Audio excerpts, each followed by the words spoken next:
Rasmus was sitting in his favorite spot, on a dry branch of the linden tree, thinking about all the most annoying things in the world. Things that would be better off not existing at all. First on the list, potatoes. Well, okay, maybe potatoes could stay, but only boiled ones, and only with the Sunday gravy. The kind that grows in the field with God's blessing, the kind you have to hoe, that kind could disappear. And Miss Hook could disappear too. After all, it was she who said, "Tomorrow we'll be hoeing potatoes all day long." She said we, but that didn't mean Miss Hook would be helping them. No such luck. It meant Rasmus, Gunnar, Pete the giant, and the other boys would have to crawl around the potato field and break their backs the whole long summer day. And the village kids would walk right past on their way to the river to swim. The stuck-up show-offs. Come to think of it, they could disappear too. Rasmus wondered what else he could cancel. But then a low shout came from below. "Rasmus! Hide! Old Hawkeye is coming!" It was Gunnar, sticking his face out of the woodshed door. Rasmus had to hurry. He slid down from the branch fast, and by the time Miss Hook showed up by the shed, Rasmus was no longer on the green branch of the linden tree. Lucky for him, because Miss Hook didn't like boys perching in trees like birds instead of doing useful work. "I hope you're taking only spruce wood, Gunnar."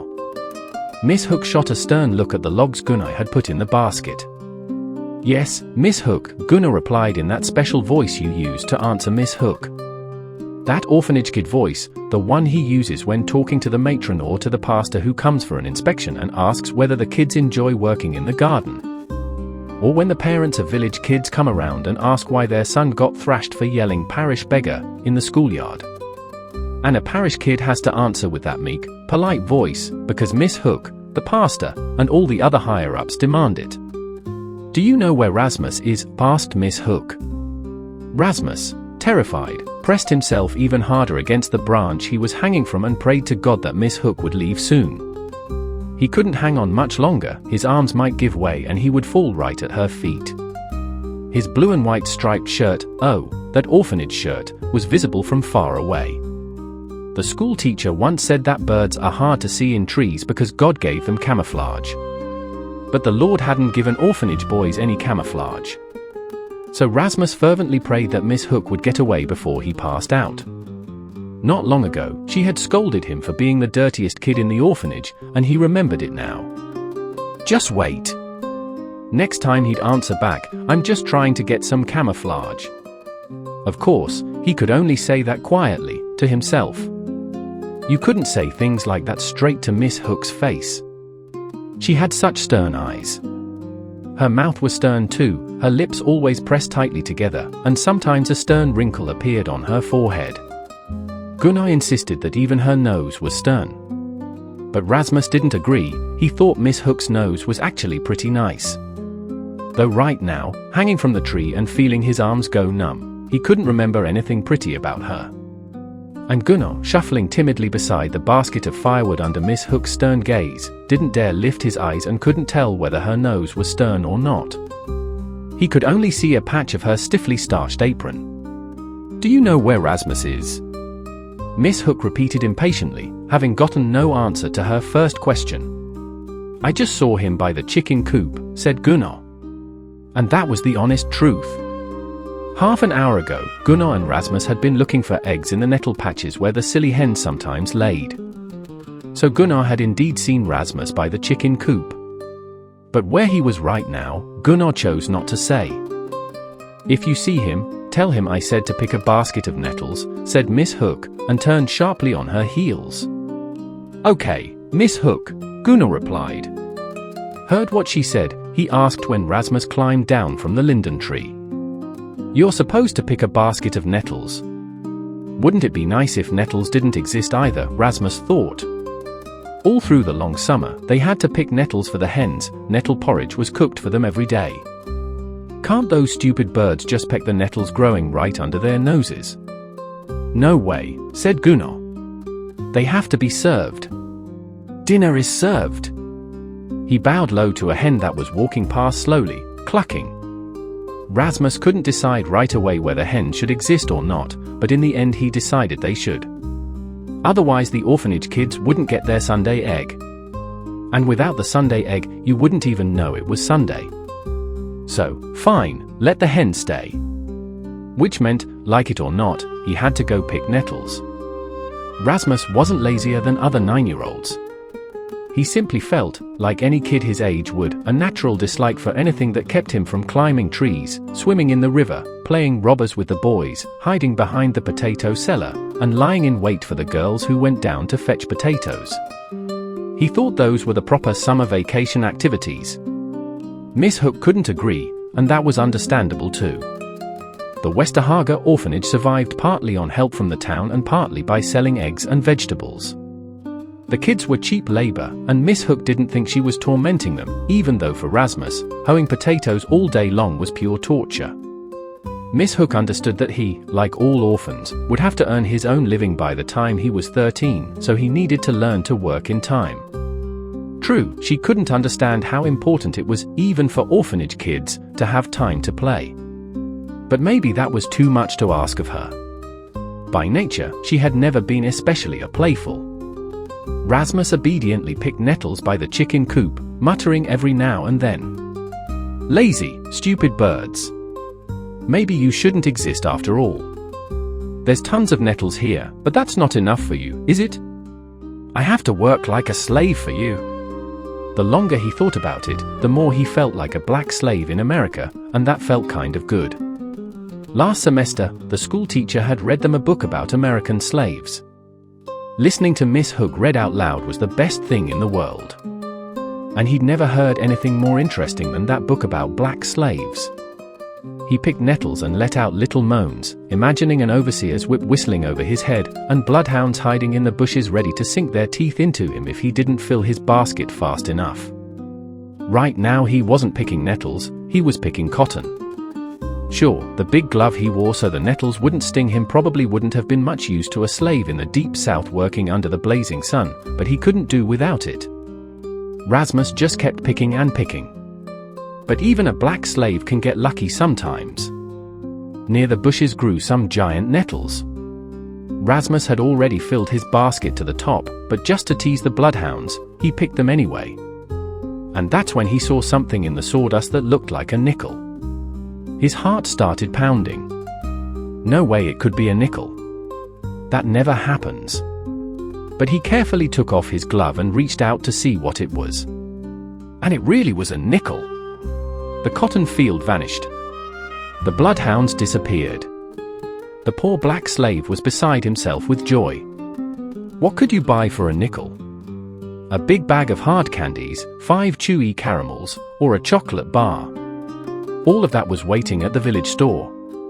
He could run there during lunch break, maybe tomorrow. Or maybe he didn't need to run there at all, maybe he'd just save that nickel and feel rich every single day, knowing he could buy whatever he wanted. Yes, okay, let the hens exist. And let the nettles exist. Because without them, this never would have happened. He felt bad for cursing out the chickens a little while ago. They hadn't seemed too upset, they just kept pecking at whatever was in the yard, but still, he wanted them to know he didn't have anything against them, really. "Don't worry, of course you should be in the world," he said, walking up to the wire fence around the chicken yard. "And I'll pick nettles for you every day." And then another miracle happened. Right at that moment, he spotted a new treasure. Inside the chicken yard, right at the feet of a clucking hen, lay a seashell. A beautiful white shell with little brown spots, sitting right on a pile of chicken poop. "Ah!" Rasmus gasped. "Aya!" He quickly unhooked the latch, ignoring the hens that squawked and scattered, ran to the shell, and grabbed it. Now he was so happy he just had to share it. He absolutely had to go tell Gunnar. Poor Gunnar, just an hour ago he'd been right there by the chicken coop with Rasmus and hadn't found either a shell or a nickel. Rasmus thought about it. Maybe an hour ago, the shell and the coin weren't there. Maybe someone had cast a spell on them when he started picking nettles. Maybe today was just a magical day when anything could happen. I'd better ask Gunnar what he thinks about all this. Rasmus started to run, but then remembered the basket of nettles. He stopped, went back to the gate, and picked up the basket. With the basket in one hand and the shell and nickel clenched tight in the other, he ran off to find Gunnar. He found him in the yard where the kids gathered to play at the end of the day. There was a whole crowd of children, and Rasmus could tell right away that something had them all stirred up. Something had happened while he wasn't there. Rasmus wanted to pull Gunnar aside and show him his treasures. But Gunnar was thinking about bigger things. "We're not hoeing potatoes tomorrow," he said. "Some people are coming to pick a kid to take home." Next to that news, the nickel and the shell suddenly didn't seem so amazing. One of the kids was going to get a real home. What could compare to that? There wasn't a single child in the Westerhaga orphanage who hadn't dreamed of that kind of happiness. Even the older boys and girls who would soon have to earn their own living, against all common sense, still hoped for that miracle. And even the ugliest, the wildest, the most disobedient never gave up hope that one day, someone would show up and want exactly them. Not as a farmhand or a maid, but as their own child. Having real parents was the greatest happiness an orphanage child could dream of. They tried not to show how hopelessly they longed for it, but Rasmus, who was only 9, didn't know how to pretend he didn't care. "Can you imagine?" he burst out. "What if they want to take me? Oh, I want them to pick me so badly." "Dream on," said Gunnar. "They always pick the little curly-haired girls." Gunnar himself was very ugly, with a pug nose and hair like goat wool. He kept his own hope of getting a father and mother a deep secret. Nobody was supposed to notice he even slightly cared about who would be chosen tomorrow. Rasmus was already lying in his narrow bed next to Gunnar's in the boys' dormitory when he suddenly remembered he hadn't told about the shell and the nickel. He leaned over the edge of his bed and whispered, "Hey, Gunnar, something amazing happened to me today." "What was so amazing?" "I found a nickel and a really, really pretty seashell. But don't tell anyone." "Let me see," Gunnar whispered curiously. "Let's go to the window." "Show me." They snuck to the window in their nightshirts. And Rasmus carefully, so no one but Gunnar could see, showed him his treasures in the dim summer evening light. "Lucky," said Gunnar, stroking the smooth shell with his finger. "Right? That's why I think maybe they'll pick me tomorrow after all." "Yeah, don't hold your breath," Gunnar replied. In the bed nearest the door lay Pete the giant, the oldest boy and self-appointed leader. He raised himself on one elbow and listened hard. "Get back to bed, quick," he whispered. "Hawkeye's coming. I hear her stomping up the stairs." Gunnar and Rasmus dashed to their beds, their long nightshirts slapping against their bare legs. By the time Hawkeye walked into the dormitory, it was perfectly silent. The matron was making her evening rounds. She went from bed to bed, checking that everything was all right. Once in a great while, very rarely, she would pat a boy once or twice, not gently, almost as if she didn't mean to. Rasmus didn't like Hawkeye, and yet every night he hoped she would pat him. He didn't know why, he just really wanted her to pat him. "If she pats me tonight," he thought, "then tomorrow will be a magical day too. That means the people coming to pick a kid will choose me, even though my hair is straight." Then Miss Hook came to his bed. Rasmus froze. Now, any second, she would touch him. "Rasmus, stop picking at your blanket," said Miss Hook, and moved on. A minute later she closed the door behind her, calm, determined, unforgiving. The dormitory was quiet. The only sound was a deep sigh from Rasmus. Oh, how much soap was used in the boys' washroom the next morning. If you believed Miss Hook, nothing made foster parents happier than perfectly clean ears and hands. And today, everyone had to try their absolute best. Rasmus scooped a big lump of soft soap into his wash basin and started scrubbing himself harder than he had since Christmas. Sure, he was a boy with straight hair, but if clean ears were all that mattered, he'd make his the cleanest in all of Westerhaga. And no one would have hands as red and scrubbed as his. Even if the girls would probably still beat him, they were disgustingly neat, the whole lot of them. It was like dirt just didn't stick to them the way it did to boys. Plus, they were always washing dishes, cleaning, scraping, baking. You couldn't help being clean after all that. In the middle of the room stood Pete the giant. He hadn't touched any soap or brush yet. This autumn he would turn 13 and would have to leave Westerhaga whether he liked it or not. He knew that, like it or not, he'd end up as a farmhand for some peasant, and even the cleanest ears in the world wouldn't change that. "I don't give a damn about this washing," he announced loudly. For a moment, the other boys froze by their basins, brushes in hand. Pete the Giant was their leader, and if he didn't want to wash, what were the rest of them supposed to do? "I don't give a damn either," Gunnar declared, putting down his brush. He also knew that no amount of water or soap could work a miracle for him. "Have you lost your mind?" Rasmus asked, wiping wet hair from his eyes. "Don't you know who's coming today?" "And what, you think it's King Oscar himself?" Gunnar shot back. "I don't care who's coming. Whether it's the king in person or the ragman from Chisa, I'm not washing." Aunt Olga, the cook, who was much more talkative than Miss Hook, had told them that a merchant was coming. Not a rag and bone man, but a rich and respectable one. He would come with his wife. They had no children, no one to leave their inheritance to. That's why they had decided to come to Westerhaga and take a child to raise. Just imagine, Rasmus thought. Someone will get a whole store full of hard candies, sugar, licorice, and flour and soap and herring too. "Well, I'm still going to wash," he said firmly, and went back to scrubbing his elbows. "Yeah, go ahead and wash," Gunnar shouted. "Let me help you." He grabbed Rasmus by the back of the neck and dunked his head straight into the basin. Rasmus sprang up, sputtering with fury. Gunnar stood there laughing, his whole kind, pug-nosed face beaming with delight. "You're not really mad, are you?" he teased. Rasmus laughed too. He could never stay angry at Gunnar for long. But he still needed to get clean. He grabbed his basin and started marching toward Gunnar, who was waiting by the door, ready to dodge. Rasmus raised the basin. "Here it comes, Gunnar, you're about to get soaked." But just as he swung, Gunnar jumped aside, and the whole shower landed on whoever had just appeared in the doorway. And standing in the doorway was Miss Hook. At a moment like that, only one person doesn't find it funny, the one who got drenched. Miss Hook had no trouble at all keeping a straight face, but the boys couldn't help snickering. One of them let out a desperate, frightened, slightly squeaky laugh.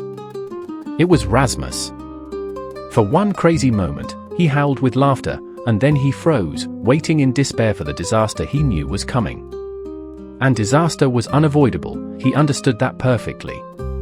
Miss Hook had great self-control, and she proved it now.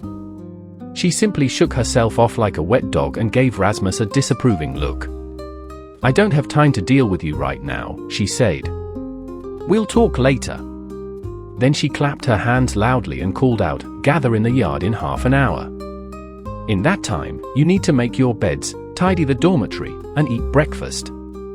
With that, she left without even glancing at Rasmus. As soon as she disappeared, the boys burst into triumphant laughter. "Nice shower she got, I'll be darned," Pete the Giant exclaimed.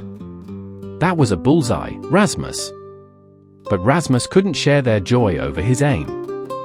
This was not going to be a magical day for him. No parents, either. The punishment would be terrible. After all, what he'd done was truly terrible. He was trembling with fear and dread, his whole skinny 9-year-old body shaking like he had a fever. "Get dressed," Gunnar said. "You're so cold you've turned blue." Then he added quietly, "It was my fault you doused Hawkeye." Rasmus shivered as he pulled on his shirt and trousers. What did it matter who was to blame? Neither he nor Gunnar had meant for it to happen. But he was terrified of whatever punishment Hawkeye would come up with. For serious offenses, children sometimes got the cane. Miss Hook had caned Pete the Giant once for stealing apples from the pastor's garden. And she had caned Elof for shouting "kitchen rat" at Aunt Olga when he was angry. Rasmus figured he was in for a caning in Miss Hook's room. "If she canes me, I'll die," Rasmus thought. "I'll just die. So be it." An orphanage boy with straight hair, whom no one wanted to take, better off dead. He went out into the yard with the other children, but his crushed mood stayed with him. Miss Hook was already there, changed into a fancy black dress with a stiff white apron. She clapped her hands and said, "I'm sure you've heard we're having guests today. Soon some gentlefolk will arrive to take a look at you. You may play as you usually do, just try to behave a little better than usual. That's all. Go on, start playing." Rasmus didn't feel like playing. He doubted anyone felt like playing. He climbed up to his usual spot in the linden tree. At least there he could sit quietly. Besides, from there he could see the lane, he'd be able to spot the merchant when he arrived. Not that he had any real hope of being chosen anymore, but it would still be interesting to catch a glimpse of these people. He sat on the branch as if inside a green tent, waiting. The seashell and the nickel were in his pocket. He took them out and looked at them. It felt so good to hold them in his hand. "My treasures," he thought fondly. "My precious treasures." Despite all his troubles, he couldn't help feeling happy about his modest riches. Then he heard it, far away at the end of the lane, the clatter of horses' hooves. The sound grew closer, and soon a carriage appeared around the bend. 2 chestnut horses trotted happily along the dusty dirt road. When the carriage reached the gate, the driver reined them in with a loud whoa. In the carriage sat a gentleman and a lady. Oh, she was so beautiful! On her head was a little blue hat with white feathers that bobbed above her fair hair, which was done up in a high bun. In her hand she held a white lace parasol to shield herself from the sun. But she tilted it back, and Rasmus could see her lovely face. Her light muslin dress with its wide, long skirt was also very beautiful. As she stepped out of the carriage, she lifted her skirt with a small white hand. Rasmus decided she looked like a fairy from a storybook. Her husband, a plump little man, helped her out. He wasn't nearly as handsome as she was. He didn't look like a fairy tale prince at all. But he owned a shop full of licorice and hard candies. The man swung the gate open, and the lady walked into the yard with tiny steps. Rasmus leaned forward as far as he could, not wanting to miss a single detail of her beautiful appearance. Just imagine what happiness it would be to have a mother like that. "Mother," Rasmus whispered softly, as if learning the word. "Mother." Oh, if only this could be his magical day. Then the beautiful lady would understand that he, and only he of all the children in Westerhaga, was the one she should take as her son. Then, when she saw him, she would say right away, "Oh, a boy with straight hair, exactly what we're looking for." And the merchant would nod and add, "Of course. He could help us in the shop. I'd put him in charge of the candy section." And when Miss Hook tried to lead him away to her room to cane him, the merchant would say, "Please don't touch our boy." Then they would put him in the carriage, and he would hold the beautiful lady's hand, and Hawkeye would stand at the gate with her cane, her mouth hanging open. She would hear the wheels rolling farther and farther down the lane. And finally, when the sound faded, she might shed a little tear and say, "There goes our Rasmus." He sighed. Oh, if only there weren't so many curly-haired girls. Greta, Anna Steiner, Elna, 3 of them in the Westerhaga orphanage alone.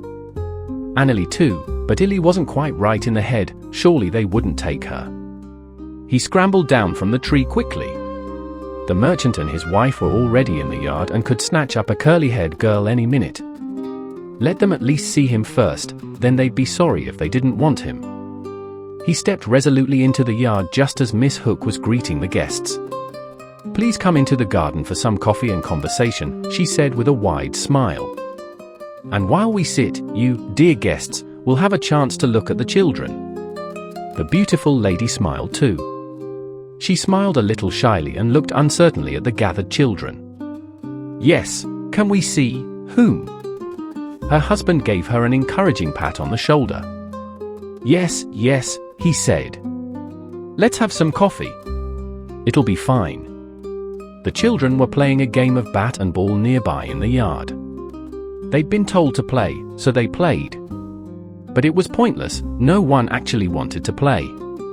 How could you focus on a game when your whole future depended on how you behaved and how you looked this very morning? The children kept stealing glances at the 3 adults sitting at a table by the lilac bush. An unnatural silence hung over the playground. No one argued. No one laughed. All you could hear was the crack of the bat hitting the ball, sounds that seemed strangely painful on that quiet summer morning. Shy as a lamb taken from its flock, Rasmus approached the lilac bush. He hadn't realized the guests and Miss Hook were sitting at the garden table, and by the time he noticed, it was too late.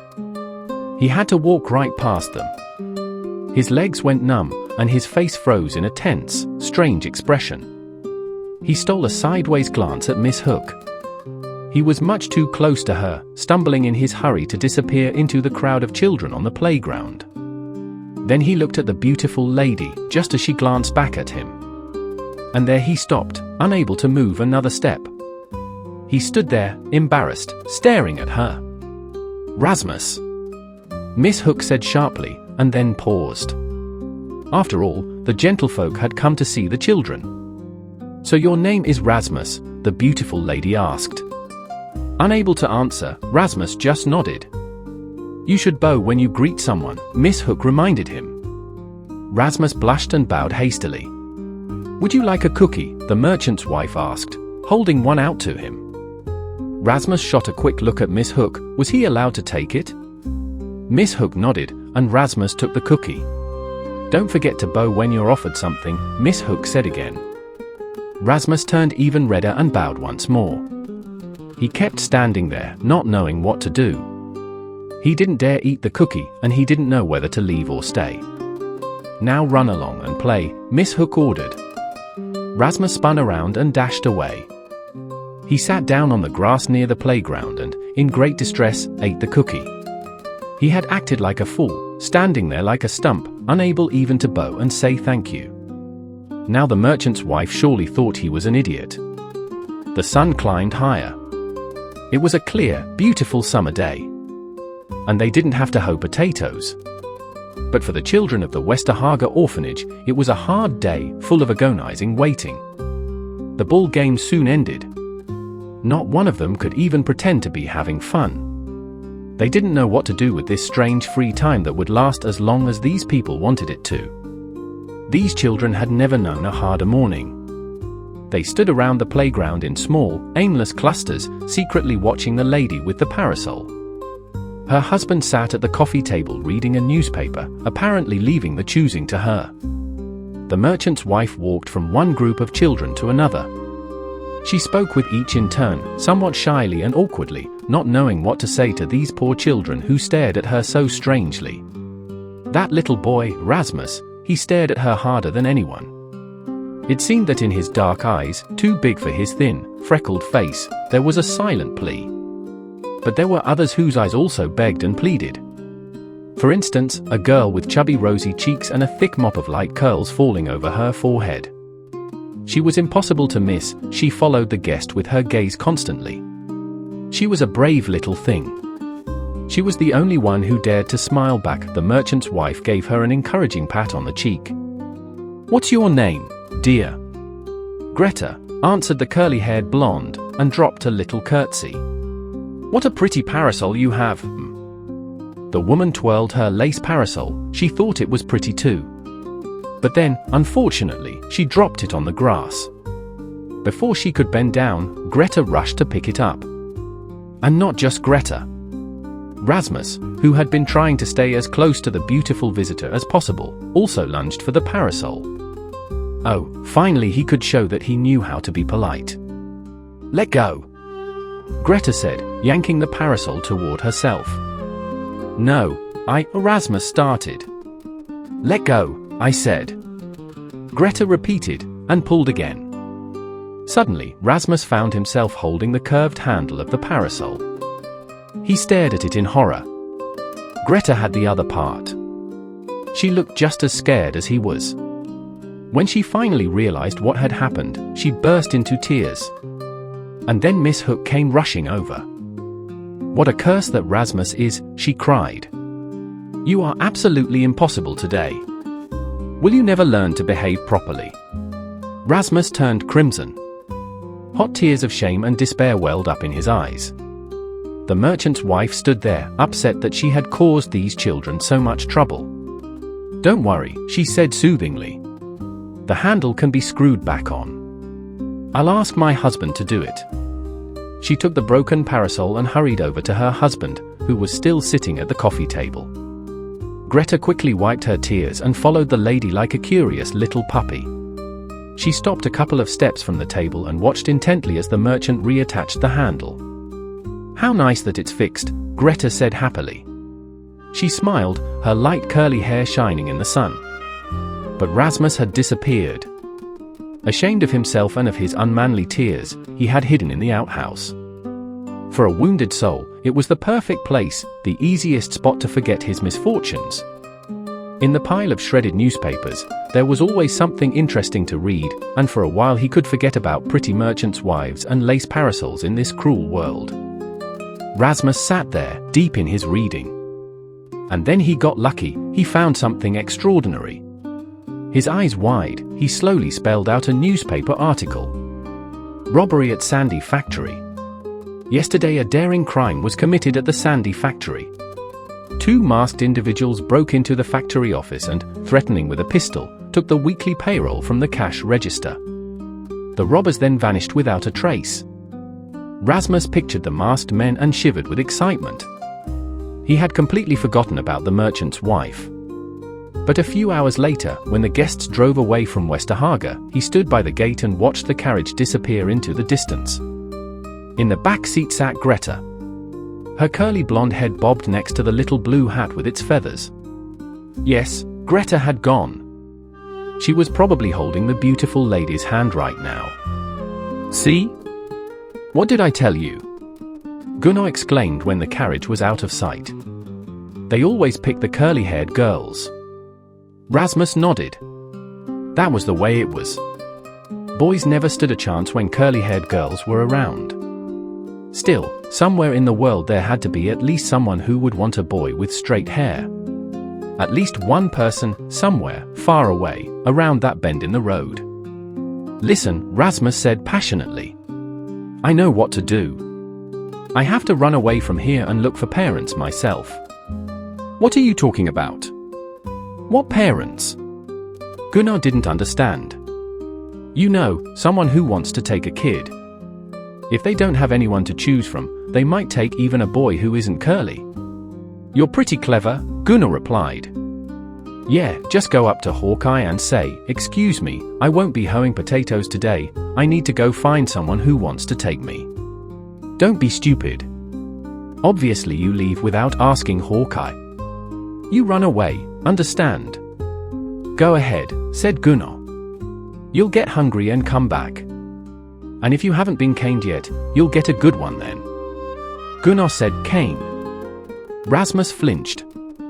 How could he have forgotten about the punishment waiting for him? He was sure Miss Hook would cane him. At the thought, cold sweat broke out on his forehead.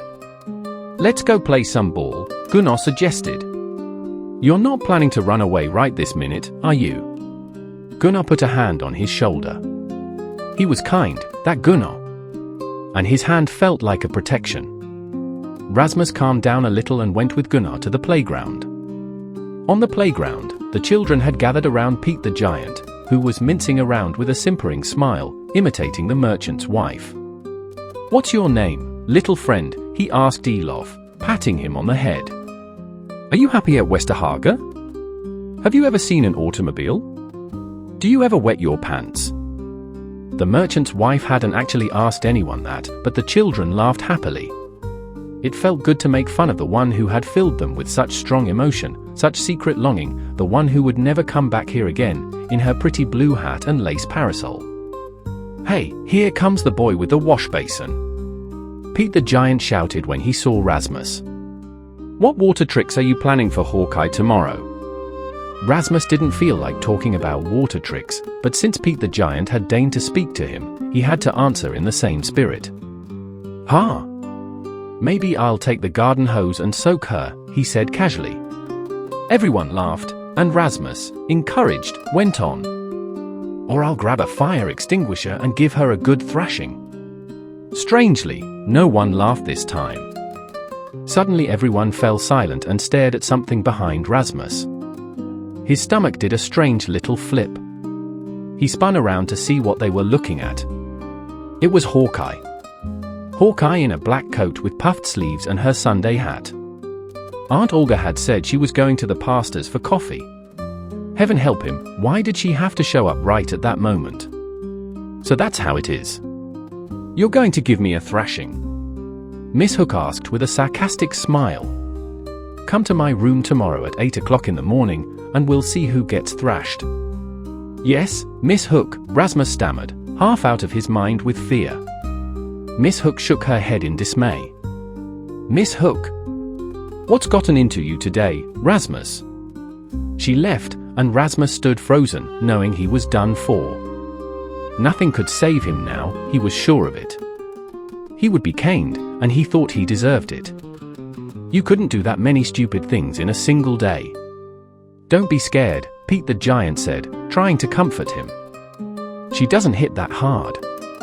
It's not that bad. Why are you so upset? But Rasmus had never been caned in his life, and he was sure he wouldn't be able to bear it. Oh, why hadn't he been the one to ride away from Westerhaga in the carriage with the merchant's wife? Now there was only one thing left to do, run away. He couldn't lie in bed all night knowing that in the morning he would have to go to Miss Hook's room and be caned. But he didn't dare run away alone. Gunnar had to come with him, he had to. Rasmus would talk to him, beg him, plead with him to run away together. There was no time to lose. They had to leave in just a few hours. The long day ended. It was time for bed, but that evening the children stayed up late. With Miss Hook away, Aunt Olga was in charge, and no one was afraid of her. After she shouted at them, the girls obediently went to the dormitory, but the boys had to be herded like stubborn colts. No one wanted to go to bed on such a bright, beautiful summer evening. Rasmus stayed close to Gunnar. As they undressed, he whispered, Gunnar, I'm still running away tonight. You could come with me. But Gunnar shoved him angrily. Don't talk nonsense. Why would you run away? Rasmus couldn't bring himself to admit, even to Gunnar, that he was running away because of the coming caning. I'm sick and tired of this miserable orphanage, he said. I want to find some other place. Is that so? Well, go ahead and run, Gunnar said carelessly. I'll just feel sorry for you when you come back. I'm never coming back. It sounded terrible. Rasmus shuddered at his own words. He had lived in Westerhaga since early childhood. He didn't remember any other home or any other mother except Miss Hook. It was truly frightening to think that he would disappear from here forever. And to tell the truth, it would feel strange never to see Hawkeye again. It wasn't that he loved her, but still. Once, many years ago, when he had an earache, she had sat him on her lap. He had laid his sore ear on her shoulder, and she had sung him Who in the World is Most Beloved. He had loved her then. He had loved her for a long time afterward and had wanted his ear to hurt again. But it never did, and Miss Hook never worried about him again and almost never patted him during evening rounds. And now she was going to cane him. So she deserved it if he ran away. Still, those words sounded so frightening, I'm never coming back. And what about Gunnar? If Gunnar wouldn't go with him, then he would never see Gunnar again either. That would be the worst of all. Gunnar was his best friend, could it be that they would never meet again? Their beds in the dormitory were next to each other. In school, they sat at the same desk. Once, they had even sworn blood brotherhood, they pricked their fingers behind the chicken coop and mixed their blood. And now Gunnar didn't want to run away with him. Rasmus almost got angry at him for that. Are you really going to stay in this Westerhaga until you grow moss? We'll talk when you come back, Gunnar said. I'm never coming back, Rasmus repeated, and shuddered again. The dormitory was noisy that evening. Hawkeye had gone out, and according to Pete the Giant, it was easy to pinch her tail when she wasn't around. On an evening like this, they could fight, make noise, and stay up as late as they wanted. Finally, Aunt Olga came in, red with anger, and announced that she would complain to Miss Hook. Only then did the boys start settling down, but they didn't calm down or fall asleep right away. I am a prince of the blood, Albin began from his corner, as usual. They had nicknamed him Albin, Prince of the Blood. He claimed that his father was of royal lineage and that he himself had ended up in Westerhaga by pure mistake. "It happened when I was a cute little baby," Albin explained. "When I grow up, I'll find my father, and then you'll see. Those who were kind to me will get presents, a whole bunch of presents."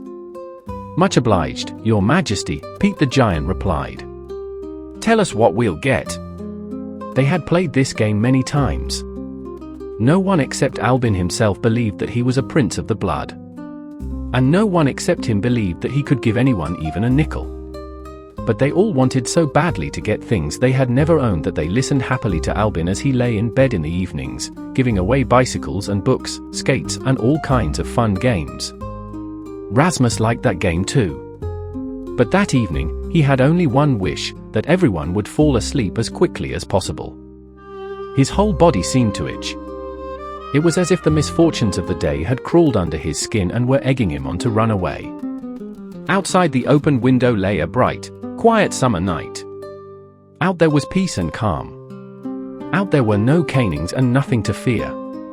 And maybe, somewhere far away, there was a place where orphanage boys with straight hair live better than in Westerhaga. He dozed off for a little while, but soon woke up. He was awakened by a feeling of restlessness, a sense that the time had come. The dormitory had grown quiet. Only Elof snoring rose above the soft breathing of the others. Rasmus sat up carefully in bed and scanned the rows of beds to make sure everyone was asleep. And they were indeed asleep. Prince Albin mumbled something in his sleep. Emil was tossing and turning as usual. But they were all sleeping soundly. Gunnar was also asleep, quietly and peacefully, his shaggy head on the pillow. He wasn't thinking at all about how his best friend would leave the Westerhaga orphanage forever that night. Rasmus sighed. How upset Gunnar would be when he woke up tomorrow morning and saw that Rasmus had really run away. Gunnar would never have said go ahead and run so calmly if he had truly believed Rasmus meant it. He hadn't understood that running away was better than letting himself be caned. Rasmus sighed again. The other boys didn't think being caned was such a terrible thing. Only he did, better to die than to be caned. He stood up carefully and silently pulled on his clothes. His heart was beating so strangely, and his legs wouldn't obey, they were trembling. They didn't seem to want to run away. He felt in his pocket. The shell and the nickel were there. A nickel wasn't much of a fortune to go wandering around the world with. But it might save him from hunger sometimes. For 5 cents, at least, you could buy a few buns and some milk. The shell was just pretty and smooth, he didn't have to take it with him. Let it stay for Gunnar, as a keepsake from a lost childhood friend. When Gunnar woke up tomorrow, Rasmus would be gone, but on the edge of his bed, he would see the beautiful shell. Rasmus swallowed hard and laid the shell on the edge of the bed. He stood for a moment, barely holding back tears, listening to Gunnar's deep breathing. Then he reached out his hand to Gunnar's head on the pillow and stroked his coarse hair with his dirty, rough-tipped index finger. It wasn't that Rasmus wanted to pet him, he just wanted to touch his best friend one last time, because he would never be able to do it again. "Goodbye, Gunnar," he whispered softly, and tiptoed toward the door. He paused for a moment, listening with his heart pounding, then opened the door with his sweaty, straining hand, cursing it for creaking so shamelessly. The stairs down to the kitchen also creaked. Just imagine, what if he ran into Hawkeye right now? What would he say to her? That his stomach hurt and he had to go out? That excuse would never work with her. Rasmus decided to grab some food. He tugged at the pantry door. It was locked. Unfortunately, the bread bins in the kitchen were empty too. He found only a single sad dried-up crust and stuffed it into his pocket. Now he could be on his way. The kitchen window was open. Climb up on the table, get close to the window, make one jump, and he would be free.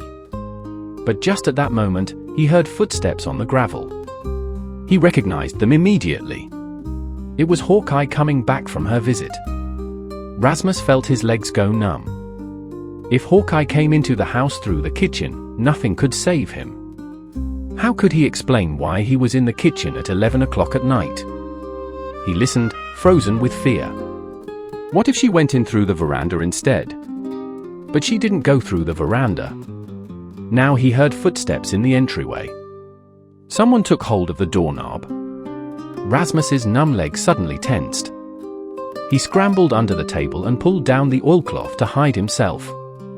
A second later, Hawkeye entered the kitchen. Rasmus felt as if his last hour had come. No one could survive such terrible minutes. His heart was pounding wildly, it was about to burst. On that bright summer night, every corner of the kitchen was perfectly visible. If Miss Hook lowered her eyes, she would see Rasmus sitting under the table like a frightened rabbit. But Miss Hook had enough on her mind. She stood in the middle of the kitchen and muttered to herself. Worries, worries, nothing but worries. Frightened as he was, Rasmus was still surprised that she was muttering. What worries did she have? Just imagine, he would never know. Because this was the last time he would ever see her. At least he hoped so. Miss Hook took the pin out of her hat, sighed heavily, and left the kitchen. The soft click of the door closing behind her seemed to Rasmus like the most beautiful sound in the world. For a few more seconds he listened intently, then quickly climbed onto the windowsill, jumped, and landed with his bare feet on the cold grass. The night air was cool too, but it was wonderful to breathe. It was the air of freedom. Yes, thank God, he was free. But his joy came too soon. A new sound nearly scared him to death. Suddenly, on the upper floor, Miss Hook's window flew open. He heard the catch click, and he saw Hawkeye, tall and dressed in black, staring straight at him. In despair, Rasmus pressed himself so hard against the apple tree that he seemed to want to grow into it. He held his breath and waited. Is someone there? She called out softly. The sound of that all-too-familiar voice made him tremble. He understood that it would be best to answer her before she spotted him. Staying silent was even more dangerous. But his lips were trembling, he couldn't force out a single word. He just stood there, staring in horror at the dark silhouette in the open window. He felt as if she was looking straight at him, and he waited for her to call his name. But strangely, she didn't. Just as suddenly, she closed the window and disappeared into the room. Rasmus sighed with relief. Now he could barely make her out. She lit a candle, and by its flickering light, Rasmus saw Hawkeye's shadow on the wall with its blue-flowered wallpaper and the picture of the royal family. Just imagine, he would never see that picture again, nor the painting of Jesus before Pilate that hung on the opposite wall. Actually, he felt a little sorry about that. He had enjoyed looking at them the one time he had been in Miss Hook's room. But now it was all over, thank God. Tomorrow at 8 in the morning, he certainly wouldn't be there, no matter how interesting the royal family and Pilate were. He wanted to get away quickly, but he didn't dare move away from the tree while Hawkeye's shadow danced on the walls. Standing near the house, watching Hawkeye when she didn't even know he was there, it was terrifying, but somehow thrilling. Goodbye, miss, he thought. If you had patted and stroked me more often in the evenings, I probably would have stayed. But now goodbye. See how it turned out. Maybe Hawkeye heard his thoughts, because she suddenly pulled down the shade. It was as if she wanted to say, goodbye. As if she had closed the door on Westerhaga Orphanage and left him alone in the night. He stood in the shadow of the apple tree and looked at the old building that had been his home. The old white house with dark shutters, surrounded by leafy trees, looked so beautiful at night. At least to Rasmus it looked beautiful. But Aunt Olga often said that this old dump wasn't even worth cleaning. Of course, there were much better houses in the world. There was no reason to be sad about leaving. He would find a good place, where there were plenty of merchants' wives like that. He ran across the wet grass between the apple trees and rushed to the gate. From there, a winding road stretched out. In the summer night, it looked like a grey ribbon. He started to run. I'm not afraid to walk alone in the woods, went the poem the teacher had read to them in school. The boy in that poem had also found himself alone far from home in the evening. Why should he be any worse than that little charcoal burner boy? But still, being alone at night was frightening, and Rasmus wasn't used to it. At the orphanage, there were always people around. If you wanted to be alone, you had to lock yourself in the outhouse or climb up into the linden tree.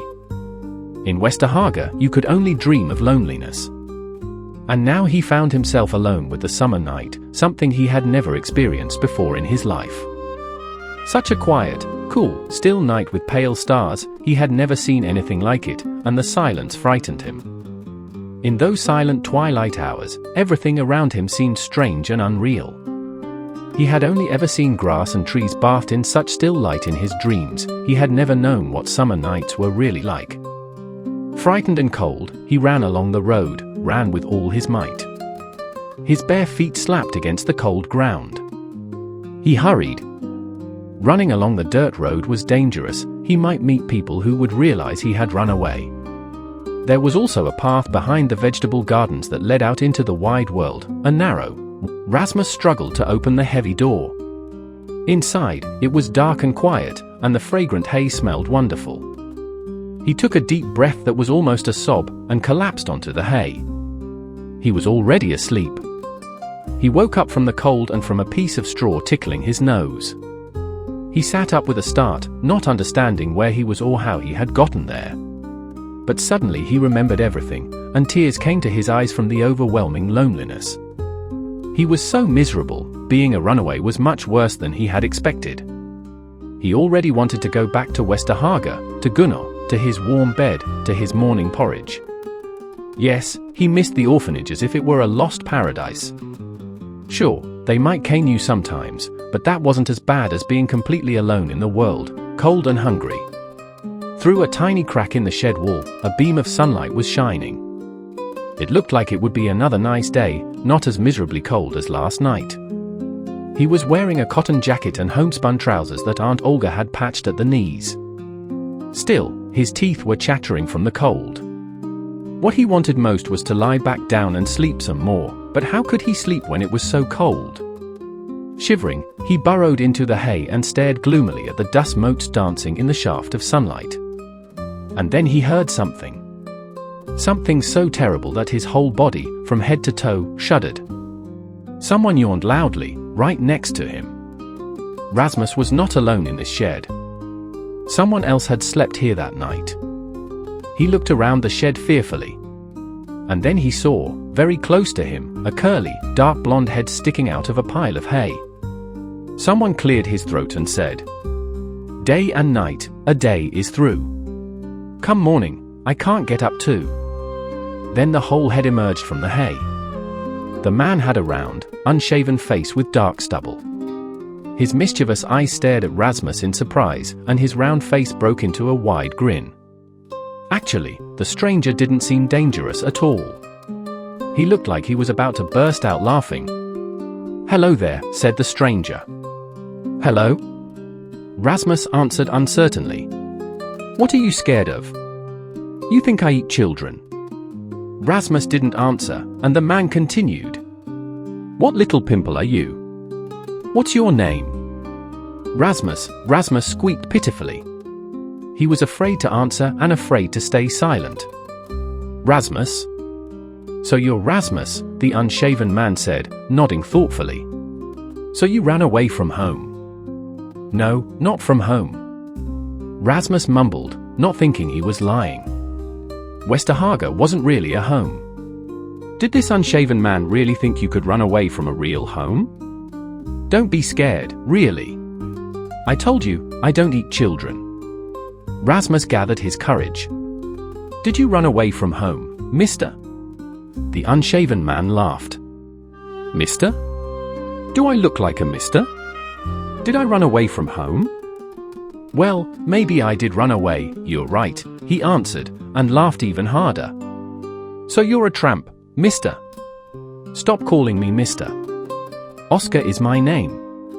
He stood up from the hay, and Rasmus saw that the stranger was indeed a tramp.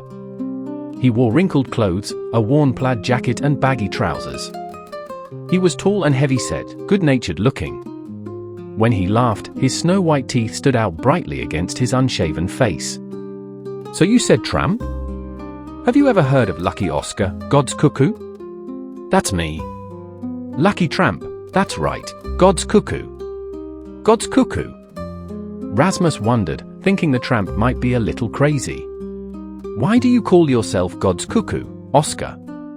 Oscar shook his head wisely. "Somebody has to be it. Somebody has to wander the roads and be called God's cuckoo. The Lord wants tramps to exist in the world." "He does?" "Yes, he does," Oscar said confidently. "When he worked and created the earth, he wanted everything to be on it. And how could he leave out tramps?" Oscar nodded cheerfully. "God's cuckoo, a perfect nickname." Then he reached his fist into the knapsack that lay beside him on the hay and pulled out a large package wrapped in newspaper. "About time for a little snack." At those words, Rasmus felt his stomach clench with hunger. He was so hungry he could have chewed hay like a calf. "I've got a bottle of milk around here somewhere," Oscar went on. In one bound, he was at the door, which opened stiffly and creaked. Oscar pushed it wide, and a flood of light poured into the shed. Oscar stretched and disappeared, but came right back, holding a liter bottle of milk with a stopper. "As I said, time for breakfast," he said, making himself comfortable on the hay. He unwrapped the newspaper and pulled out sandwiches, huge slices of coarse rye bread with lard. And Rasmus loved lard more than anything in the world. Oscar, of course, loved lard too. He chewed, gazing lovingly at his sandwich, and chewed some more. Rasmus's nose turned white with hunger. He tried to look away, but it was impossible. The sandwich irresistibly drew his gaze. He could feel saliva pooling in his mouth. Oscar stopped chewing. He tilted his head to the side and looked at Rasmus mockingly. "You're not going to eat bread with lard, are you? Kids like you probably only eat porridge with raisins in the morning.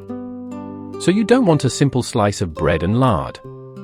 How could anyone refuse heavenly bliss when it was offered to them?" "Yes, I do, thank you," Rasmus answered, swallowing convulsively. "If I may." Without a word, Oscar handed him a sandwich, thick, big, with 2 generous slabs of lard. Rasmus brought the sandwich to his mouth and sank his teeth into it. Oh, bliss!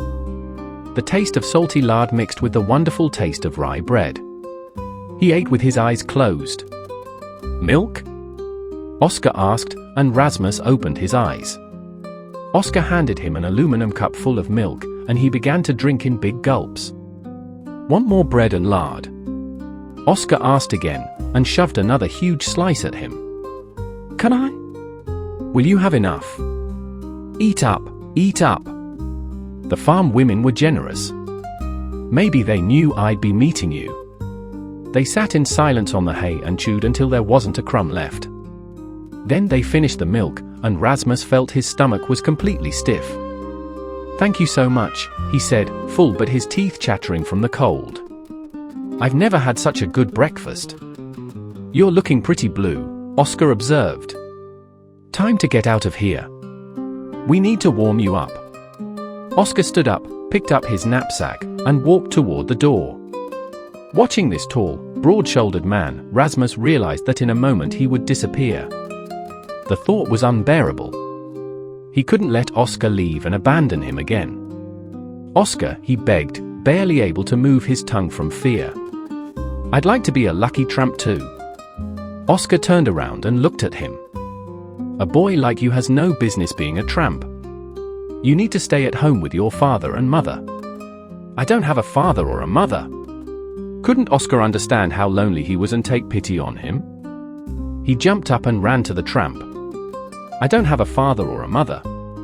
But I'm looking for them." Rasmus grabbed Oscar's arm. "Can I be a tramp with you, just while I'm looking?" "What are you looking for?" "Somebody who wants to take me." "Do you think there might be someone who wants a boy with straight hair?" Oscar looked uncertainly at the thin, freckled face. The boy's eyes stared at him with such pleading. "Of course there are people who'd want a little boy with straight hair. The main thing is that the kid is honest." "I am honest." "Well, almost honest," Rasmus added.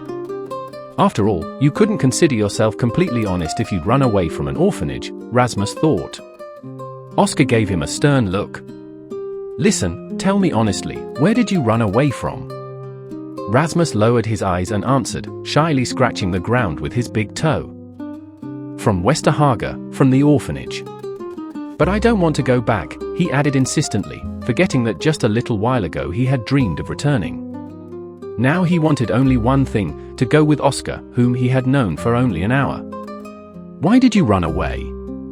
Did you do something wrong? Rasmus scratched the ground even harder with his toe. Yes, he answered, nodding. I poured water all over Miss Hook. Oscar laughed, but then grew serious. You're not the kind whose fingers itch to steal something, are you? You didn't swipe anything. I? Rasmus hesitated, looking guilty. Then you're no good as a companion. If a tramp steals something, he's done for. He won't even have time to sneeze before the sheriff grabs him. No, I can't take you as a companion. Rasmus clutched at him in despair. Oh please, dear Oscar. Don't butter me up. It won't help. So what did you steal? Rasmus went back to scratching the ground with his toe. A crust, he said quietly. When I decided to run away, I needed something to eat.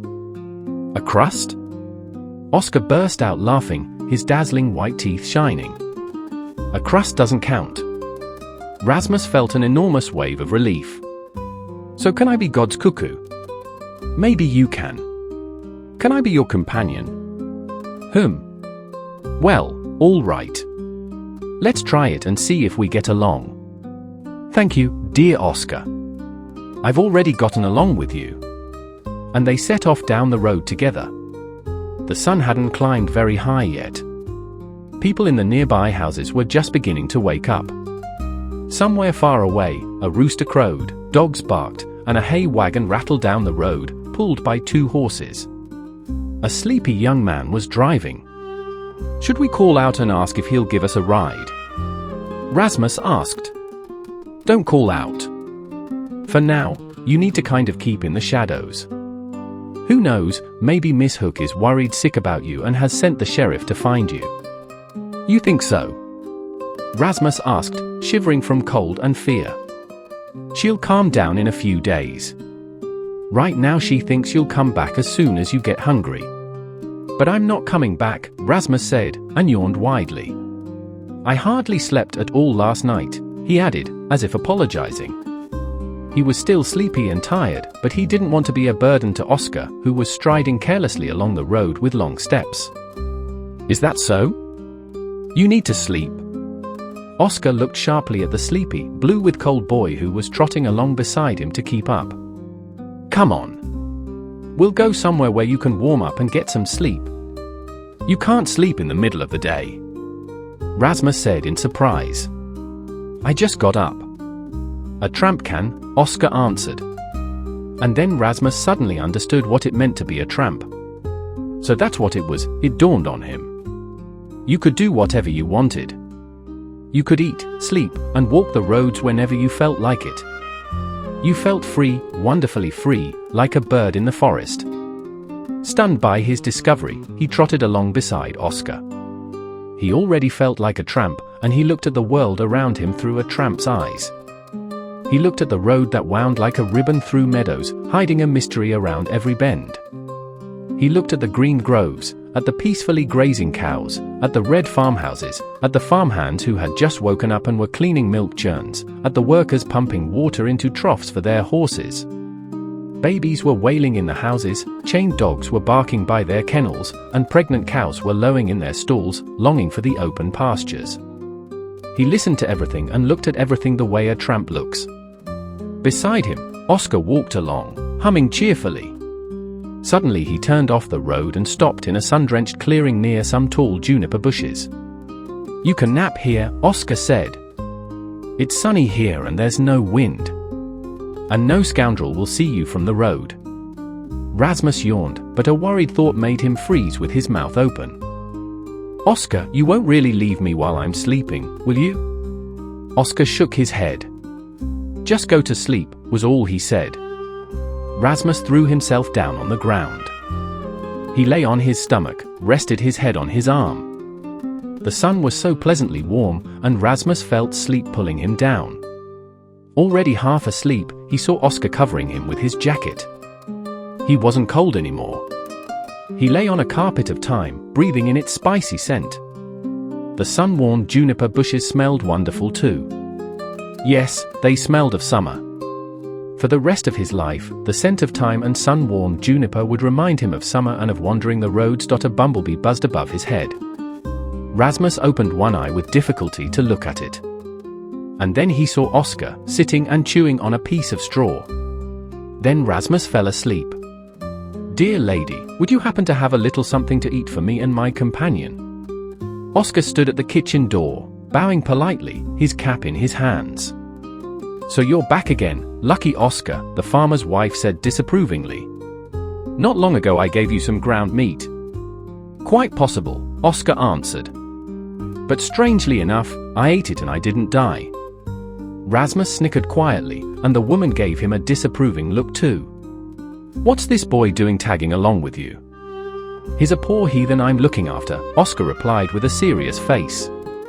"He and I are searching for a Christian family that will take him in. Do you, dear lady, need a lively little heathen in your house?" "You're the heathen yourself." The woman furiously scrubbed the kitchen table with a rag, sweeping away breadcrumbs, potato peels, and spilled milk. Her whole manner showed that she disapproved of tramps. Rasmus wanted to turn around and leave with Oscar. But on the other hand, this was the first time he had seen a farm kitchen, and he wanted to look at everything. It didn't smell nearly as nice as the Westerhaga kitchen. Next to the dishwashing table stood a pig trough that reeked of slops, and mixed in with that smell was the sour odor of floor rags. It was just as well that no one here was planning to adopt him. He didn't want to stay here himself. They had plenty of children already, a whole bunch of pale, chubby little ones. They stood silently and stared at him. Probably because Oscar had said he was a heathen. "Well, if you chop some firewood for me, I'll feed you," the farmer's wife said reluctantly. Oscar tilted his head to the side and looked at her pleadingly. "Do I really have to chop wood?" he asked. "Maybe I could play something soulful instead." "No, thank you, I can do without your music," she assured him, but her tone had softened a little. "I see." Oscar sighed heavily and nodded. "Chopping wood again. Just imagine, you walk along not knowing that such unpleasantness awaits you. Could I see the menu first?" "Now, get yourselves to the woodshed, you've tracked up the kitchen enough already," the woman said, not unkindly. Oscar and Rasmus hurried to the door. "How are we supposed to know where the woodshed is?" Rasmus asked. "I could find it in the dark. As soon as I get near a woodshed, my whole body starts aching. Then I say to myself, there it is, the woodshed. And you can bet your head that's where it is." He walked over to one of the outbuildings, and sure enough, it was the woodshed. Oscar took the axe that was stuck in a stump and began chopping wood. First he carefully split the big chunks, and the pieces flew through the air. Rasmus gathered them and stacked them on a cart that was clearly meant for firewood. "You're really good at chopping," Rasmus said. "But I can see you're very lazy." Oscar nodded in agreement. "Yes, when it comes to work, I make do with as little as possible." "Hasn't anyone ever offered you real, steady work?" "It's happened. But people are almost always kind to me," Oscar replied. He paused for a moment, then continued thoughtfully, "Here's the thing. Sometimes I feel like working. Then I work like an animal. And sometimes I don't feel like it at all. But people have decided that you have to work all the time, and my foolish head just can't understand that. My foolish head couldn't understand it either when I lived in Westerhaga." The cart was full, and Oscar stopped chopping. He took a small accordion, wrapped in a piece of red cloth, out of his knapsack by the door. "Now we'll play something soulful, let the woman say what she wants." He began testing the keys with his fingers. The accordion sighed. Then he pressed down hard, and the shed was filled with music more beautiful than anything Rasmus had ever heard in his life. Her hair is blacker than the night. There is no girl so sweet and bright. Oscar sang in a strong, velvety voice that made Rasmus's back tingle. This was far better than the sounds of Zion that Miss Hook played on the organ. Rasmus made himself comfortable on the stump and quietly enjoyed himself. The pale children poured out into the yard and silently stared from a respectful distance. The farmer's wife immediately began picking rhubarb in the garden next to the shed. She yanked it up furiously, pretending not to see or hear anything. But as soon as Oscar stopped playing, she said, almost warmly, "You can come and eat now. Fried herring with hot potatoes. Nothing tastes better." Oscar slapped his knees contentedly and sat down at the table. Rasmus sat down next to him. He hadn't eaten hot food since the day he left Westerhaga, and now he breathed in the smell of herring and onions with delight. The farmer's wife generously put 5 big potatoes and nearly a whole herring on his plate, and he immediately changed his mind about her. He ate while she stared at him intently, and finally she said, "You know, Oscar, the boy is too young to be a tramp." Oscar had his mouth full of food. He chewed and answered, "You're right. This won't last long. I was only joking. The boy is looking for a father and mother." That's right, Rasmus thought. As soon as he found someone who wanted to take him as a son, he wouldn't be a tramp anymore. But now he didn't feel any hurry to find a father and mother. First he wanted to look around, wondering what Oscar was so interesting. Right now he wouldn't want to be separated from Oscar for anything in the world. But what if Oscar found him a burden? Maybe Oscar wanted to find him parents as quickly as possible. When they got back on the road, Rasmus asked, "Oscar, do you want to get rid of me?" Oscar was already marching along with long strides. "When I want to get rid of you, I'll tell you," was all he said. Those words didn't comfort Rasmus much. It would have been different if Oscar had said, "You'll stay with me until you find your own home." What would he do if Oscar got tired of him? He had been alone for only one night, and he wouldn't want that night to be repeated for anything in the world. He threw a timid glance at Oscar. He would try his very best, would obey Oscar, so that he wouldn't become tiresome. "Oscar, let me carry my own jacket myself," he said eagerly. But Oscar didn't approve of the suggestion. "What for?" "It's in my knapsack. It's not heavy." Oscar strode along briskly, and Rasmus did his best to keep up. "Can I hold your hand?" he asked, out of breath. Oscar stopped and looked at him carefully.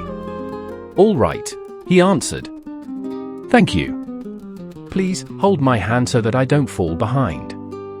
Rasmus gave him his hand, and they walked on, a little more slowly.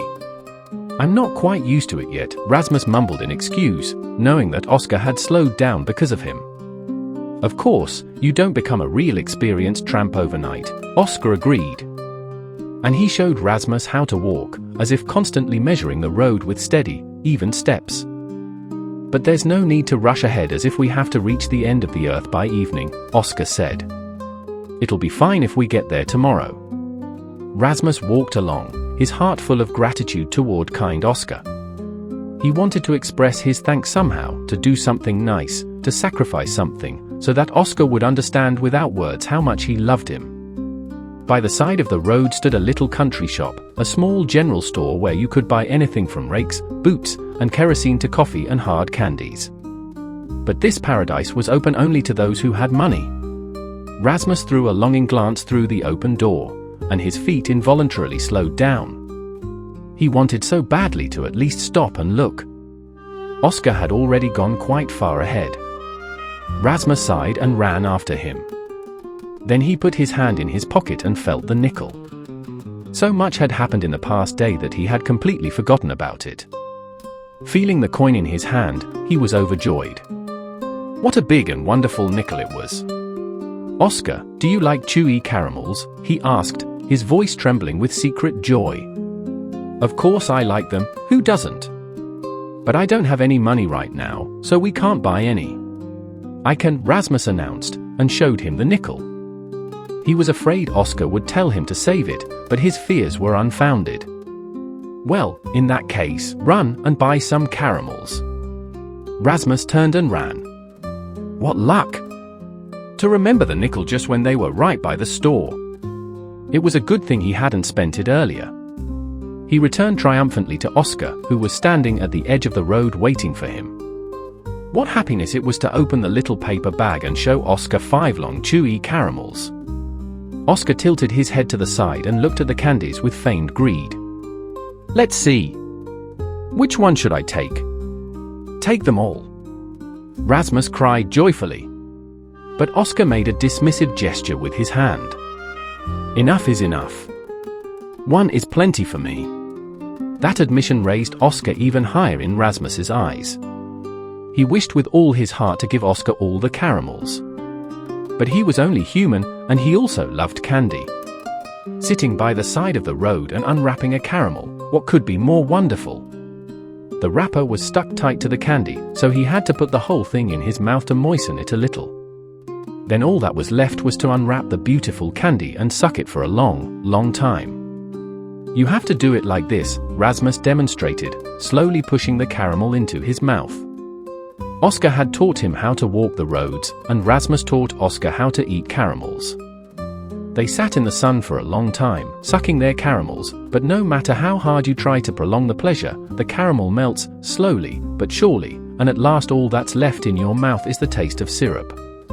Let's save these for later, Oscar suggested. There are disappointments in life, and then it's good to have a candy. Oscar himself had no idea how right he was, that disappointments were waiting for them soon. That evening they rested by a small lake. The day had been hot and the road long. Rasmus was tired, he just wanted to stretch out on the rocky shore and rest. But the desire to swim won out. He undressed quickly behind a bush. Don't swim out too far, or the Nixie will pull you under. I know how to swim, Rasmus assured him. His heart tightened a little. He thought about how he and Gunnar had taught each other to swim in the river. It felt like 1,000 years ago. The water was so warm and gentle. The tiredness seemed to wash away. He swam over to the water lilies, and they bobbed on the surface. They were dazzlingly white and very beautiful. Maybe this was the Nixie's garden, and he picked water lilies at night? Rasmus turned onto his back, lay still for a while, and thoughtfully watched his big toes sticking out of the water. Everything was so quiet. On the opposite shore, a cuckoo called out, beautifully and sadly, and it made a person feel somehow kinder. That cuckoo is crazy, Oscar said. Summer is over, and it's time for her to turn into a hawk, doesn't she know that? Oscar sat on the shore shaving, looking into a piece of mirror he had taken from his magic knapsack. Our teacher at school said it's just a superstition that the cuckoo turns into a hawk after midsummer, Rasmus called from the water. Prove it! Oscar challenged.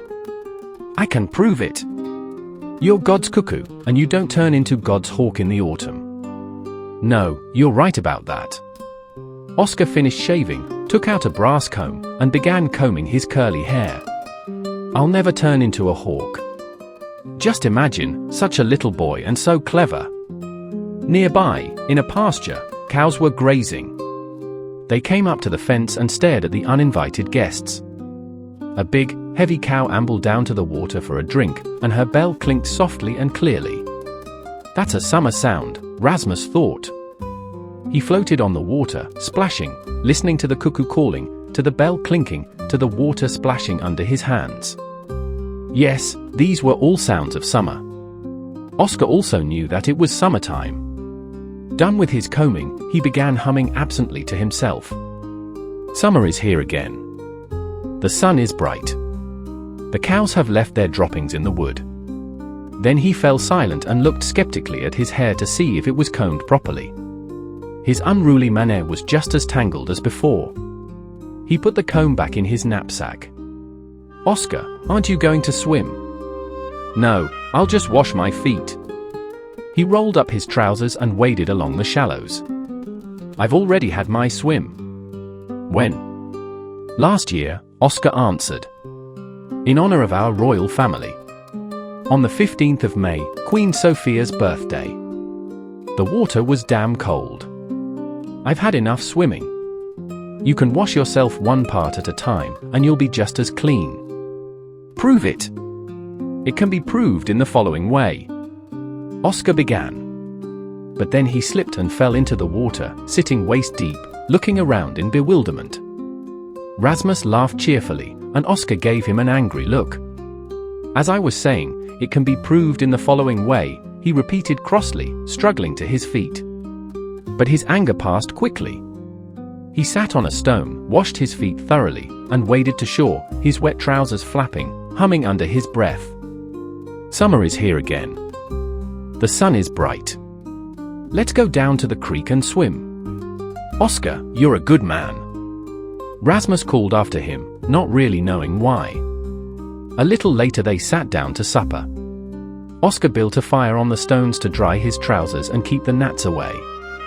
The Indians make fires just like this, Rasmus said, moving closer to the flames.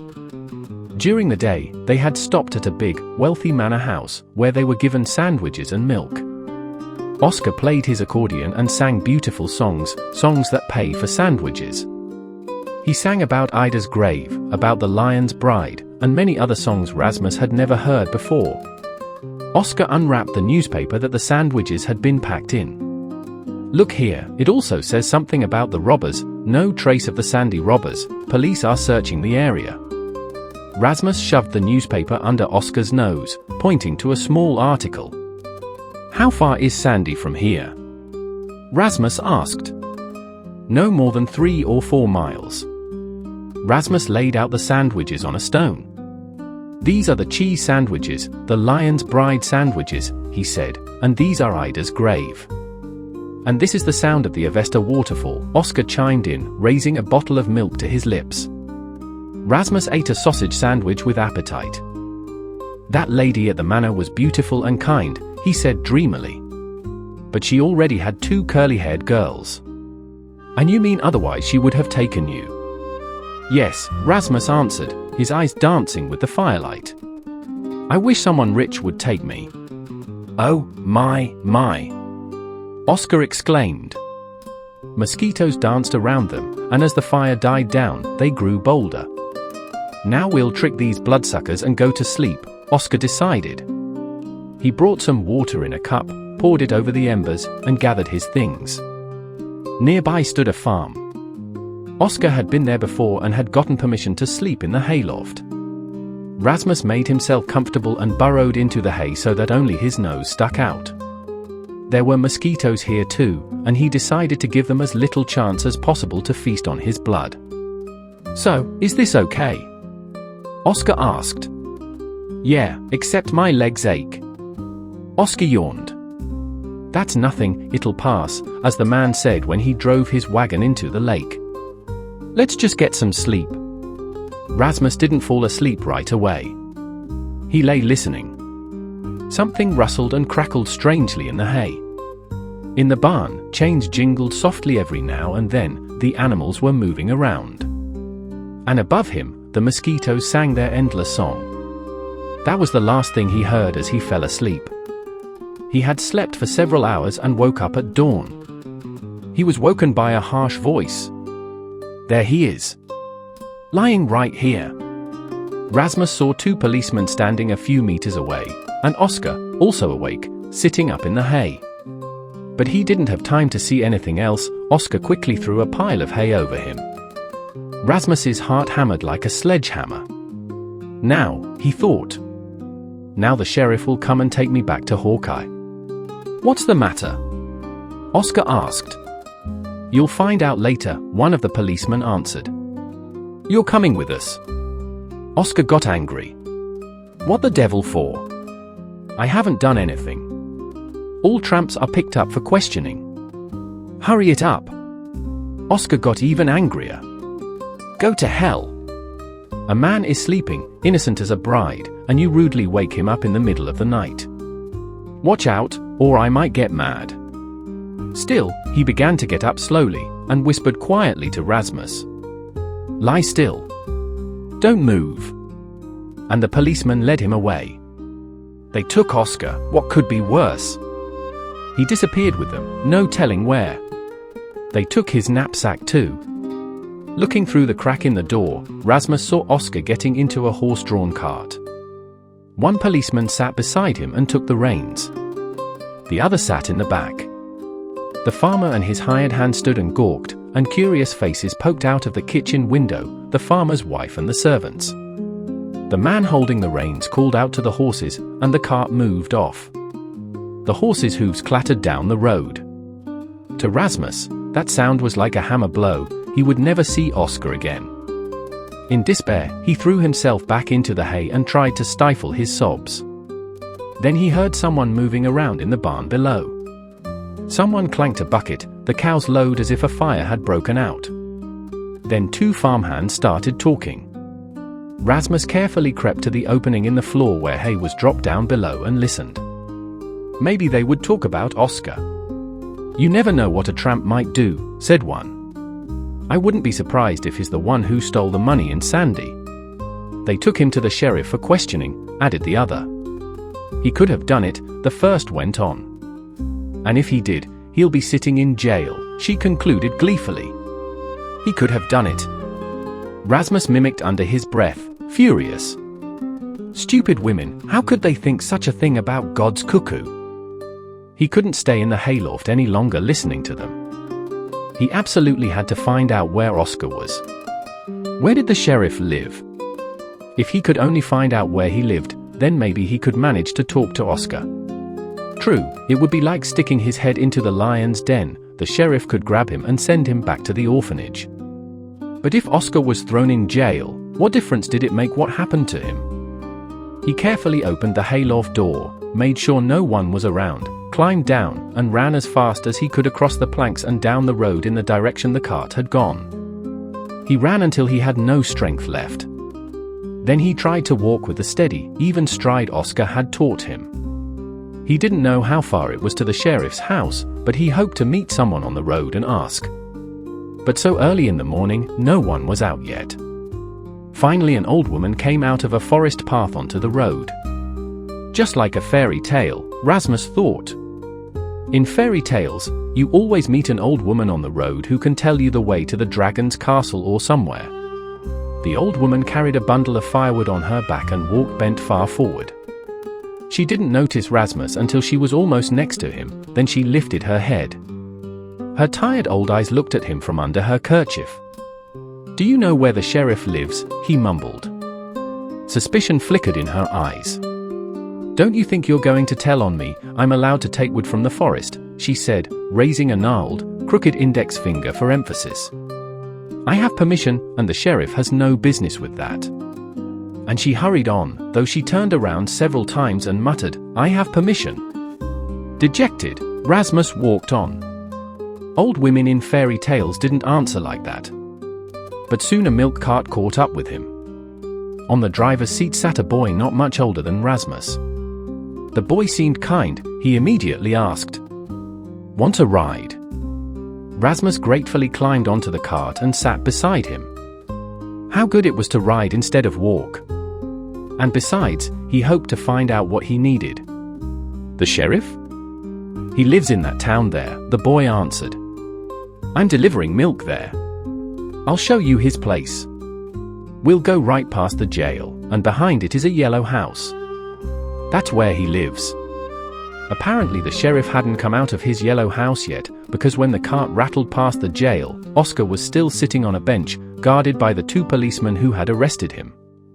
Rasmus didn't dare call out or stop. He rode all the way to the dairy. There he gave the driver one of his caramels as thanks for the ride, and hurried back to the narrow street they had passed. Oscar was no longer on the bench. But voices were coming from the open window of the sheriff's office. Rasmus crept as close to the window as he could. Luckily there was a privet hedge near the window, and he hid behind it. "Do I look like two masked men, huh?" Rasmus heard Oscar's agitated voice. "They blame every tramp in this country for everything." "Calm down, Oscar," said a voice that seemed to belong to the sheriff.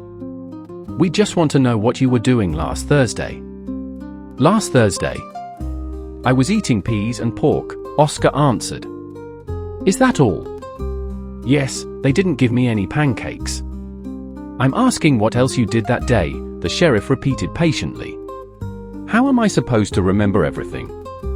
a tramp only remembers what he eats. I don't write down everything I do every day. But I know for sure I didn't dress up as two masked men and steal any money. I've never stolen 2 cents in my life. Well, let's say you're telling the truth. Do you know, Oscar, whether any of your colleagues are in this area right now? Colleagues? Who do you mean, thieves? No, I mean tramps. Damned if I'm not surprised. So you call tramps colleagues? I've been walking around all my life thinking I'm a simple tramp, and it turns out I'm not a tramp at all, I'm a colleague. The sheriff interrupted him. Haven't you run into any other tramps in this area recently? After a short silence, Oscar answered. I met Lousy, 7x8, and the house ghost. But you can't call any of them robbers, if I'm lucky, Oscar. The sheriff blew his nose and stood by the open window with his back to Rasmus. All right, he said, and blew his nose again. Then I suppose we'll have to let lucky Oscar go. If a man is innocent, I hope that counts in his favor. The sheriff didn't answer that. A little later, Oscar came out of the house and walked down the street. Rasmus ran after him, and when Oscar turned the corner where the sheriff couldn't see him, Rasmus took his hand and asked, Bet you weren't expecting me? Oscar smiled broadly. I wasn't expecting you, pal. I thought once I was in jail, you'd go off wandering without me. I'm not crazy yet. I knew they'd let you go soon, since you haven't done anything. You couldn't know that for sure. They wanted to pin the Sandy robbery on me. That was last Thursday. We didn't know each other then. But I know you now, Rasmus answered seriously. Now I know. Just think how clever these sheriffs are. Oscar said, putting his hand on the boy's shoulder. They think every tramp is a thief. Really? They sat down on a bench in the first little garden they came to and ate the last of the Ida's grave sandwiches. Now we'll have to sing and play for all we're worth, or we'll starve to death, Oscar declared. But I did manage to find out something from the policeman. They're not looking for a runaway orphanage boy. Seems your Hawkeye isn't very quick off the mark. No, sometimes she was so quick we could hardly believe it, Rasmus objected. He rummaged in his pocket and took out the little paper bag of caramels. Since we're having such bad luck, let's finish the caramels, he suggested. So they did, eating the 2 remaining caramels, and Oscar said, It's lucky the sheriff gave me a ride here, I was planning to come here anyway. I sing at the big manor houses around here. You can earn better here than in the villages. The peasants only pay with food. But that's not so bad, Rasmus argued, even though after the sandwich and the caramel his stomach was still empty. Oscar got up from the bench. Cash is still better. By the way, I think we should go and see Aunt Hedberg. Who's that? Oh, the kindest person in the world. She has lots of money, and she parts with it easily. I usually think every forest has its stream for her. She cries and gives me 50 cents. Rasmus jumped with joy. I know that song too, Aunt Olga used to sing it in the kitchen. Good for that, Aunt Olga. Then we can both go to see Aunt Hedberg. Rasmus walked along the sidewalk, hopping with happiness. It would be great to sing with Oscar. Just imagine, they'd get paid for it, too. He looked at Oscar with adoring eyes. It would be good if you taught me your songs, Oscar. Sometimes your voice might get hoarse. Oscar nodded approvingly. That's right, if I get hoarse, you can sing The Lion's Bride and Ida's Grave. Aunt Hedberg's house stood at the edge of the village. It was an old green villa, hidden in the shade of spreading maples, a good distance from the neighbors. Rasmus and Oscar stopped modestly at the gate, as if unsure whether to enter. Street musicians shouldn't just barge right up to the house. Jasmine scented the garden, and bleeding hearts bloomed lushly. In the flower beds bordering the garden path grew wallflowers and mignonette mixed with goosefoot, chickweed, and other weeds. Hawkeye would have a fit if she saw a garden in such a mess, Rasmus said. You see, Aunt Hedberg is old, Oscar explained. She's not strong enough to keep things tidy herself, and her maid apparently doesn't care. They walked up the garden path toward the house. The house, with its drawn shades, seemed so silent. You might think no one was home. "God forbid she's died, dear Aunt Hedberg," Oscar exclaimed. Silence all around, broken only by the cheerful chirping of sparrows. "Let's see if we can stir things up a little," Oscar suggested, and took out his accordion. "Ready, go." Rasmus swallowed nervously and began. It was the first time he had ever performed in public. Every forest has its stream, and every meadow has its flower. Oh, how wonderful it was. Rasmus felt they were singing like angels. In every heart there's a story. They didn't get any further, because at that moment one of the shades went up, and a maid, at least Rasmus assumed she was a maid, because she wore a blue dress like servants in fine houses, and a white apron, stuck her head out of the window. "You can't sing here," she said. "The lady is ill and doesn't want to be disturbed." "Go away." Oscar tipped his cap. "Please give Mrs. Hedberg my humble regards. Tell her Lucky Oscar wishes her a speedy recovery. Do me that kindness." The maid didn't answer and lowered the shade. "What a wretched girl," Oscar said. "The lady used to have a nice maid. She always gave me coffee. I wonder what happened to her." Rasmus was deeply disappointed. He had hoped Mrs. Hedberg would give them a whole 50 cents. Oscar was disappointed too. "What a life, nothing but joy," he muttered, heading back to the gate. "Let's get out of here." But Rasmus stopped him. "Oscar, I'm terribly thirsty. Can I go ask for some water, even though Mrs. Hedberg is sick?" "Of course, go. She won't refuse you water. Run along, I'll wait." Rasmus ran back.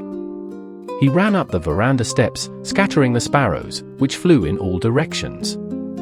He knocked on the door, and when there was no answer, he went inside. There were 3 doors. He chose the middle one and knocked. No answer, no one called out, "Come in."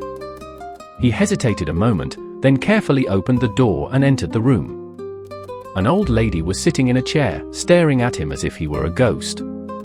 The maid who had just chased them away stood beside her, also looking at him strangely. Rasmus felt uncomfortable. "I only came to ask for a drink of water," he said timidly. The old lady didn't take her eyes off him. She sat motionless, as if paralyzed. But then she gathered her strength and said, "Anna Steiner, give the boy some water." The one called Anna Steiner reluctantly went to the kitchen, and Rasmus was left alone with Mrs. Hedberg, for it was obviously she. Rasmus shivered. Why was she staring at him like that? She looked frightened to death. Why wasn't she in bed? The maid had said she was sick. "Are you very sick?" he asked finally, unable to bear her gaze. "No, I am not sick." She seemed to have difficulty saying the words. So she wasn't sick at all? Then why had the maid lied? Anna Steiner returned and angrily handed him a ladle of water. The water was fresh and good. He drank in big gulps, while his eyes fearfully scanned the room. It was a beautiful, fine house, like none he had ever seen. In the room was a sofa upholstered in red plush, a round table of some expensive shining wood, and a chiffonier with metal fittings that gleamed like gold. The floor was covered with a soft, colorful carpet. On the door leading to the next room hung elegant dark green velvet curtains, and nearby a handsome staircase led upstairs. But there was something wrong with those curtains. They were moving, actually moving. Rasmus's gaze dropped to the floor. From under the curtain stuck out a shoe, a man's shoe, made of light leather with shiny black trim. People in this wealthy house had strange habits. Someone was hiding behind the curtain, no doubt. Actually, that wasn't what surprised Rasmus. Maybe they were playing hide and seek. But it was Mrs. Hedberg's eyes that frightened him. He had never seen such terrified eyes. Mrs. Hedberg looked at the curtain as if something dangerous lurked behind it. Apparently Anna Steiner felt sorry for Mrs. Hedberg, who was staring so fearfully at that shoe, because she pretended to need something by the door and casually adjusted the curtain, covering the shoe. Or maybe Anna Steiner wanted Rasmus to understand that there was a man behind the curtain. Mrs. Hedberg's fear infected Rasmus too. He felt that something was wrong here. He wanted to run out of that beautiful room with its drawn shades, away from the old woman with her terrified, staring eyes and the unknown danger behind the curtain. He wanted to be outside in the sunshine next to Oscar. "Thank you for the water," he said, handing the ladle back to Anna Steiner. He walked toward the door. "You're leaving already?" "Maybe you," came a desperate voice behind him. Rasmus turned around and looked at her. "What?" he asked. "No, nothing. You'd better go." Rasmus left, agitated and completely bewildered. Maybe she had wanted him to help her somehow? He told Oscar everything and asked what Oscar thought about it. "You're not making up some story about robbers, are you?" "No, something bad is going on in there, I know it." They walked on. When the villa was out of sight, Oscar suddenly stopped and scratched his head. "But we can't just walk away without trying to find out who that joker is hiding behind the curtain. Let's go back." They went back and slipped quietly through the gate. But instead of walking up the garden path to the house, they crept along under cover of the currant bushes, circled around, and approached from the back. The windows were covered, and it was eerie to think that someone might be watching them from behind those lowered shades. "It's as quiet as evening prayers in here," Oscar whispered. "How are we supposed to find out what's going on behind those drawn shades?" "We could spy on them," Rasmus suggested. "How?" Rasmus thought. If only he could get up to the second floor, he could spy perfectly from that staircase. Lie on his belly and listen to what was happening in the room with the curtains. He suggested this to Oscar, but Oscar shook his head. "Dangerous business, breaking into someone's house, especially for a tramp like me. Besides, I can't get in there." "But I can," Rasmus whispered excitedly. He pointed to an open window in the upstairs dressing room. It was small and narrow, a big fellow like Oscar could never squeeze through it, but Rasmus could. An old maple tree grew next to the house, spreading its branches almost to the roof. And climbing trees was something Rasmus was good at. He estimated the distance from the branches to the window, no more than a yard. "No problem at all." "Don't scare me like that," Oscar said. "It's dangerous, you could fall and break your neck. I can't let you do it. There's no other way. Just boost me up into the maple." Rasmus was afraid of many things. He was afraid of being caned, afraid of people, afraid of Hawkeye, afraid of fighting with bigger boys, afraid of making the teacher angry and being punished. He was afraid of being alone in the dark. But climbing, jumping, and diving, he wasn't afraid of any of that, no matter how dangerous. His thin body had a strange, almost too great confidence and a kind of wild courage. So he didn't listen to Oscar's objections. "Boost me up, I already asked you." By himself, he couldn't even reach the lowest branches. "I see you want to scare me to death," Oscar said. Nevertheless, he grabbed Rasmus and tossed him up like a glove. The boy caught hold of a branch and pulled himself up. His arms, legs, fingers tingled with impatience, with anticipation of what he was about to do. But Oscar was afraid. He stood in the shadow of the maple and watched anxiously as his wandering companion disappeared through the little window. Rasmus found himself in the dressing room, spacious as a bedroom. It was full of clothes. On a shelf sat a parrot. At any other time, the parrot would have been amusing to look at, but now there was no time for parrots. He stopped in front of the closed door. Was it safe to open it? What was on the other side? Rasmus pressed against the door and began to open it slowly, millimeter by millimeter. He knew that the slightest sound could give him away. It seemed to take an eternity before the door was open enough for him to slip through the crack. Then he stopped and held his breath, listening, not daring to move, only warily scanning the room he had entered. It was another beautiful, richly furnished room. A soft sofa with floral upholstery stood here. A grandfather clock ticked slowly and heavily. A palm tree in a tall pot stood in the corner. And from here, a staircase led down to the lower floor. Suddenly there was a stifled cry from below. Rasmus was frightened, and his heart began to pound. But that didn't stop him. He had to get to that staircase and see what dreadful things were happening down there. So far he could only listen. And what terrible sounds they were. Someone was crying desperately and helplessly. Someone walked across the room quickly. All these sounds made him more and more afraid. Every now and then, there was complete silence. He heard only the ticking of the clock behind him, and that made him even more frightened. He approached the staircase step by step, testing whether the floorboards would creak, moving closer and closer. When everything quieted down below, he stopped and froze, barely breathing, and cleverly used every noise downstairs to mask his own footsteps. Finally he reached the stairs. Then he lowered himself to the floor and crawled on his belly to the banister. Now he could look down by sticking his head between the railings. He had calculated correctly. It was an excellent spot for observing. He couldn't see the whole room. But he could see Mrs. Hedberg. She was still sitting on the chair. She was the one crying. Anna Steiner stood beside her, patting her hand, trying to comfort her. And then, from the corner of the room that he couldn't see, a man came out. No, there were two of them. Good heavens! They were wearing masks, yes, two masked men here too. Both had black masks on their faces, and one of them was wearing those shoes with the shiny black trim. The grandfather clock wheezed, and a hot wave of fear ran down Rasmus's back before he realized it was about to strike. It struck 10 heavy times. In his terror, Rasmus began to think that he himself had made such a noise that the men in black masks would come up the stairs and silence both him and the clock. No, no.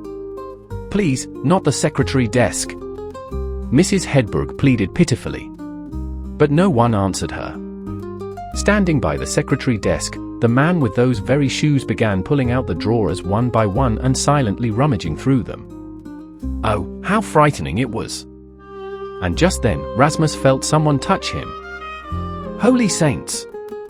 Someone had crept up behind him and touched him. He nearly screamed, nearly died of fright. But it was only a little black kitten rubbing against his legs. Rasmus loved kittens, but now was not the time. He gently pushed the kitten away with his bare foot, but the little black rascal was stubborn. The kitten kept rubbing against Rasmus's legs, purring loudly, then jumped up right near the boy's face and rubbed against his soft cheek, purring even more happily, and then stuck its tail in his ear. Rasmus was desperate. Just imagine, the stupid kitten didn't understand what horror was going on in its house. There it went, purring, while its mistress wept in terror. He picked up the kitten and pushed it away a little harder. The kitten flew off to the side and sat down, staring at Rasmus disapprovingly. Then it turned, lifted its tail proudly, and walked away. As if to say, I'm not going to impose on anyone. But then Mrs. Hedberg sobbed even louder. No, no. Not the necklace, she begged. Take everything, but not the necklace. It's for my daughter who lives in America. The man at the secretary desk calmly examined the necklace, fingering the gold links, as if he hadn't heard Mrs. Hedberg's words. Then he stuffed the necklace into his pocket and went back to rummaging through the drawers. The other stood silently by the door. Then Rasmus saw that he was holding a revolver, aimed at Mrs. Hedberg and Anna Steiner. How terrible! In his fright, Rasmus gripped the banister posts tighter. And then the unexpected happened. One of the banister posts had broken off long before Rasmus was born. It had stood quietly in its place until Rasmus grabbed it at this unfortunate moment, and the piece of wood fell with a loud clatter at the feet of the man standing by the secretary desk. He spun around quickly, and he too had a revolver in his hand. Who's up there? He barked like a whip crack. I'm going to die now, Rasmus thought. Oscar, help me. There's no one up there, Anna Steiner said. So bits of wood just fall from above by themselves? That doesn't happen. With his revolver at the ready, he began to climb the stairs slowly and carefully.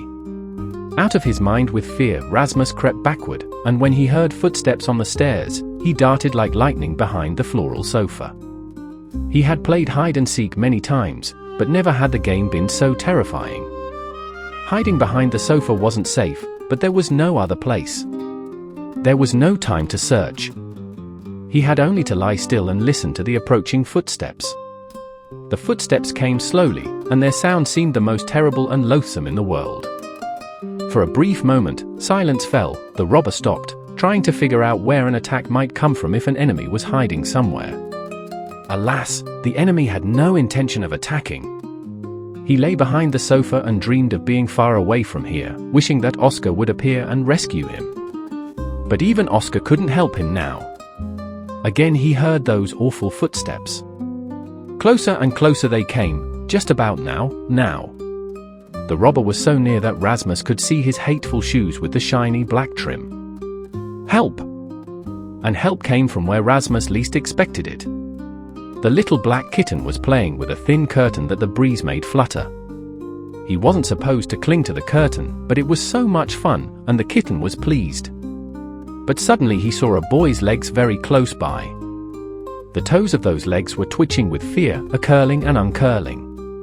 That was even more interesting than the curtain. Delighted, the kitten jumped and landed on the legs of his victim, dug in his sharp little claws, and began playing with the boy's big toe, biting and scratching it.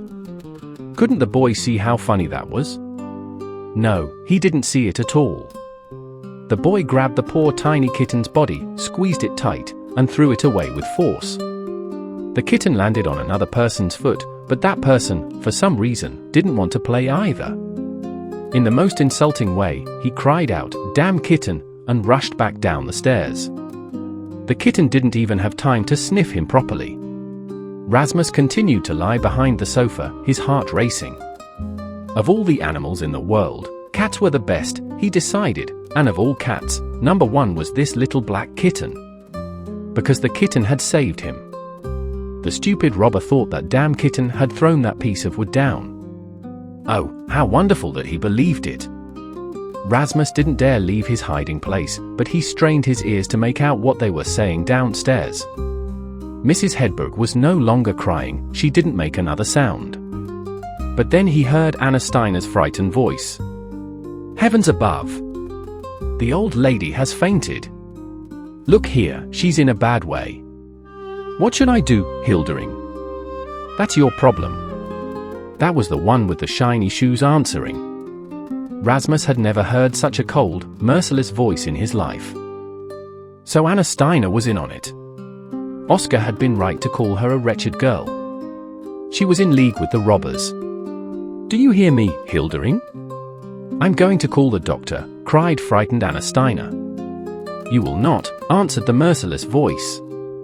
I've cut the telephone wire, by the way. But she could die. Calm down. You won't call either the doctor or the sheriff before evening. Then how will I explain? You'll say the old woman was so unwell that you didn't dare leave her alone. I'm afraid. I don't want any part of this. What a beast! Rasmus thought. Now's the time to be saying that.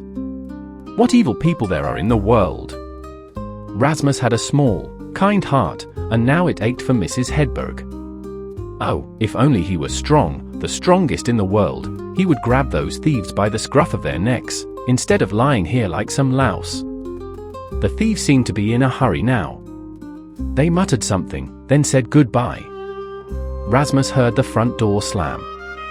Anna Steiner was alone, and he heard her nasty voice. Dear lady, wake up! Wake up, dear lady! A few minutes later, pale and agitated, Rasmus climbed back down the same way to Oscar. Finally! Oscar sighed. Finally! Rasmus interrupted him. Did you see them? Did you see the robbers? Oscar shook his head. After you disappeared, I didn't see a single face. But I sure sweated. So you didn't see them either? Rasmus said, disappointed. Oscar should have hidden around the corner and peered out from there. Then maybe he would have seen those robbers without their masks. You should have kept watch, Rasmus scolded Oscar. What were you doing all this time? "I told you, sweating," Oscar exclaimed. "So what do we do now?" Rasmus asked after telling Oscar about his adventures. Oscar shook his head and thought. "The week's off to a good start. As the man said who was going to be hanged on Monday. I just can't figure out what to do. There was so much evil in the world. They moved away from it, preferring solitude. They settled on a hill in a secluded pine grove near the town to think calmly about what to do next." Rasmus lay on his back in a sun-warmed sandy hollow and stared up at the white clouds and the slowly swaying treetops above him. He thought about poor Mrs. Hedberg, and his back tingled. Maybe she was dying right now, with no one beside her but that wretched maid. And those two masked men had gotten away, who knows where, taking her necklace with them. "Let's go to the sheriff," he suggested. Oscar made a face. "Then he'd certainly throw me in jail. He'd think I was mixed up in both the Sandy factory robbery and Aunt Hedberg's house." "Well, what if you tell him you're innocent?" "Oh, sure. You think all I have to do is say I'm innocent, and he'll bow and let me go?" "Not a chance. You don't know what it's like to be a tramp."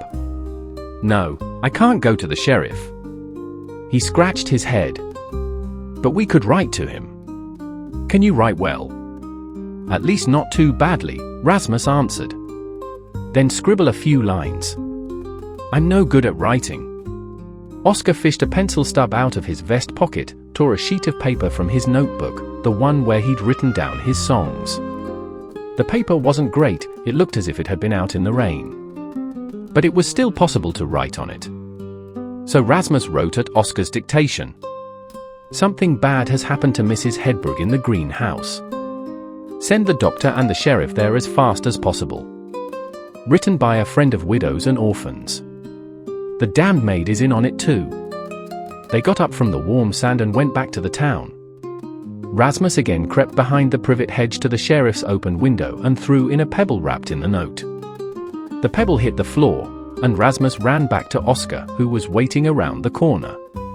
They had done what they could for Mrs. Hedberg. Now they had to think about themselves. "How long does it take a person to die of hunger?" Rasmus asked. It seemed to him they were heading that way. Evening was coming, and all that sad day they had eaten only a sandwich and a caramel in the morning. "We'll have to break out the Lion's Bride if we want to get some food," Oscar said. "Not that I feel like a songbird, but there's no help for it, we have to sing." And the Lion's Bride was indeed indispensable when it came time to raise money for food. For several hours they went from house to house, singing and playing. Rasmus even forgot about the evil people and his own hunger, gazing in delight at the 5 and 2-cent pieces raining into his cap. People loved Oscar's songs. They gladly paid a coin or two to hear about the lion who tore women apart, about the treacherous traitor Alfred, about the unfortunate ones shot by revolvers and swimming in blood. "Sad things happen," Oscar sang. But the sadder the stories, the happier the people seemed. They went from yard to yard, and at the first notes of the accordion, the maids stopped washing dishes in the kitchens. They leaned out of the windows, winked at Oscar, and eagerly gave him 5 cents, maybe also because the sun was shining, because that evening each of them was going to meet her own faithful Alfred. Even the wealthy ladies watched him from behind their parlor curtains, laughed, sang along, and sent their children out into the yard with small change wrapped in scraps of newspaper. Rasmus collected the money, beside himself with joy. How great it was to be a wandering musician. "I'm going to play in people's yards too when I grow up," he told Oscar afterward. "Is that so? You like singing that much?" "No, but I really like money," Rasmus said frankly. "At the orphanage I was poor as a church mouse. But you don't want to spend your whole life collecting 5-cent pieces. There are other jobs that pay more." Rasmus stuffed another batch of coins into Oscar's pocket. "I like 5-cent pieces best, okay?" A shadow crossed his face. Actually, he didn't want to think about what he would do when he grew up. Because then he'd also have to think about what would happen before that. What would happen when he couldn't wander with Oscar anymore? What would become of him if no one wanted to take him into their home? He decided not to think about it. Whatever would be, would be. Be happy if today brought you something good. Well, since you like 5-cent pieces so much, take 2 for yourself, Oscar said, pressing 2 coins into the boy's hand. Rasmus blushed with pleasure. He took Oscar's hand and bowed the way he'd been taught to thank when given something. For a long time he was silent as a fish, but finally he awkwardly patted Oscar's sleeve and said, "You know, Oscar, you're the kindest tramp in the world." He so rarely received presents. Each gift was a big event for him. Because if someone gives you something, it means someone loves you. Rasmus felt that 2 5-cent pieces proved that Oscar loved him. Rasmus walked along, squeezing the coins in his pocket from time to time, and felt rich.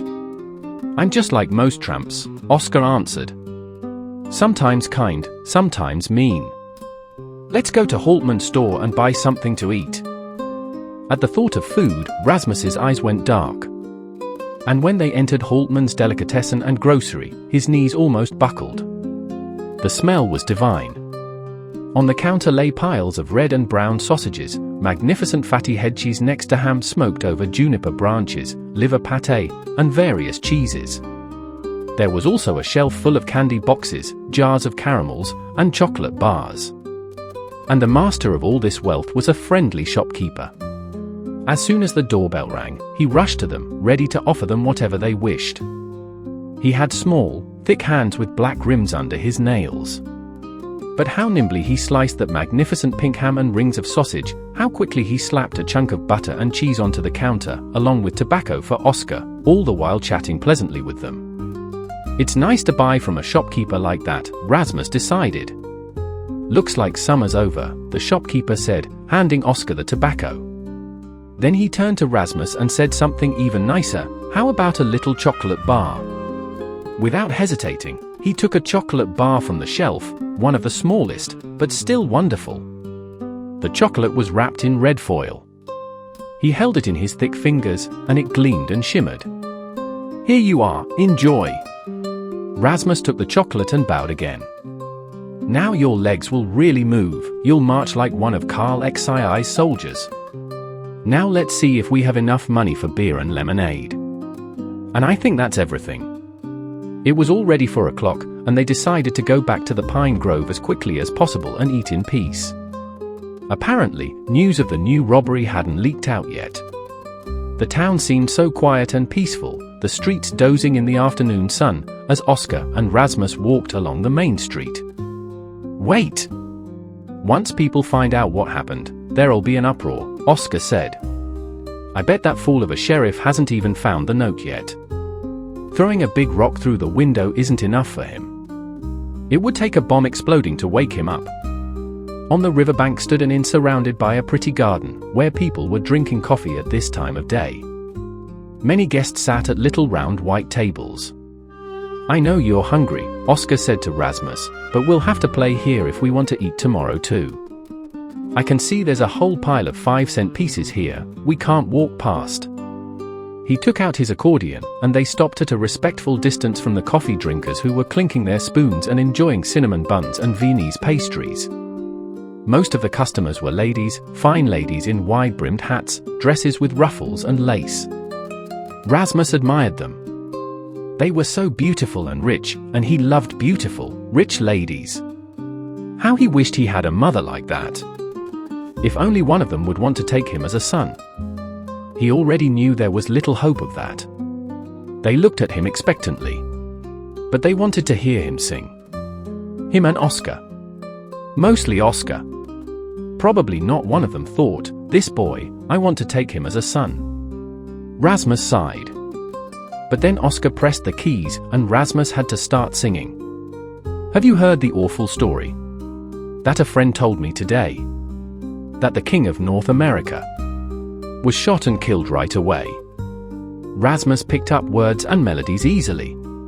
After just a few hours of going from yard to yard, he had memorized all of Oscar's heart-rending songs.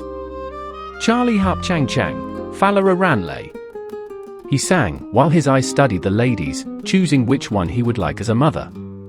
At the nearest table sat a plump lady who seemed to be the proprietress. Every now and then she gave orders to the serving girls. She chatted sweetly with two gentlemen at the next table. She seemed to like them very much. Tipping her head to the side, she gazed into their eyes and laughed for no reason. "Dear Mr. Liv, do have another cookie," she said. "May I pour you more coffee, Mr. Lyander?" It seemed that pleasing them was the greatest pleasure in the world for her. The gentlemen, whose names were Liv and Lyander, were also very elegant and distinguished. Both wore white straw hats, both had small mustaches, and one had a flower in his buttonhole. "Charlie Hap Chang Chang, full era," sang Rasmus, his clear, high voice blending beautifully with Oscar's deep one. Their clothes were elegant too, summer suits, narrow trousers, and the shoes on one of them, light leather uppers with shiny black trim, the very shoes that the King of North America. Rasmus stopped singing abruptly. On Mr. Liv's feet were those very same shoes with the shiny black trim. The fear he had felt that morning came flooding back. He remembered Mrs. Hedberg's crying and the sound of those terrible footsteps he had heard while lying behind the sofa. It was the feet in those shoes that had approached him so threateningly then. He couldn't sing while looking at those shoes. Oscar gave him an angry look, not understanding why he had stopped. But it didn't help, Rasmus couldn't sing anymore. Even if Mr. Liv was completely innocent and had only by accident put on those terrible, awful robber's shoes, Rasmus still couldn't sing. He looked at those shoes, and he felt so sick that he no longer even felt hungry. "Listen, Hildering, we'll start fishing early tomorrow," said the other gentleman at the table. Hildering. Mr. Liv's name was Hildering. He had the same name as the robber, and the same shoes as the robber. "Yes, we need to make use of the remaining days." And his voice was the same as that robber's voice. "But you'll at least stay until the end of the week, won't you?" the plump lady asked anxiously. "Of course. We like it here."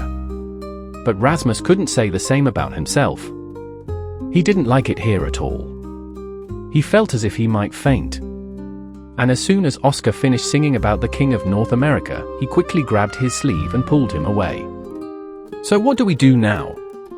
They were lying again in the sandy hollow in the pine grove. The world still seemed evil to Rasmus. He had moved away and hidden behind a pine tree, where he had thrown up. The food wouldn't stay down because of all the excitement. Oscar puffed on his pipe, thinking, "There's no help for it, I'll have to go to the sheriff, oh dear, oh dear. Tell him, I think two fine gentlemen robbed Mrs. Hedberg. But how can I get the sheriff to believe me? As the old woman said when she wrote the number 7, that's a different story." He knocked out his pipe and put on his knapsack. "My feet don't want to go to the sheriff's. But like it or not, I have to go." "Yes, God help us," said Rasmus. That was what Aunt Olga used to say in Westerhaga before an inspection. And the sheriff was even scarier than an inspector. "But I won't be coming back here anytime soon. This place is a regular Nineveh. It's much better to go around the villages, they don't have thieves there."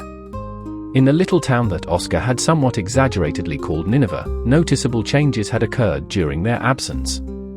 Now at every corner people stood talking loudly. You could tell from far away that they were discussing something important, and it wasn't hard to guess what. "I'd like to hear what they're gossiping about," Oscar said.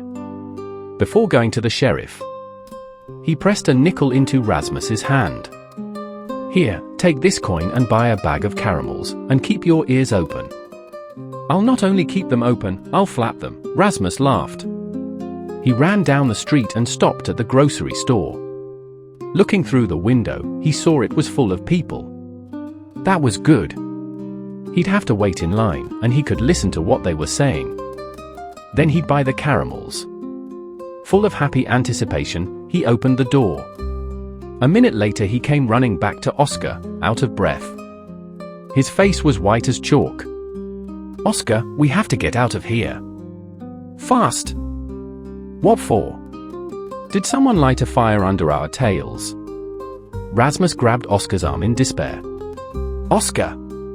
Anna Steiner told the sheriff that we attacked them." Oscar's eyes widened and he turned red with outrage. "Me?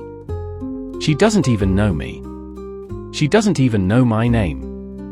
She said a tramp came with an accordion, and a boy was with him. He played the accordion first, then went into the house and, threatening with a revolver, took Mrs. Hedberg's emerald necklace. Oscar smacked his forehead with his fist. What a wretched girl that maid is. If she were here, I'd shove that lie back down her throat. And what does Mrs. Hedberg herself say? She's apparently dying, she can't say anything, she's lying like she's dead. The doctor says her heart is barely beating. The veins bulged on Oscar's temples. He got even redder with anger and smacked his forehead again. So everything's going smoothly for them.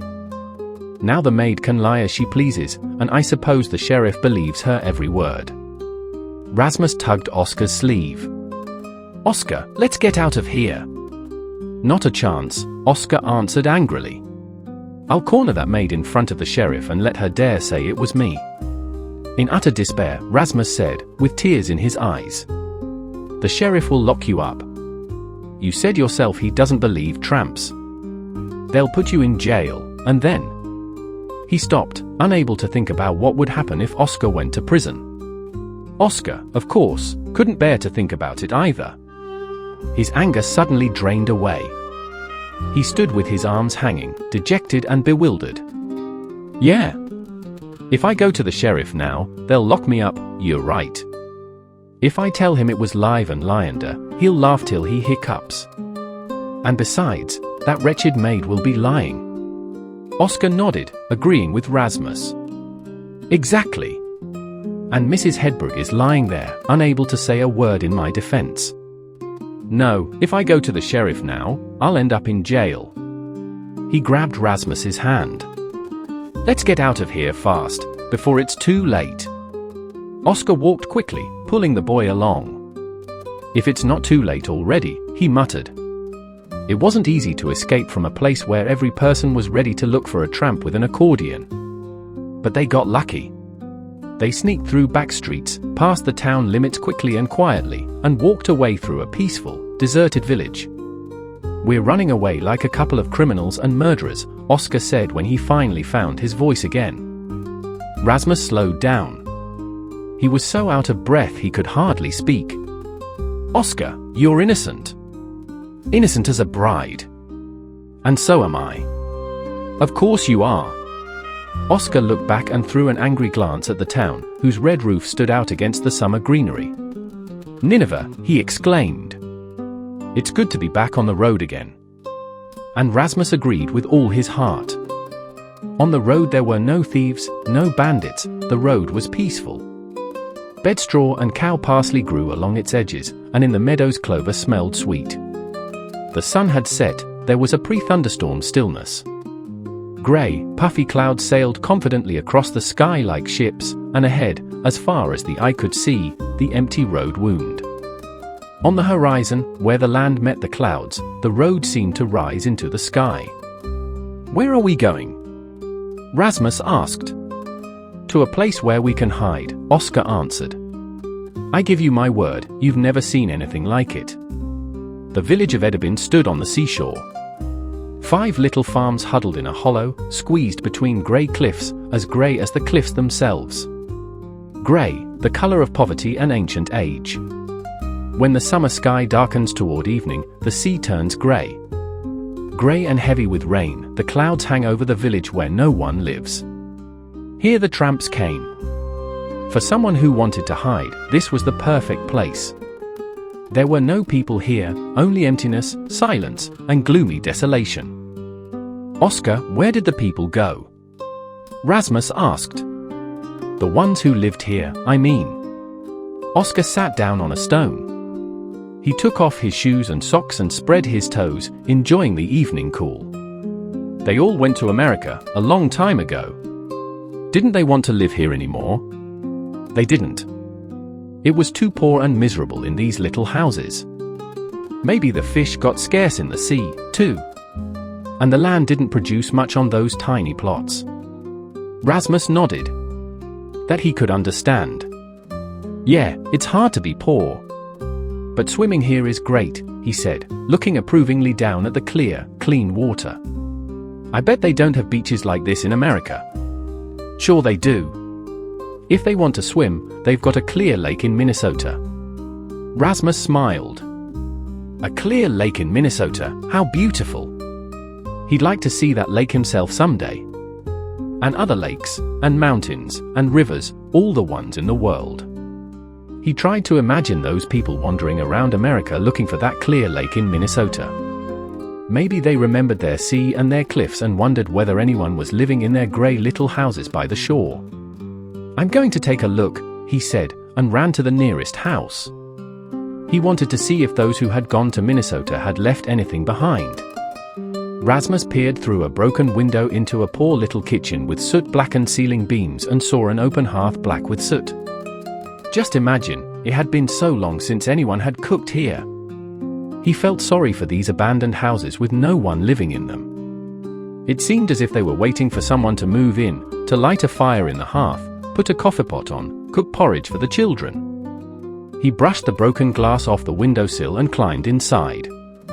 Dry leaves and rubbish lay on the floor, the old floorboards creaked under his bare feet. He went to the hearth and looked up the chimney. Who knew when a fire had last burned there? And yet once this cottage had been someone's home. If only it was still that way, and he could live here. But of course, if people still lived here, he could only stop at the kitchen door like any other tramp. Then they would have their own children, and they wouldn't want some strange boy. But a person could dream. Rasmus ran to the window. "Oscar, are we going to stay here?" "Yes, at least for one night," Oscar called from his stone. "I don't feel like being around people right now, I'm mad at them." Rasmus liked the Minnesota people's houses. He ran up and down their stairs, through their entryways, kitchens, and little rooms with low ceilings. He carefully chose a house and finally settled on the one that was best protected from the weather and had suffered least from wind and rain. It had a cramped little kitchen and a low-ceilinged room, and a steep, creaky staircase leading to a rickety loft. But still, it was a house, and he could imagine it was his home. He could imagine that Oscar was his father. And if he tried hard enough, he could even pretend that Oscar wasn't a tramp but a rich merchant.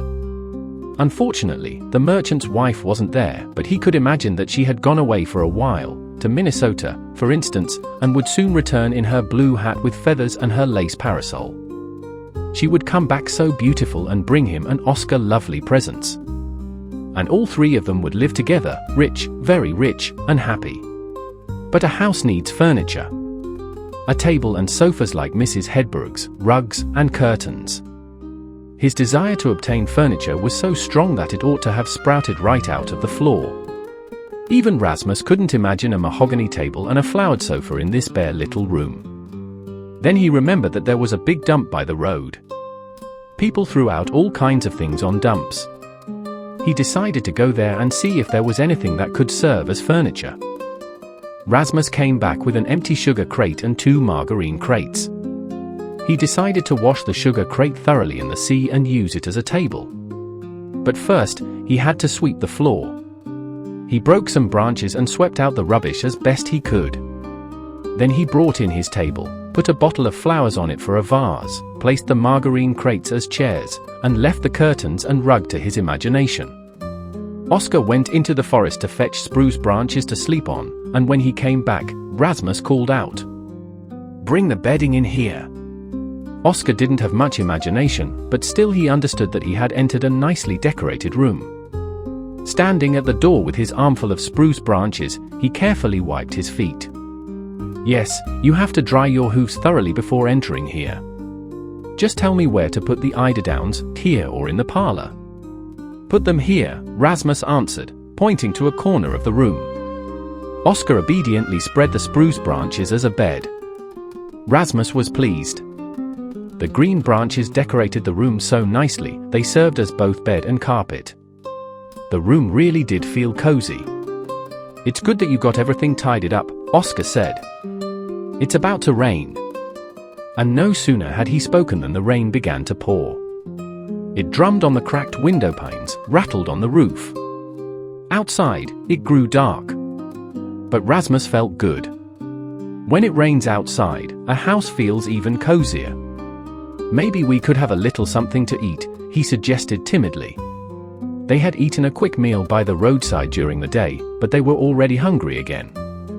And since there was a table in the room, why not use it? Oscar still had almost all the food they'd bought at Haltman's. He took out the bread, butter, cheese, ham, and sausage and laid them out on the sugar crate. They sat on the margarine crates and ate, listening to the sound of the rain. "I'll never forget this," Rasmus thought. Never forget how good it was here, eating while the rain sounded outside. He didn't dare tell Oscar that he had imagined this was their real home. And he certainly couldn't admit that he had pretended Oscar was a rich merchant and that his wife in the blue hat with feathers had gone away somewhere.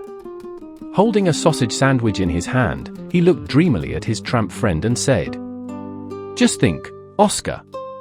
What if you were my father and we lived together? Wouldn't that be great?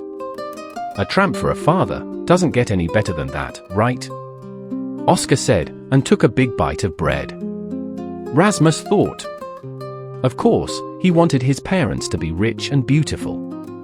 A tramp wasn't much. Oh, if only Oscar were a handsome merchant. The rain stopped as suddenly as it had begun. The tramps had eaten their fill and lay down to sleep in the corner on the spruce branches. Oscar took out the piece of blanket that the accordion was wrapped in and covered Rasmus so he wouldn't get cold. "My father," Rasmus thought. "He covers me with a red silk blanket. My mother is in Minnesota and can't cover me. She's swimming in that clear lake over there and writing letters home. I'll be back soon and bring lots of expensive gifts. Cover Rasmus well at night, take the red silk blanket. Yes, yes, I'll be back soon." Outside it grew completely dark. Wind blew in from the sea. While the rain had fallen, the wind had held its breath, but now it blew with renewed force. Waves splashed violently, the wind tossed and bent the low birch trees on the shore. The walls creaked, and the broken window panes groaned and sighed. Nearby, a door kept banging. Oscar got fed up. "Well, I see we won't get any peace here to sleep." Rasmus didn't like the rustles and sighs either. He was frightened. Wide-eyed, he lay in the corner, staring into the semi-darkness like a frightened animal. "Just imagine. What if there are ghosts here?" he whispered. "Maybe they'll come and take us away." But Oscar wasn't about to be scared. "When they show up, give them my regards. Tell them to get lost into the sea, or else God's cuckoo will make hash out of them."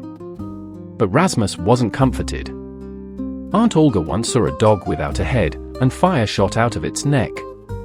Oscar yawned. That Aunt Olga probably doesn't have a head either. There are no such things as ghosts. Yes, there are, Rasmus argued. You know what Pete the Giant says? If you run around the church 12 times at midnight, the devil will come and take you. And the devil would be right. Why would anyone run around a church in the middle of the night? You'd have to be crazy. Then you'd have no one to blame but yourself. Oscar didn't want to talk about ghosts anymore. He was getting sleepy. Rasmus was sleepy too, even though he'd napped a little on the hill in the pine grove. He would have liked to fall asleep, but the rustles and sighs kept him awake. Oscar soon began to snore, while Rasmus lay in the dark and listened. And then he heard voices. Yes, he really heard voices. Of course, old houses can sigh in the wind at night. But voices meant ghosts had come. With a pained moan, Rasmus rushed to Oscar. "Oscar! Ghosts have come. I hear their voices." Sleepy Oscar sat up on his spruce bed. Voices? What voices? Sleep fell away from him. He listened. Yes, Rasmus was right. Somewhere nearby, voices could be heard. "Well, I'll be," Oscar whispered. "Looks like we're off to the sheriff again." He crawled to the window, knelt down, and peered anxiously into the darkness. Rasmus pressed himself to the window too. He was so frightened he began biting his nails. "About time we took the money and cleared out," someone said, someone standing very close to the window. And that voice didn't sound like the sheriff at all. "Trust me," answered another voice. And that voice Rasmus recognized. Hearing Liv's voice, Rasmus would have recognized it among 1,000. Rasmus clutched Oscar's arm and squeezed with all his might. Liv and Lyander were here, right beside the window. He was more afraid of them than of ghosts or the sheriff. And then they came into the house. Help! Now they were in the kitchen. Rasmus could hear the floorboards creaking under their feet. What were they doing here so late at night? Was there nowhere in the world where you could hide from these thieves? The door from Rasmus's fancy room to the kitchen was half open, and he could hear every word. I think it's dangerous to wait any longer, said the other one, Lyander. I'm going to reel in my fishing rod. Now, now, now! Liv answered. No need to get nervous, you'll spoil everything. It's not smart to clear out right after the old lady lost her necklace. Don't you understand? We were never in Sandy, get it? Our conscience is clear. Who would live for 2 weeks at an inn just a few miles from Sandy if they were mixed up in that business? Don't you get that? Don't I understand? You've told me that at least 14 times. Still, I want to take the money and get out of here. Otherwise, we'll just sit around with our clear consciences until we're up to our necks in it. It'll be my way, Liv declared. We'll take the money on Saturday morning and calmly leave on the 2 o'clock train. Then not a single devil will come around with his stupid ideas about a missing necklace or any of that junk. It sounded like they were pulling out several floorboards. Then Liv said, quietly but with delight, "It warms the heart to see such a pile of money." There was a moment of silence, then Liv added, "I figure the necklace is worth 5,000 or 6,000, at least." "Still, I'd be glad to get rid of it," Lyander replied. Sandy went smoothly, but this business with Anna Steiner, I don't like it. Go ahead and fool around with your old, cheap brides, but doing business with women, that I don't approve of. Getting cold feet?" Liv asked with contempt. "It's not that I'm scared. I just don't like any of this. What if the old woman wakes up?" "She won't wake up. She's had enough of this world already. If she wakes up and tells what really happened, and the sheriff puts the screws to Anna Steiner and forces that fool to tell the truth about that tramp. And when he realizes she lied about the tramp, it'll take him only about 5 minutes to squeeze everything about us out of her. And 5 minutes after that, he'll know all about our little business in Sandy." "Easy," said Liv. "You've been harping on this all day. I'm tired of hearing that song. Anna Steiner isn't crazy. Besides, the old woman won't open her mouth again." Lyander snorted in displeasure. "And the hiding place here is great," Liv continued. "Keeping the money here is much better than burying it in the woods. Easy to find. And besides, nobody ever comes here. Unless you come here before Saturday." Liv got angry. "What, you don't trust me?" Lyander snickered and said dryly. "What, you don't trust me?" asked the fox, and bit off the hen's head. "I trust you exactly as much as you trust me, isn't that clear?" Rasmus squeezed Oscar's hand hard. He couldn't stand it any longer. It was terrible, though interesting. Just imagine, there were people in the world who wished others dead. And those terrible, ruthless robbers were so close, just a few meters away. He wanted to be somewhere far from here. At the same time, he wanted to stay and see what would happen. He was seized by a thirst for adventure. He strained his ears and heard the boards knock again as the hiding place was closed. "Just wait. We'll see what happens when they leave." "Well, shall we go?" Lyander asked. "Let's go," Liv answered. Rasmus was about to sigh with relief, but then Liv said something terrible. "I just want to look for my pipe. I left it around here somewhere. I think I put it on the window ledge in the room." In the room, of course, meant the room where Oscar and Rasmus were huddled in the corner. Rasmus pressed himself against Oscar, his head was spinning with fear. He felt Oscar's arm muscles tense, and he understood that Oscar was getting ready to fight. But the robbers had revolvers? It looked like the last hour for the tramps. Fast footsteps approached, the door swung open, and the beam of a flashlight danced around the room. And in the middle of the room stood Rasmus's furniture. But the light quickly passed over the sugar crate. Apparently the robber didn't find it strange that it was there. He didn't cry out, didn't act surprised. What would he have done if he had seen Oscar and Rasmus? They had shrunk into the corner and were waiting. Oscar's muscles tensed even more. But then, there it is, your pipe, came Lyander's voice from the kitchen. On this window. Live turned quickly. The dangerous beam of light went out, and the robber disappeared without noticing the tramps lying in the corner. It was a miracle, because even in the darkest corner there was no complete darkness. Perhaps someone searching for a small pipe could fail to notice two large tramps. Blind as a bat, Rasmus said after the robbers had gone. He dared to speak only when they had disappeared into the windy night. Let's go, Oscar said, and took his flashlight. Let's go look at that wonderful hiding place, the one that's so easy to find. Heavens above! How interesting this is! They rushed into the kitchen. Rasmus was beside himself with excitement. He imagined a huge treasure chest full of 5-cent pieces. The flashlight beam swept over the bare floorboards. Oscar examined every board, tested each one with his foot to see if it was loose. Here's the hiding place. He quickly pulled up a loose board near the hearth, shone the light into the hollow space beneath. There was a square hole, and in it lay a package neatly wrapped in oilcloth. He unwrapped it. Oh! Rasmus exclaimed. Inside were beautiful, tightly packed stacks of 100,000 kroner notes, the payroll from the Sandy factory. There were no 5-cent pieces there, but from Oscar's frightened eyes, Rasmus understood that this was money too. Just think how much money there is in the world, Oscar said. And I never even knew it. He sighed happily.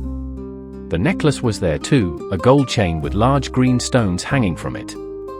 Just imagine, now Mrs. Hedberg will get her necklace back. If she's still alive. Oscar ran his fingers over the jewels. I hope she's alive, so I can sing "To Every Forest Has Its Stream" for her one more time, and she'll give me 50 cents. Tomorrow, Rasmus said, beaming with joy, tomorrow we'll go to the sheriff and give him the money, and then we'll take Mrs. Hedberg her necklace. Oscar shook his head. Oh no, we won't do that. You have to be clever about everything, as the woman said when she caught a louse with her toes. Then what should we do? Rasmus asked. I'm not sticking my nose into the hornet's nest again. I'm not getting mixed up with lying servant girls and listening to nonsense like Oscar. What were you doing on Thursday? No, we'll hide all this somewhere else and write a new letter to the sheriff. Please be so kind as to pick up the money, or it will be lost. And then you and I will go back to tramping. Let the sheriff finish the job himself, that's what he gets paid for. I'm not going to be his errand boy. Oscar picked up his knapsack and began packing the stacks of money into it. I just hope the sheriff doesn't catch me while I'm carrying half the National Bank on my back. Then I'd get life in prison. He picked up the necklace and jokingly put it around Rasmus's neck. Let me decorate you. For once in your life, you'll be a handsome fellow. Right now you look like King Solomon in all his glory, though you have more freckles than he did. And the flashlight illuminated King Solomon with his skinny arms and legs and the green emeralds around his neck. Yes, and besides, my hair is straight, Rasmus said ruefully. He tugged at the necklace. He wanted to take it off quickly. But he didn't have time. Because voices were heard again. Quick, Oscar whispered. Let's get out of here. They ran out into the entryway. But it was too late. Voices were now right outside the front door. Their way was blocked. Up to the attic, fast!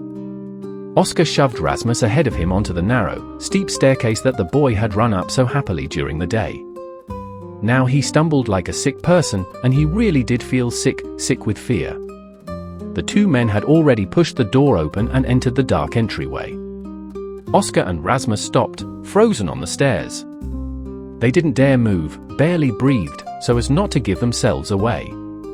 Rasmus stared in terror at the two dark shadows below, the ones who had turned his life into a nightmare.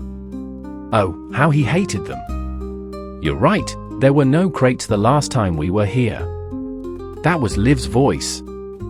He yanked open the kitchen door. And you didn't have the brains to realize something was wrong when you saw a whole factory of crates had come in here, Lyander said angrily. Couldn't you see they couldn't have gotten here by themselves? I only thought about it afterward, Liv replied. You know how it is, you look at something and you half see it and half don't. And then a little later, bam!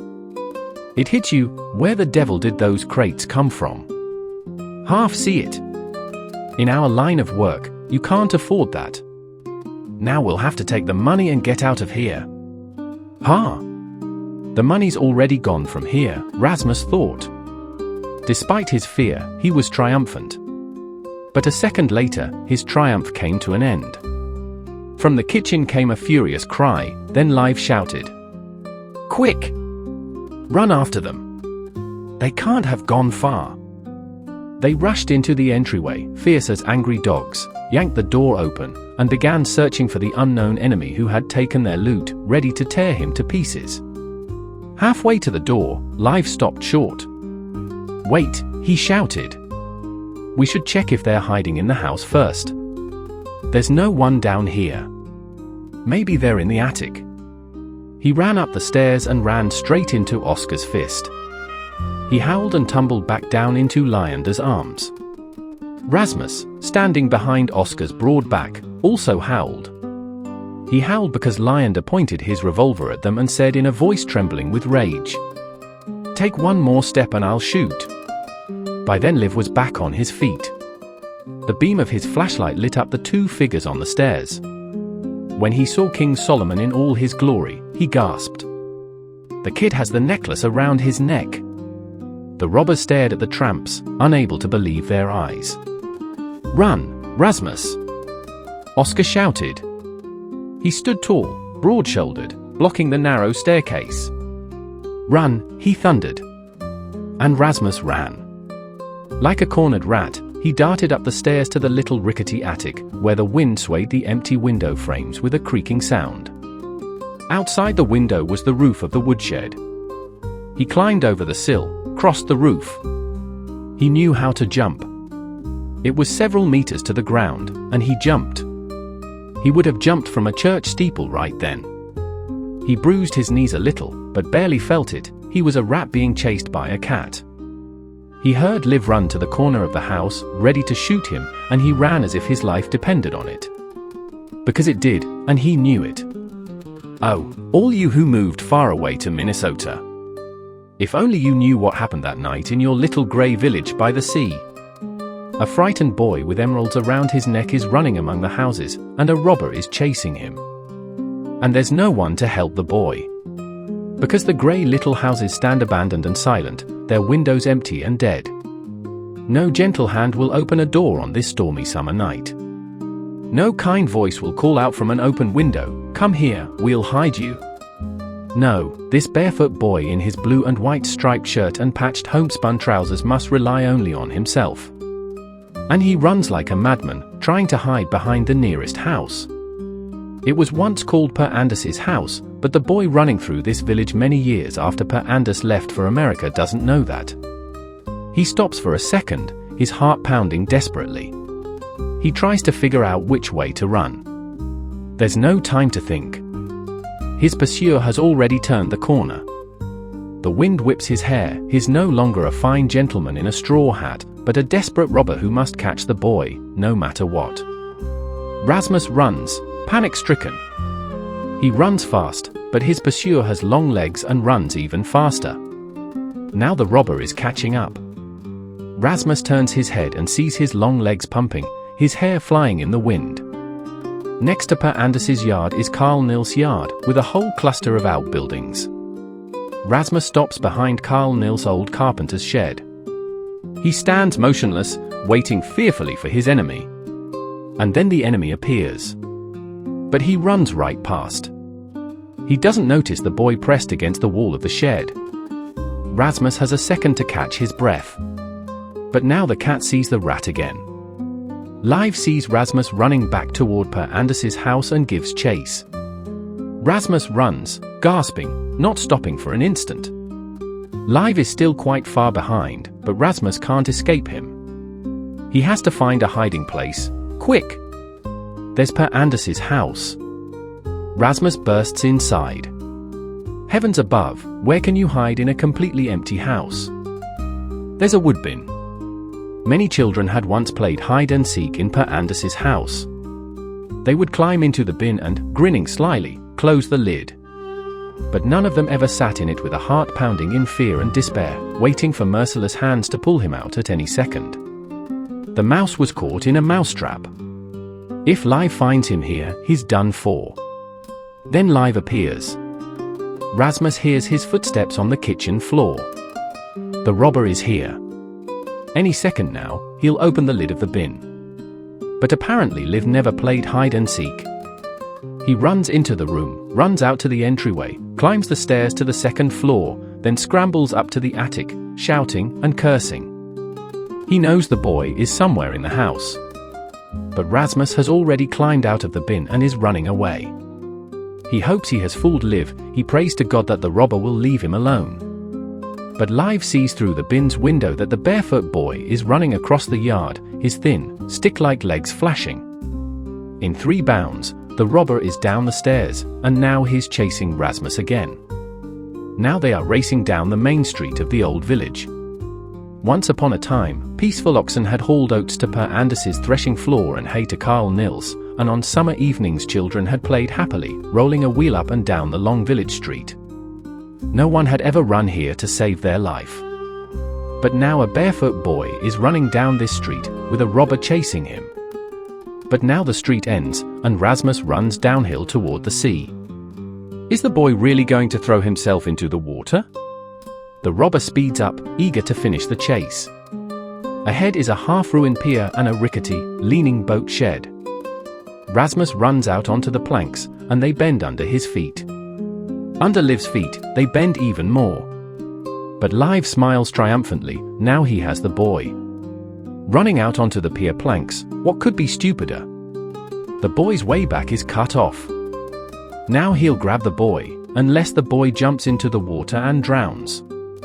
Beside the shed, the planks turn to the right. Rasmus runs on the swaying planks.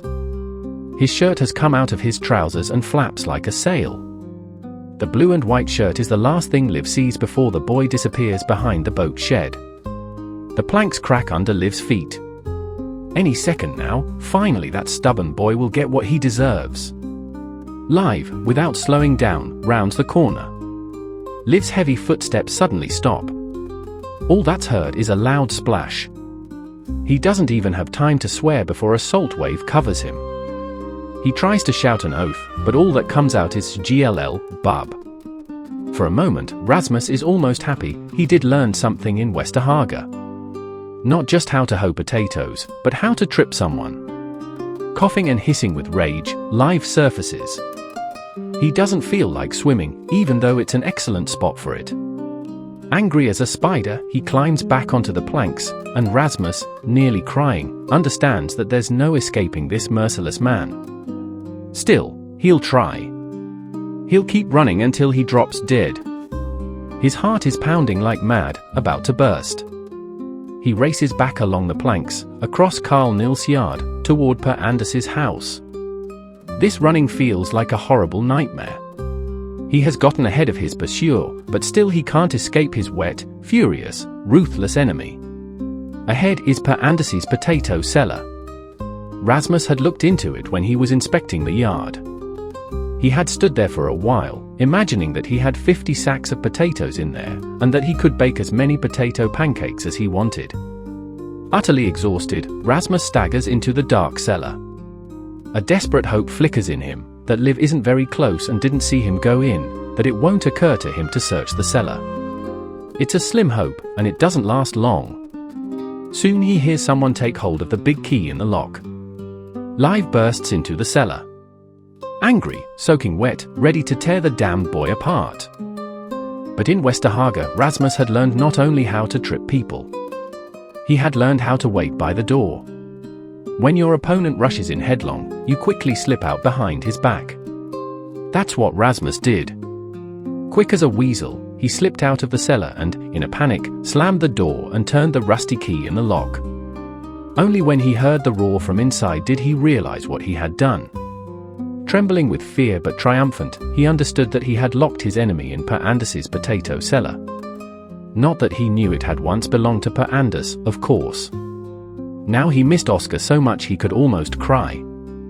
His legs were shaking. He was dead tired. He longed to find Oscar, his heart ached for it. What if Oscar had already been killed? He crept carefully and as quickly as he could towards his house. He approached cautiously, because he didn't know where Lyander was or where Oscar was. Dawn was breaking. Soon the sun would rise over the old village of Minnesota immigrants. No one had been able to sleep here that night. Rasmus lay on his belly and snaked his way to the kitchen window. Then he slowly knelt down and peered through the empty window, which had had no glass for a long time. Very close to the window, with his back to Rasmus, stood Lyander. And by the hearth, with his hands in the air, stood Oscar. In Lyander's hand was a revolver, and Oscar's knapsack lay at the bandit's feet. "Go on, shoot," Oscar said. "One tramp more on Earth, one less, what difference does it make?" "Don't worry, my fingers are itching to shoot you," Lyander answered. "But I don't want to disappoint the sheriff.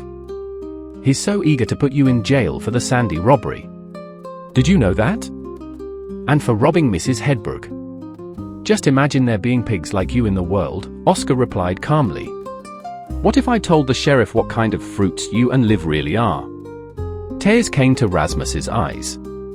He knew the sheriff would never believe a tramp, Oscar had said so himself.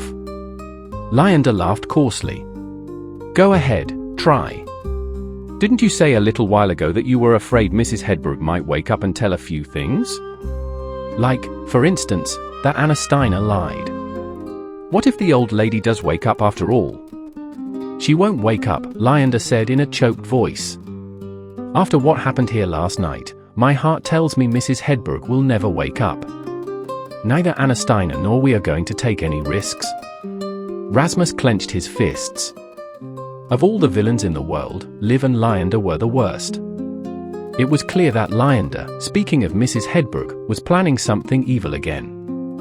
"Your own fault, you fool," Lyander went on. "Why did you have to stick your nose where it doesn't belong? Serves you right if the sheriff locks you up. Besides, it's not so bad, prison isn't so terrible, I tell you. Of course, you've probably been there more than once, so you'd know. I'll do my best to make sure you get to try it again." "You're even stupider than I thought," Lyander said. "Don't you understand, you'll be the one who ends up there as soon as you try to get us. If you have 1 ounce of sense in your head, you'll clear out of here and never come near these parts again."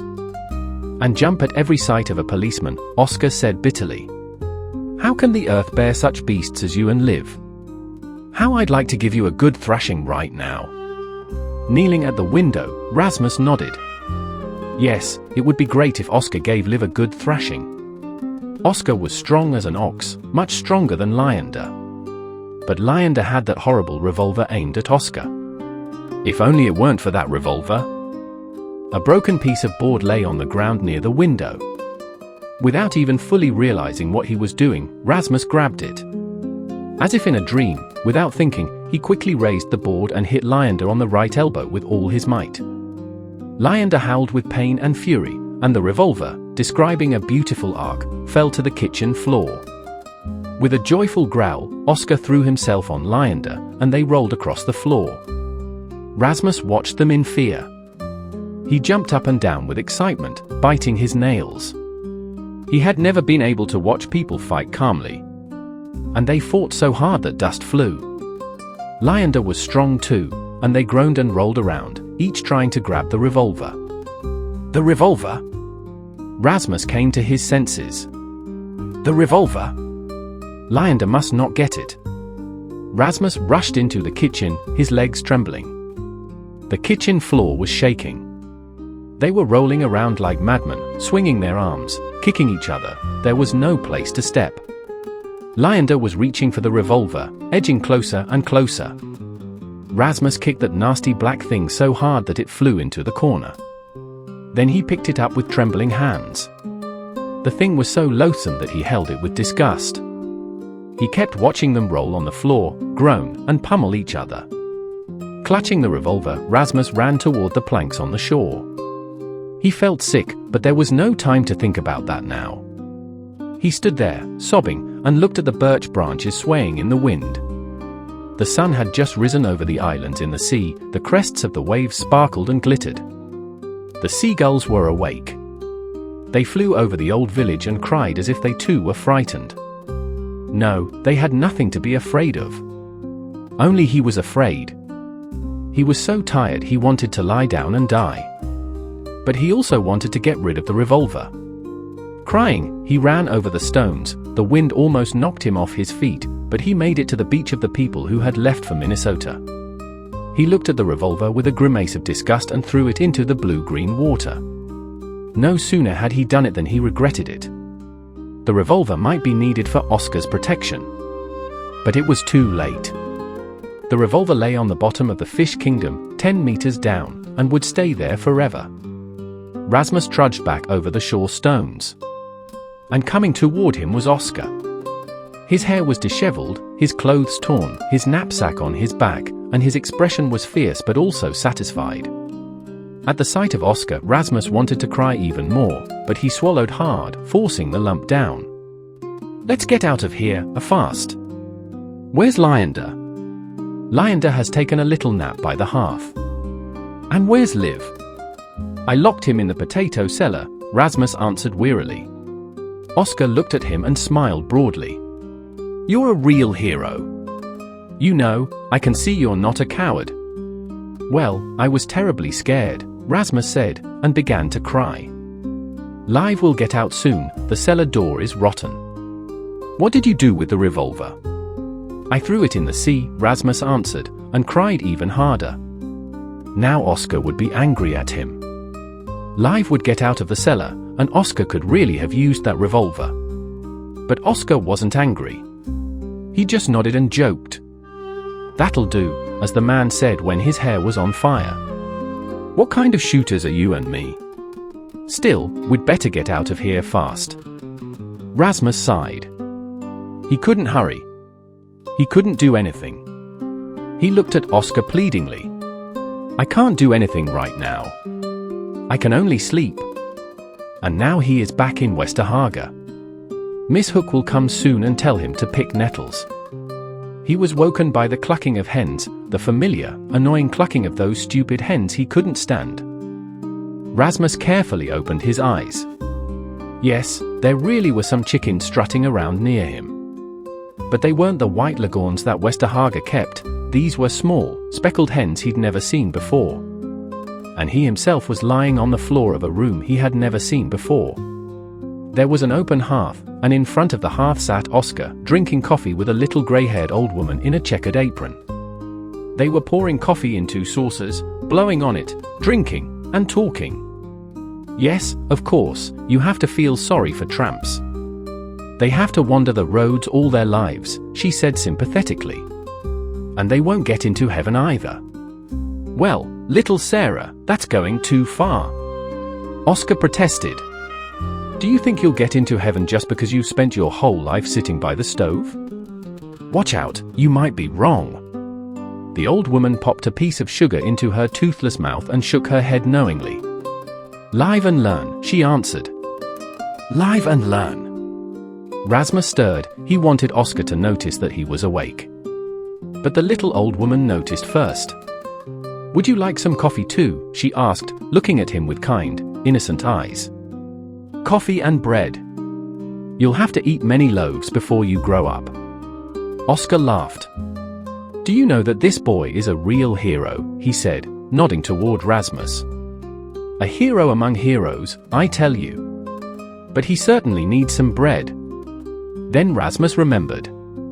He remembered that night when he had to become a hero, whether he liked it or not. His whole body still ached. But how he had gotten to little Sarah's, Rasmus didn't remember. He only dimly remembered Oscar carrying him in his arms while gulls cried and flapped their wings over them. Rasmus looked around the room where the chickens walked about as if it were their own henhouse. The room was poor, shabby, dirty. But how good it felt to be here. A three-legged coffeepot bubbled cozily on the fire, and beside it sat Oscar, quietly chuckling. Little Sarah poured Rasmus some coffee into a blue cup with a broken handle. Then she took a bread knife and cut him a huge slice of rye bread. "Butter another time," she said. "I don't have any today." Rasmus took the bread. It was sticky, with a dark, unbaked streak in it. But Rasmus liked unbaked bread. He dipped it in the coffee and ate. It was terribly good. "Little Sarah is kind to tramps," Oscar went on. "She'll definitely get into heaven." Little Sarah nodded. "But first she has to go to the sheriff. Please, won't you take a letter to him for us as fast as you can?" Little Sarah scratched her head in puzzlement. Her head looked like a ball of white wool. "But I won't talk to him," she said fearfully. "Not a single word. I'll just hand him the letter and leave. Otherwise, he'll send me to the poorhouse." Oscar patted her shoulder reassuringly. "You don't have to say anything. Just give him the letter, that's enough. Let's hope everything works out then." Little Sarah couldn't calm down. She was afraid of the unknown danger, like a child. "Oh, I don't want to go. But the pastor says, be kind to the poor. And Oscar is poor." Oscar laughed. He seemed to like being poor. "Oh, my, Little Sarah, be kind to me. I'm as poor as a louse." Little Sarah shook her head sadly. "But first I have to feed the chickens." "Oh, my, be kind to the chickens too." Little Sarah beckoned to the speckled hens and disappeared through the door. Oscar looked at Rasmus, who was sitting on the dirty bed spread on the floor, finishing the last drops from his cup. "Coffee in bed, not bad," Oscar exclaimed. "But now I want to tell you what I did while you were snoring. I wrote the sheriff a whole novel." He took a sheet of paper covered with writing from his jacket pocket and handed it to Rasmus. "You want me to read this?" Rasmus asked. "Yes, please." Rasmus took the paper and began to read. Oscar, to put it mildly, didn't write very neatly. It was probably even worse than Rasmus's writing. "I didn't do nothing. I'm innocent as a bride. There ain't nothing at all. The sheriff should know that the money in Sandy was stole by two guys. Their names is Live and Lyander. And they're staying at the inn if they ain't left already. They robbed Aunt Hedberg too, even though the maid lies about me and I didn't have nothing to do with it. I'm innocent as a bride. I only stood and sang by her house. Every forest has its stream. Ask Aunt Hedberg if she ain't dead. Make Anna Steiner confess or else Aunt Hedberg won't live. 'Cause them people ain't got no shame. And the necklace I hid and the money too, such a pile of money I ain't never seen in my born days. Read the second paper to know where I hid it or it'll get lost. Little Sarah will bring you this letter. I didn't come myself. Nobody believes a tramp and I'll go on my way. I want to be free 'cause I'm innocent as a bride and I didn't do nothing. I remain yours, lucky Oscar. Don't leave Anna Steiner alone with Mrs. Hedberg." Rasmus folded the paper and gave it back to Oscar. "Where did you hide the money?" he asked. "In a secret place. Don't ask where. You may be a hero among heroes, but I don't want to drag you into this any deeper. You'll find out another time. I wrote about it to the sheriff on another piece of paper, which I'll put inside this letter. Another time I'll find out, and they'll butter my bread another time too," Rasmus thought. They lay on a hill behind Little Sarah's house and waited. Oscar didn't want to leave until he knew the sheriff had actually gotten the letter. But Little Sarah didn't come back. She had been gone for 4 hours, and Oscar began to worry.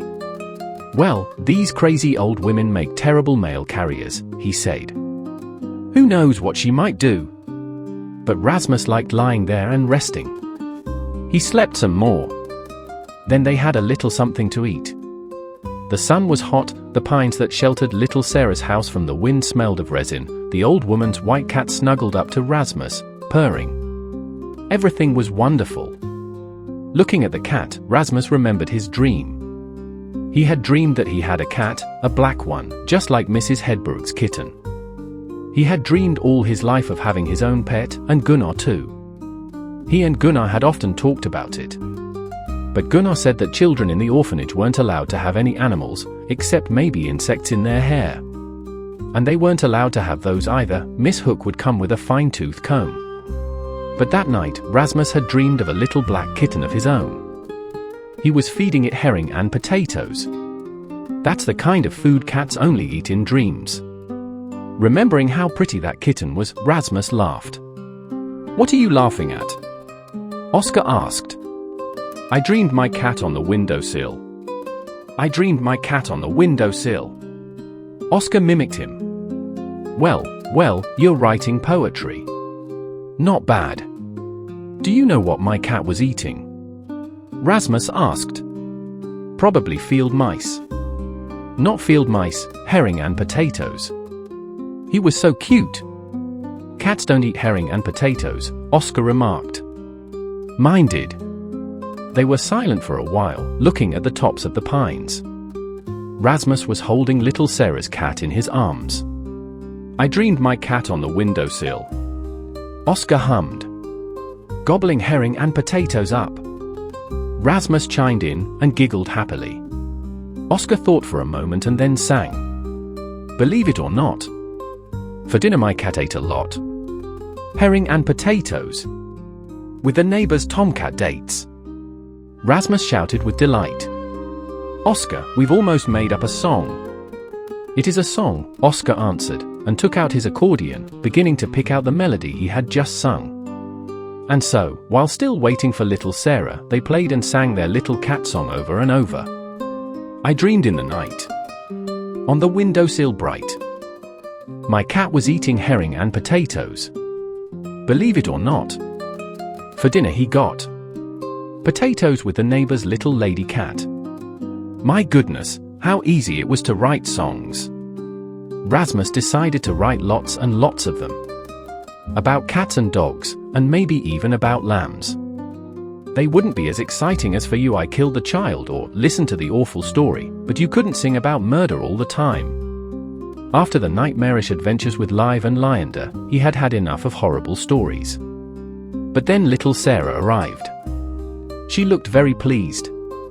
"The sheriff wasn't home," she said, smiling meekly with her toothless mouth. "He had gone off somewhere to catch thieves. And I couldn't wait, who knows when he'll be back." "But did you give him the letter?" Oscar asked anxiously. "To one of the policemen, at least." Little Sarah shook her fluffy head guiltily. "And here we sat waiting so long for you," Oscar said. "What were you doing all that time?" "Oh, I hurried right back," little Sarah assured them. "I just stopped to have some coffee at Fia Carl Isaac's place." "Was there something important in the letter?" The old woman stood there in her checkered kerchief and striped apron, pinching black currant leaves off the bush, as if she were busy and didn't have time to think about the letter. Oscar sighed. "No, little Sarah, nothing very important. I can see you're definitely going to heaven. And I wrote that letter with the blood of my heart," Oscar said later, on the way to Fia Carl Isaac's to retrieve the lost letter. They were almost there. Fia's house by the road was already in sight, when suddenly, as if out of the ground, two policemen appeared in front of them. They were the same two as before. Oscar got angry. Rasmus had never seen him so angry. And no wonder, the policeman treated him as if he weren't a harmless tramp but the worst scoundrel in the world. "Take his revolver," one shouted. They both lunged at him and began to search him. "I don't have any revolver, and I never did," Oscar roared at them. "I didn't even have a pop gun when I was a kid, even though I begged my mother for one with tears in my eyes." They were taken to the sheriff's office.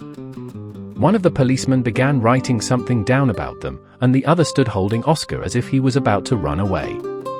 No one held Rasmus. That wasn't necessary, because the boy pressed himself against Oscar with all his might. What a dog's life! No peace for a moment, first robbers to be afraid of, then the sheriff, then the police.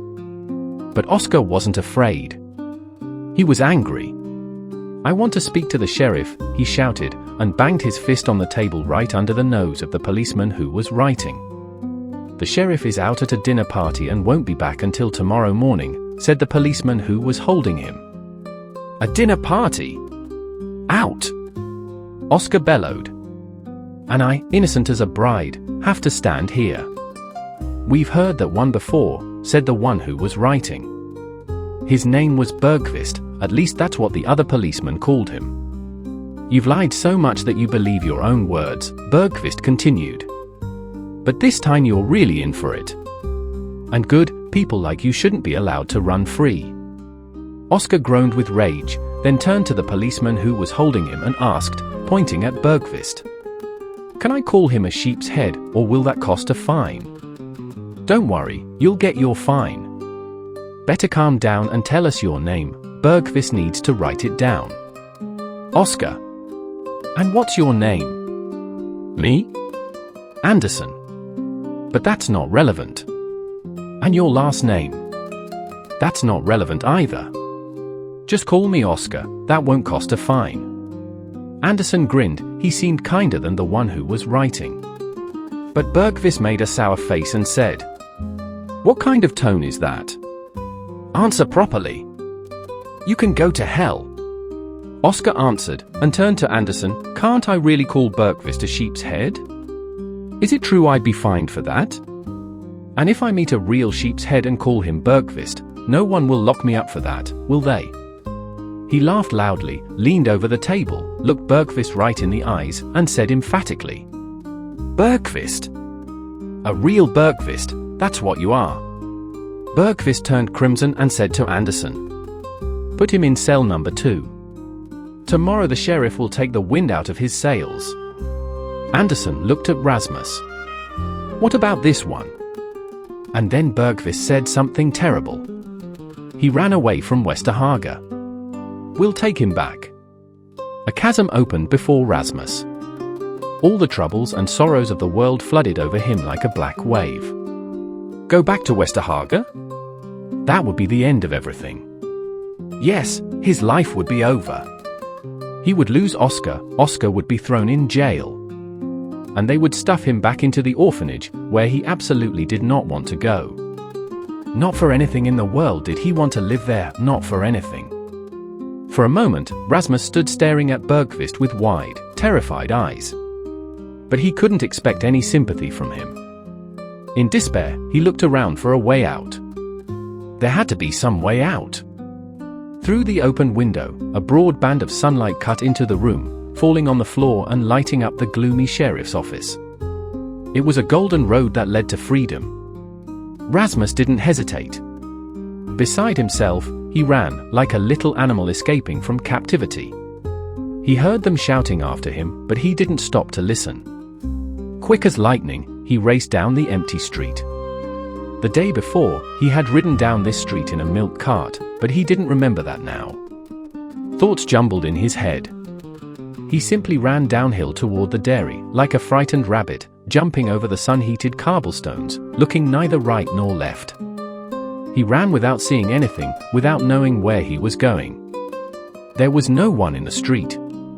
But just by the brewery, 2 people turned into the street from an alley. Rasmus didn't see them until he collided with them. He almost bumped his head into one man's stomach. The man roughly grabbed him by the shoulders and stopped him. "Easy on the turns," said Liv.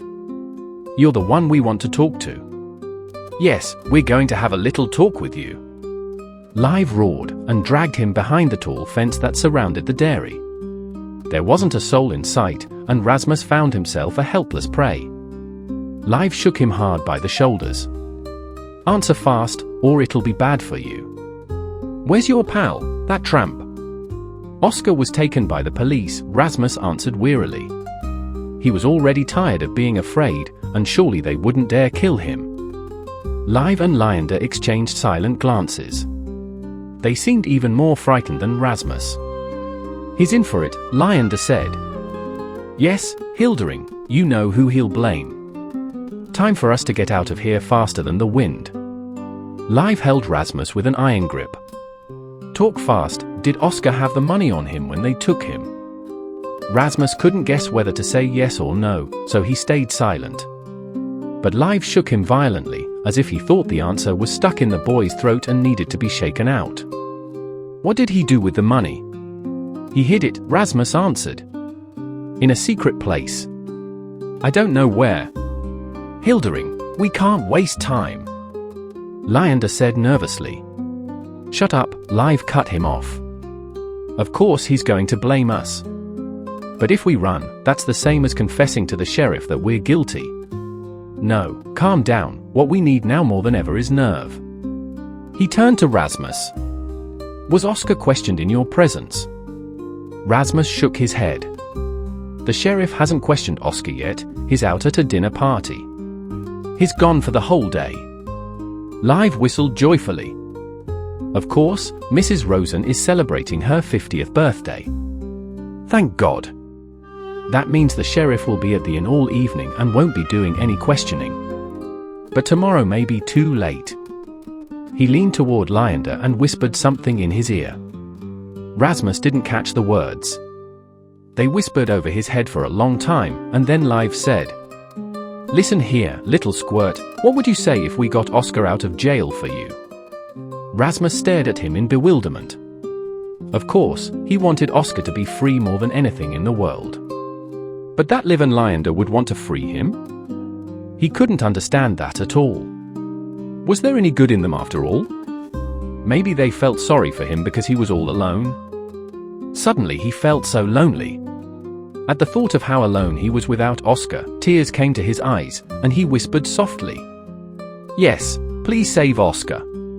Please be so kind. Live pinched his neck hard. We're terribly kind, don't you worry. Just prick up your ears, listen to what I tell you, and remember it. First, you're going to go to Oscar and tell him everything.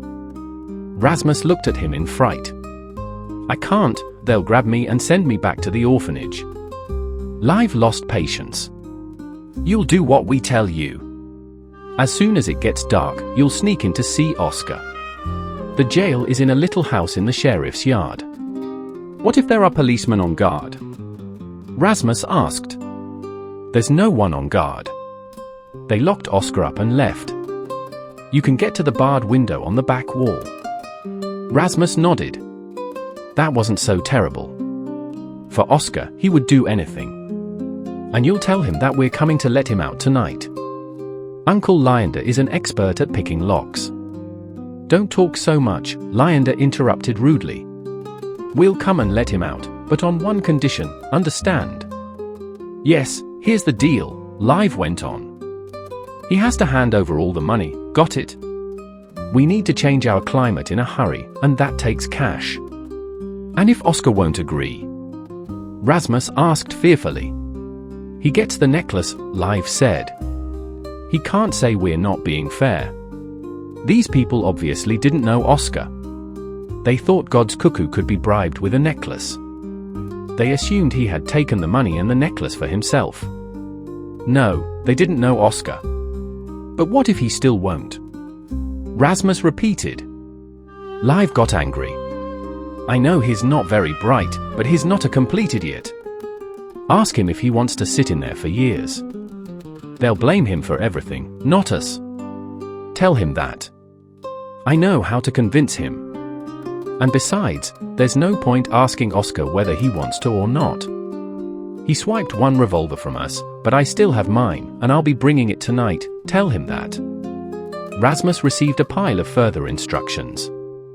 He was told to hide behind the woodpile in the dairy yard and lie there until evening. He was not to show himself on the streets at all, so as not to get caught.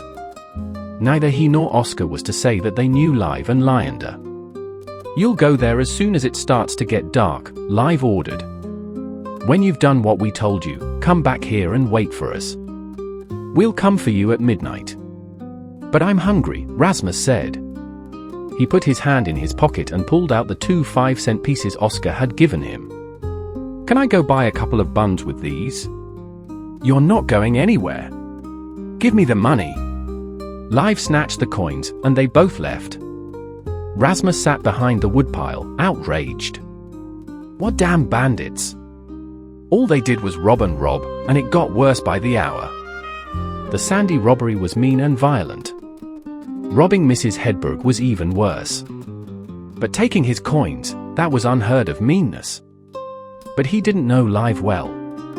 5 minutes later, Live returned, handed him a paper bag, and said, "Here, eat. And sit quietly behind the woodpile, don't move from there until it's time." And he disappeared. Rasmus watched him go for a long time. These thieves were strange, though. 1 minute they chased you like wild animals, the next they brought you buns. He opened the bag and looked inside. He was even more surprised. There were 5 cinnamon buns, 2 cents each, 10 cents worth. Besides that, there were sugar cookies and gingerbread. Live had bought those with his own money. For a moment, Rasmus was almost ready to praise Live. At least he wouldn't starve in this prison. Yes, he was almost in prison, in the narrow space between the woodpile and the fence, like a long, narrow prison corridor. True, there were openings at both ends, so prisoners could escape. A prison should be properly locked. He took some logs and blocked both passages, then imagined he really was a prisoner in Elfborg Fortress, like the man in Oscar's song. "In an iron cage I now must sit. Oh, I'm a poor prisoner, a wretched beast." But it wasn't so bad sitting in prison, he almost liked it. There was a small hole in the fence. He looked through it to see if any flower-decked gondolas would come by, but he only saw the cobblestones of the empty street. Then he began to explore the woodpile and heard a sound that made him flush with excitement. From inside the woodpile came a faint squeaking. He looked closer and saw a bird's nest in a hollow between the logs. "Oh, oh, oh," Rasmus whispered. "Oh, oh, oh." There were 3 baby birds in the nest, alive and squeaking. Tiny, alive, a real miracle. He stood still for a long time, feeling like the happiest bird in the whole fortress. He sat down on the ground next to the nest and opened the bag of buns. Too bad there was no water to wash them down, his throat was dry. Apparently there were people who pitied the poor birds locked up in the fortress.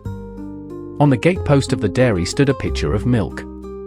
Some forgetful worker must have bought the milk and left it. Rasmus hesitated for a moment, wondering how thirsty a person had to be to drink someone else's milk. After all, in this heat, the milk would soon sour anyway. Surely the owner wouldn't be angry if he drank a little before it turned into clabber. How wonderful it was to wash down the cinnamon buns, sugar cookies, and gingerbread with milk. He poured the milk into the pitcher's lid, dipped the buns in it, and then drank a little from the lid, trying to drink as little as possible, just enough to keep from eating dry. His conscience bothered him a little, but he tried to justify himself. After all, since 2 dangerous villains had locked him up here, someone had to see that he didn't die of thirst. He also fed the baby birds with soaked crumbs. They pecked the crumbs from his palm with their tiny beaks, and it was so pleasant.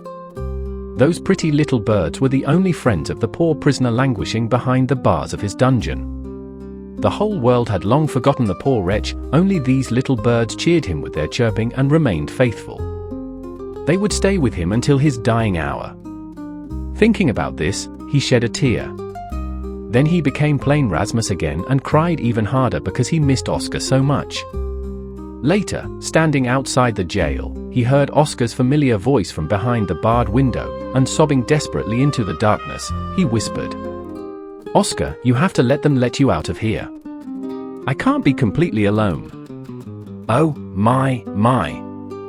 Oscar exclaimed in distress.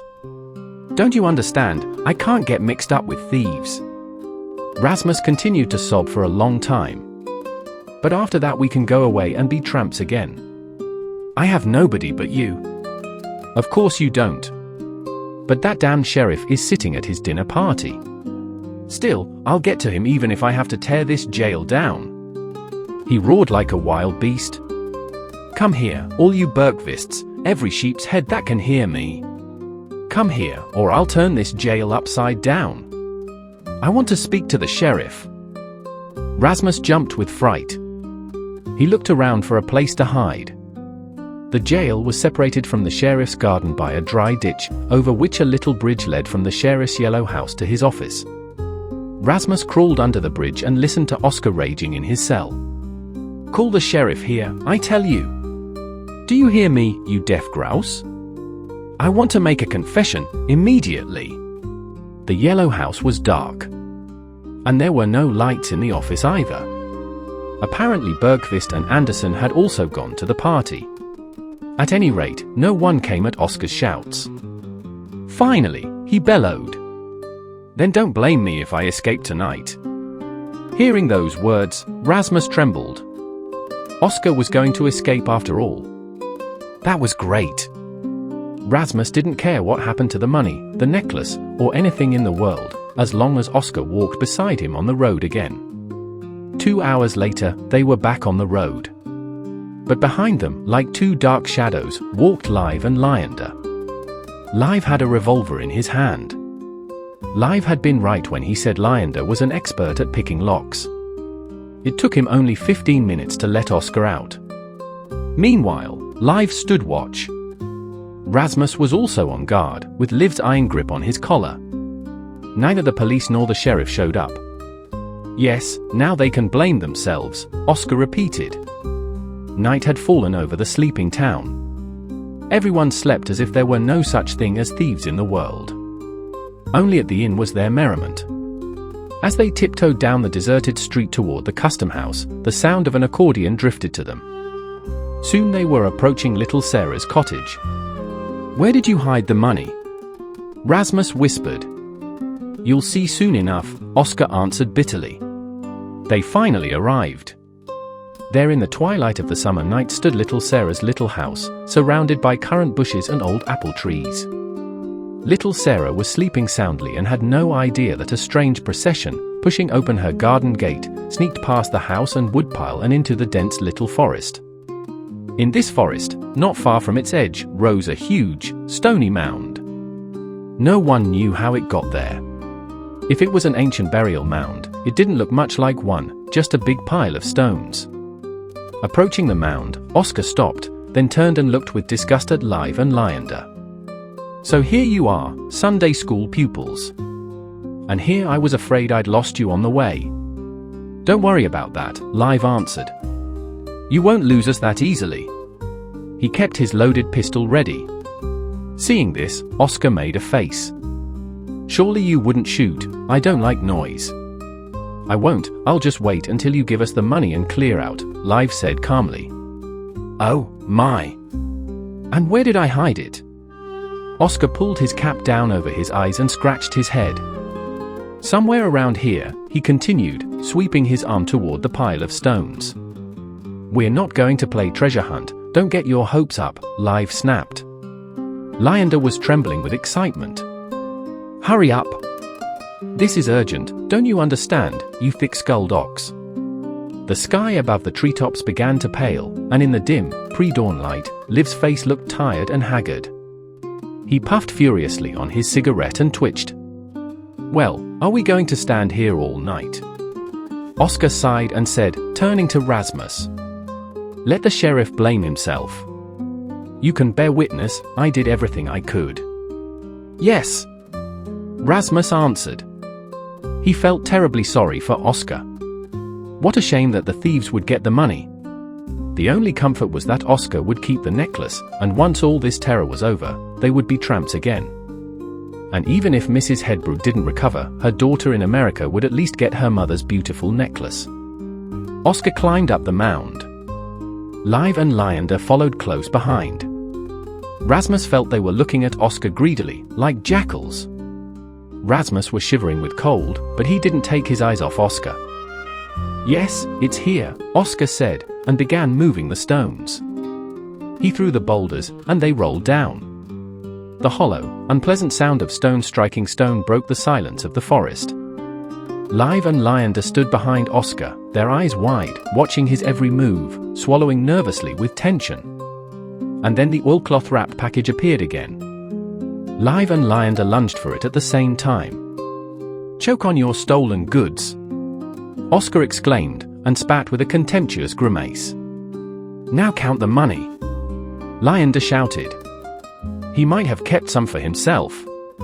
You creeping louse, that's what you are, Oscar said, and spat again. Live handed the revolver to Lyander and began counting. He sat on the stones and counted the 100,000 kroner notes. Rasmus's eyes darkened. The necklace was also in the package, and Liv stuffed it into his pocket. Listen, Oscar said to him. You don't need the necklace, give it to me. Yes, we meant to give it to you, Live answered, but I've changed my mind. You're not getting any necklace. Have you lost your mind? Lyander screamed. Don't you understand? It's the only way to make him keep quiet. Then he'll be our accomplice for sure. Give him the necklace, I said. Accomplice? Go to hell, Oscar shouted. I'm not getting mixed up with bandits and thieves. I'm just going to give the necklace back to Mrs. Hedbrook. Do you hear me, you crooks? Live and Lyander exchanged glances. An ominous silence fell. You hear what he says? Live asked. That won't shut him up. Don't count on it. I'll never be on your side, not as long as I live. As long as he lives. Lyander echoed, and threw Oscar a look that made Rasmus shiver even more. Of course, as long as he lives. But there's another way to shut you up. Understand? He raised the revolver. Don't shoot. Live shouted. You really have lost your mind. I'd be a fool not to shoot. There are 2 extra witnesses here, and I intend to leave them on this burial mound. He raised the revolver again. And then Rasmus screamed wildly. Don't shoot. He threw himself at Oscar, not knowing what he was doing. He wrapped his arms around Oscar's legs and screamed desperately. Don't shoot. Don't shoot. And then a shot rang out. It still went off. But the bullet didn't come from the revolver aimed at Oscar. It came from another weapon and struck Lyander's revolver with such force that it flew across the mound. Oscar, are you hit? Rasmus shrieked in fear. No, I'm not hit, Oscar answered. He stared into the thicket of the forest. That's where the shot had come from. Someone was hiding behind the dense spruce trees. Live and Lyander, both pale, also looked in that direction. And when they saw policemen emerging from there, they turned even paler. The policemen came out of the forest with their weapons drawn. They rushed over the stones toward the bandits. I protest! Live roared as handcuffs clicked onto his wrists. I protest! That tramp. He's the one you should be handcuffing. Look at that package wrapped in oilcloth. He buried it here. Save your eloquence, said the sheriff. He too had suddenly appeared on the mound and was staring piercingly at Live and Lyander. Oscar grabbed his arm in despair. Sheriff! I swear I'm innocent as a bride. The sheriff nodded. Yes, Oscar, I stood behind that spruce tree for a full half hour, and I know you're innocent as a bride. How did all this happen? Oscar asked. He was sitting on a visitor's chair in the sheriff's office, in his private study. The sheriff had invited him there and offered him an expensive cigar from a box on his desk. How did you manage to show up at just the right moment, Sheriff? Oscar asked, puffing on the cigar. Behind Oscar stood Rasmus. He enjoyed the wonderful aroma, but he tried to make himself as small and unnoticeable as possible. He wanted the sheriff to forget he was there. True, the sheriff had been kind to them. He had arrived in time and saved their lives. The rest of the night they had slept in his yellow house, and in the morning his maid had fed them breakfast in the kitchen. Now he was sitting at his desk writing down everything Oscar told him about Live and Lyander. And he had given Oscar a cigar. Kind as he was, he still had the power to send boys back to the orphanage without asking whether they wanted to go. So Rasmus tried to stay out of sight. I got your letter, Oscar, the sheriff explained. Late yesterday evening. I was at the inn. Just when the coffee and punch were served, someone said that a person wished to speak with me. I sent word that I was busy and couldn't come. I shouldn't have said that. Because then that poisonous old woman Fia Carl Isaac showed up. Fia Carl Isaac, Oscar repeated. I never thought it would be Fia Carl Isaac. Yes, it was Fia Carl Isaac, a small, rather poisonous old woman. I was sitting at the table, and she came in and handed me the letter. It's not right to sit at a table doing nothing for a big salary, she said, and explained that she had found the letter on the floor of her entryway. Oh, that little Sarah, Oscar muttered. She understood that it was something important. She had read the letter. And she told me to take action. Fia deserves a medal, Oscar said. Yes, and you, Oscar, also deserve a medal, the sheriff continued. I was foolish and unfair to believe Mrs. Hedbrooke's maid that a tramp threatened her with a revolver. But as soon as I got the letter, I understood that Oscar was innocent. I'm not such a fool that I can't admit my mistakes. Pleased, Oscar nodded. Yes. Now I can see too, as the woman said when she cut off her eyelid. It's good that everything turned out in the end. He blew great clouds of smoke, and Rasmus breathed it in. The cigar smelled of something fine and grand. He couldn't take his eyes off the sheriff, but he couldn't stop thinking about the orphanage either, even though listening to the sheriff was so interesting. The sheriff thanked Oscar for warning him and for telling him everything about Anna Steiner. When I read the letter, I rushed to Mrs. Hedbrooke's and arrived just in time. The evening before, she had regained consciousness. Even though I didn't think Anna Steiner was capable of the worst, it was safer to arrest her. Do you think Mrs. Hedbrooke will recover, Sheriff? Oscar asked anxiously. I hope so. I just came from her and returned the necklace.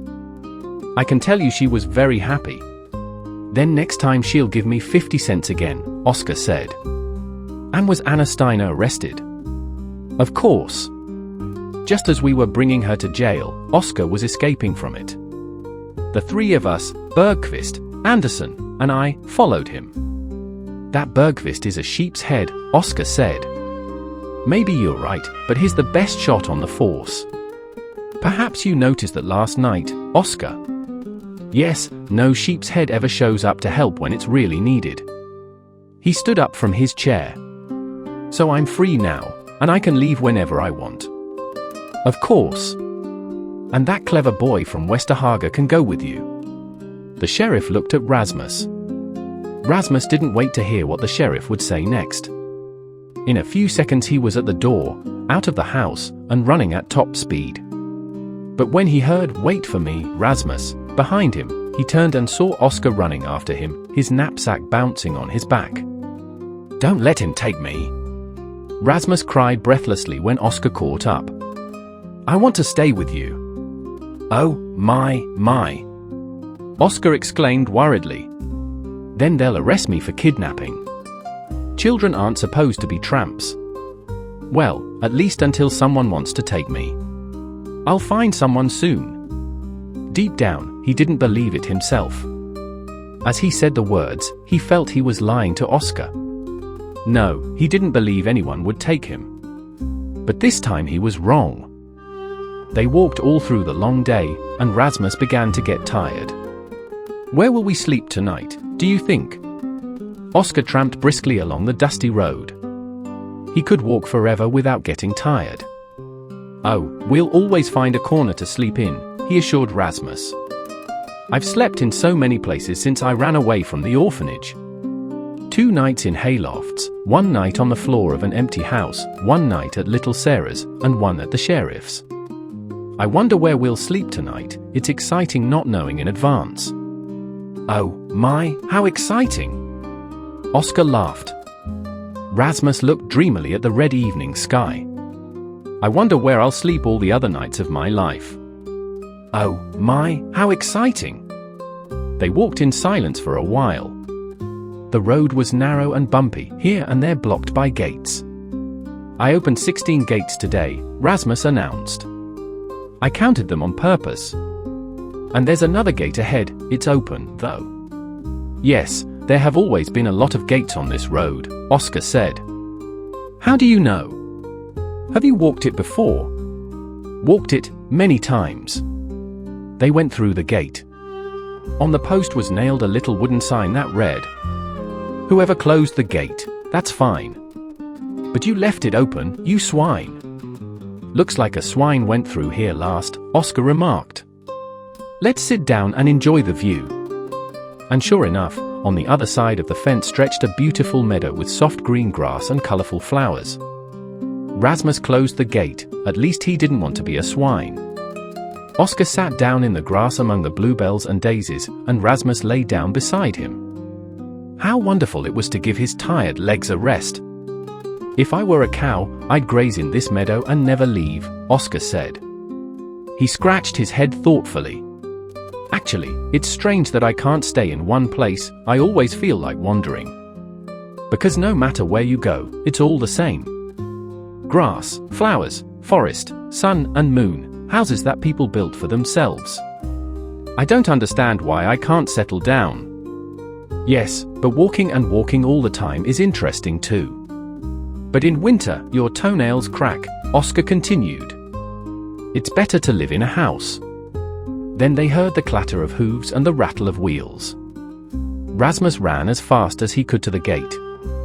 Who knows, maybe he could earn a coin. A wagon appeared, a small carriage with front and back seats. On the front seat sat a man. That's Nilsson from Stensätra, Oscar said. A good farmer. Rasmus swung the gate wide open and bowed low to the farmer from Stensätra. You're a polite boy, the farmer said, and reined in his horse.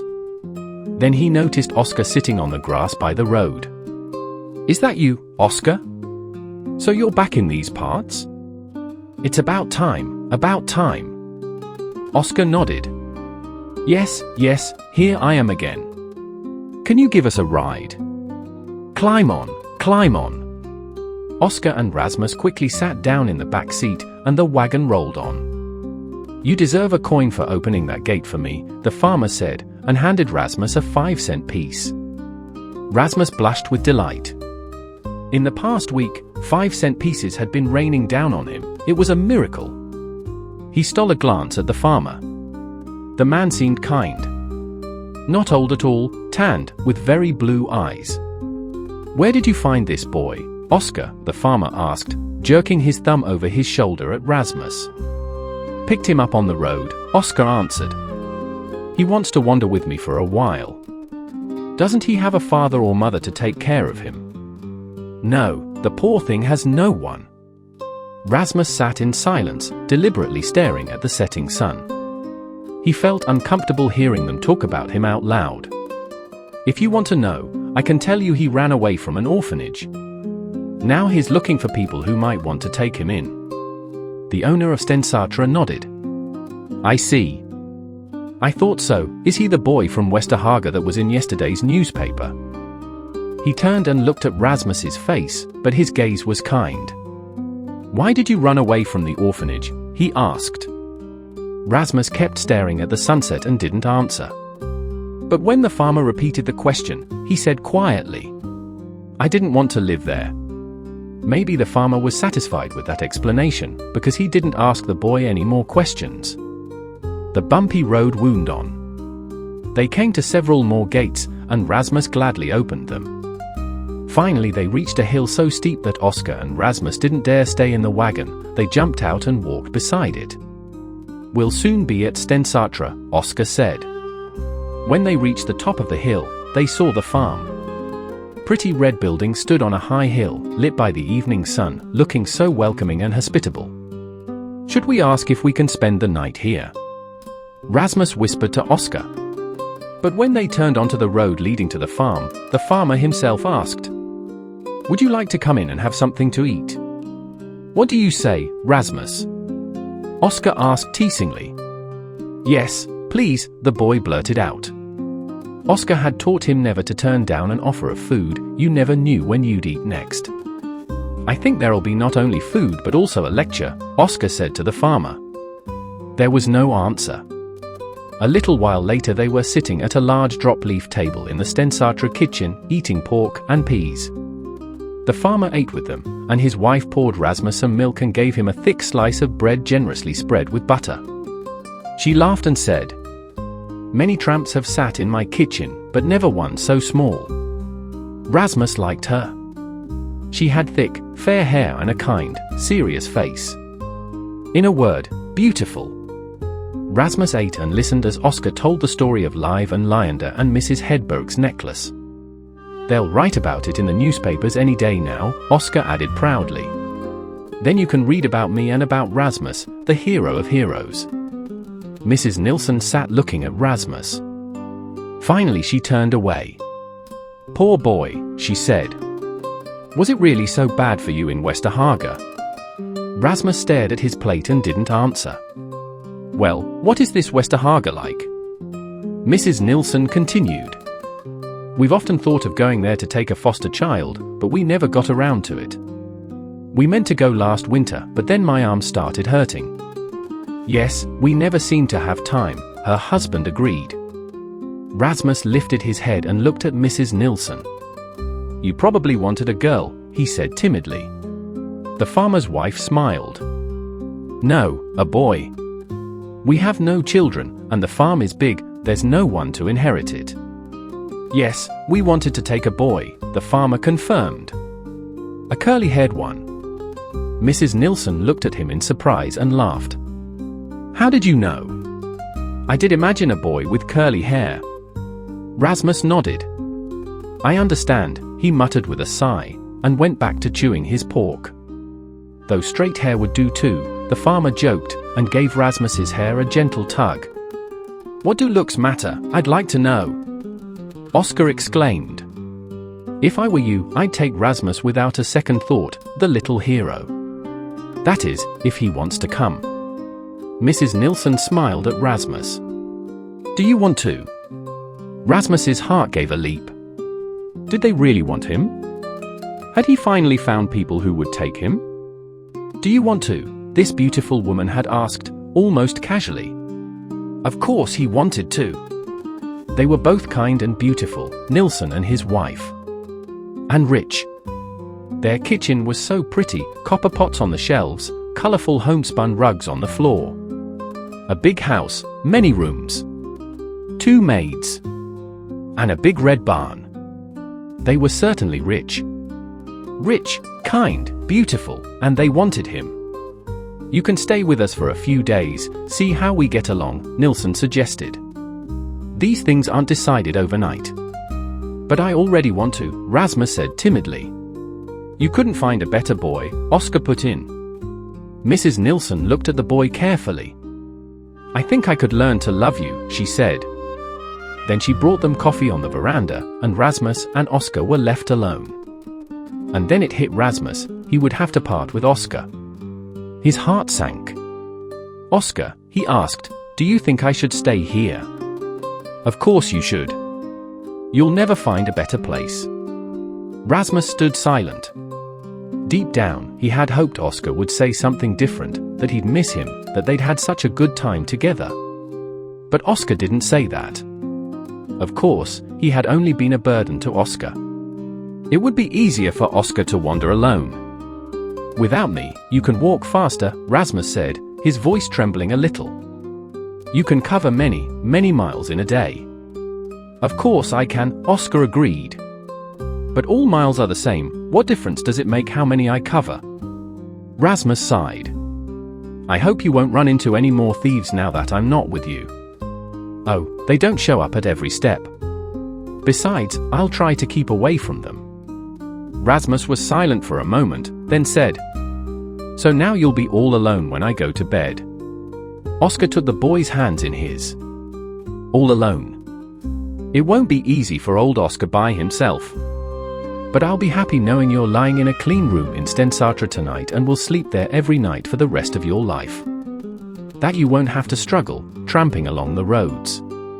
Rasmus swallowed hard. What if we never see each other again, Oscar? Not see each other? Of course we'll see each other, Oscar answered, still holding Rasmus's hands. One fine evening, you'll be sitting at supper with your father and mother, and suddenly, a knock at the door, and in comes God's cuckoo and says, Could I sleep in your hayloft tonight? And you'll be sitting there, fat and happy, and you'll say, Of course, Oscar, stay with us. Wouldn't that be great? But Rasmus didn't think it sounded great. His eyes started to glisten suspiciously. Oscar went on. Besides, you'll see, I'll come more often than you think. I promise we'll see each other. Do you really promise? Really and truly, like an amen in church. And just think how good it will be for you on this farm. They have horses, cows, calves, piglets. Do you know if they have a cat? At that moment, Mrs. Nilsson came in to take the coffee cups. Hearing Rasmus's question, she answered, "No, we don't have a cat, I can't stand them. But our dog had 5 puppies yesterday. We'll go see them tomorrow morning." When you're 9 years old, 5 puppies can make you forget every sorrow in the world. Rasmus jumped with joy. Wow! He couldn't wait for tomorrow. I can see you're getting sleepy. I'll come soon and show you where you'll sleep. She left, carrying the tray. I think it's time to say goodbye. I'll go to the hayloft, and early tomorrow I'll be on my way. Will you come back soon to see me? Rasmus asked fearfully. Some inner voice told him he would never see Oscar again, and that he couldn't bear it. But he didn't want to think about that now. He was so sleepy, and then those puppies he would see tomorrow. He took Oscar's hand. Thank you for taking me tramping with you. And thank you for being so kind. Thank you, too. To me, you're a fine lad with straight hair. And Oscar left. Rasmus stood on the veranda and watched him go. His eyes stung. Oscar crossed the ditch and headed for the hayloft. Rasmus watched him open the big door. Then Oscar disappeared, and Rasmus couldn't see him anymore. In the morning, he woke early. He could tell it was still early, the light of the early morning sun filtered through the crack in the dark shade. The sounds in the house were early morning sounds too. Someone was clanking the stove damper in the kitchen, someone was grinding coffee. Still half asleep, he looked around the room. It really was a pretty little bedroom, and he had never slept in such a soft bed. Footsteps sounded in the kitchen, his new father and mother, probably. He tried to picture them and remember the kind faces of the Stensätra farmer and his wife. How often he had dreamed of such parents in Westerhaga. A miracle had happened to him. Now he had his own home, a father and mother. Why wasn't he happy? Why did he feel so sad? Gradually, Rasmus woke up completely, and then he felt more miserable than he had ever felt since running away from Westerhaga. His heart ached strangely, and the longing was so strong he felt like lying down and dying. He tried to think about the puppies they would show him, but it didn't help, the ache wouldn't go away. Oscar! Of course, it was Oscar he missed, a pain in his heart. And there was only one cure for that pain. He had to see Oscar, talk to him, beg him to take him back on the road. But now it was probably too late. Oscar had surely already left. Rasmus immediately pictured Oscar walking somewhere far away on the road, alone, in the morning sunlight. No, he couldn't bear that, but now it was too late. He jumped out of bed with a stifled cry and started dressing. He was in such a hurry that his fingers wouldn't obey him, his hands trembled as he buttoned his shirt, and his legs couldn't find the trousers. He had barely gotten dressed when the door opened and Mrs. Nilsson came in. Why did she have to come now, when he didn't have time for long explanations? I'm just going to tell Oscar something, he mumbled, and rushed past her. But I think Oscar has already left, she called after him. I saw him come out of the hayloft about half an hour ago. Blinded by tears, Rasmus ran downstairs and burst out into the yard. He already knew Oscar was gone, but he had to see for himself. He had to understand for certain that there was no hope. Like a madman, he ran across the yard to the barn, then over the bridge to where Oscar had walked the evening before. Rasmus struggled to open the big door and went into the hayloft. After the bright sunlight, it seemed pitch dark inside. Seeing nothing, he cried out, "Oscar! Oscar!" There was no answer, and the boy began to sob loudly. His eyes had adjusted to the dim light, and he stared at the empty hayloft. At Stensätra they hadn't started bringing in hay yet, so the barn was empty. Oscar wasn't there. Rasmus whimpered, the pain was so great he couldn't hold back. He burst into miserable, desperate crying, pressed his forehead against the wall, and wept without even trying to stop. And then, when he most wanted to be left alone, the barn door swung open and Mrs. Nilsson appeared in the doorway. Rasmus didn't want her to hear him crying. He tried with all his might to stop the tears. But it was no use, his body shook with sobs. Ashamed, he covered his face with his hands and leaned against the wall, tears seeping between his fingers and running down his arms. "What's this sad sound so early in the morning?" said a voice behind him. It wasn't Mrs. Nilsson's voice, it was Oscar's. There stood Oscar. Beside himself, Rasmus rushed to him and grabbed his arm. "Oscar, I want to be with you. You have to let me stay with you." There, calm down," Oscar answered. "Let's sit in the sun and talk." He led Rasmus out of the barn, and they sat down on the bridge planks, leaning back against the barn door. Oscar put his arm around Rasmus's shoulders. "Look, Rasmus," he said, sweeping his hand toward the farm. "Look what a rich farm you could live on. Pretty soon they'll be taking milk to the dairy, and you could go with them, and when you come back, you go see the puppies and talk to your father and mother." "I want to be with you, Oscar," Rasmus sobbed. "Just think. Now you have your own father and mother. You've been looking for them so long. But I want to tramp with you. Couldn't you be my father?" "What kind of father would a tramp make?" Oscar said angrily. "Do you really want a tramp for a father?" "Yes, a tramp like you," Rasmus mumbled. "But you always told me you wanted to live with beautiful, rich people." Rasmus turned and scowled at Oscar. "I think you're beautiful too." Oscar burst out laughing. "Yes, I'm beautiful as a bride. And rich, no question. The sheriff gave me 10 kroner, so I'm rich." "A tramp doesn't need much money anyway," Rasmus grumbled. "I don't care if my toenails crack in winter, I still want to tramp with you." "Oscar, dear Oscar." He couldn't go on because he started crying again. Oscar was silent for a moment, then patted Rasmus on the shoulder and said thoughtfully, "All right, have it your way. Everything happens for the best, as the old woman said when her husband hanged himself. Have it your way." Rasmus sighed, a deep, happy sigh. A moment later, his tear-stained face lit up with a smile. He tugged at Oscar's jacket sleeve. "Let's get out of here, fast. First you have to tell Mrs. Nilsson that you've changed your mind." "I have to? Couldn't you?" Rasmus asked fearfully. "No, son, that you have to do yourself. It's not easy to tell people that you don't want them to be your parents. For a shy person, it's even harder." But Rasmus was ready to go through anything if it meant leaving with Oscar. He went to the water barrel by the barn and washed the tears from his face. Then, to cheer himself up, he waved at Oscar and walked resolutely into the kitchen. The farmer and his wife were sitting at the table having breakfast. Rasmus stopped in the doorway, the way tramps do.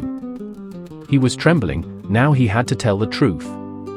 What if they got very angry? "I'd rather be with Oscar," he muttered. Silence fell in the kitchen.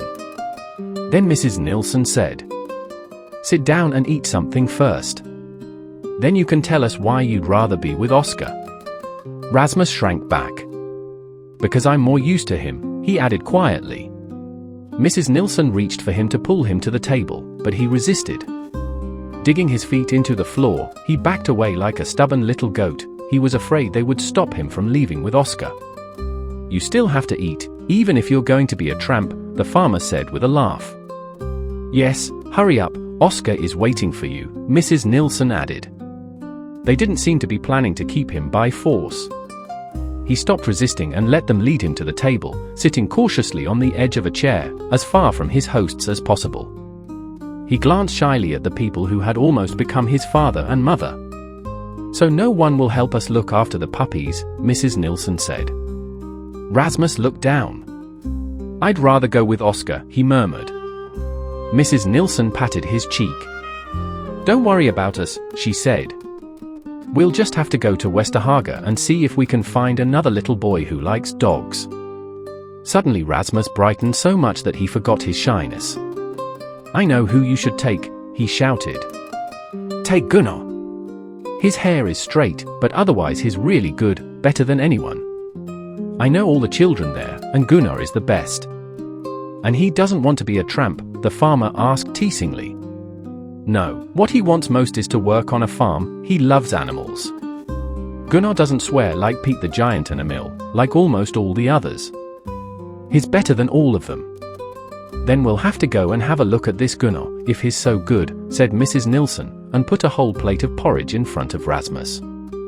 A little later, when he was getting ready to leave, he shook hands with each of them in turn and looked at Mrs. Nilsson with big, serious eyes. "Don't take a curly-haired girl," he begged. "Gunnar is best of all." It had rained during the night. They were walking along the road on a sunny summer morning after the rain. Long-legged Oscar stepped over the puddles, but Rasmus kept splashing right through them. "My legs are kind of lucky," he said, looking at the thin mud oozing between his toes.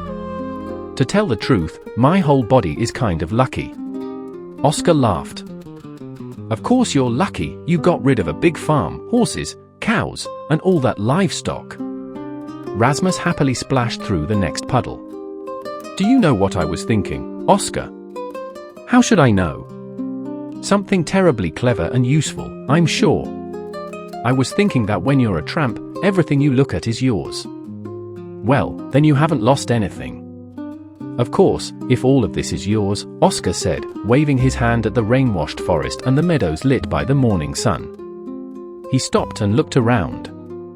"Gracious God, how beautiful the world is this time of year. No wonder a person feels like hitting the road." Rasmus jumped up and down with joy beside him. "And everything around us is ours. The birches are ours, the lake is ours, all the bluebells are ours, the road is ours, and all the puddles."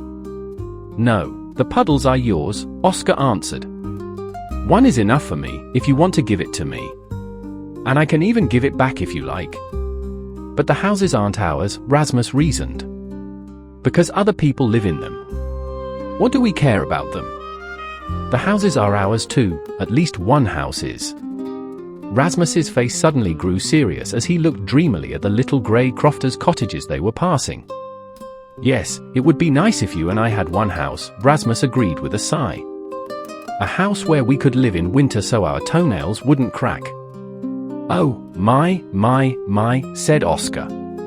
But the sun was shining brightly, winter was far away, and there was no point in worrying about a house just yet.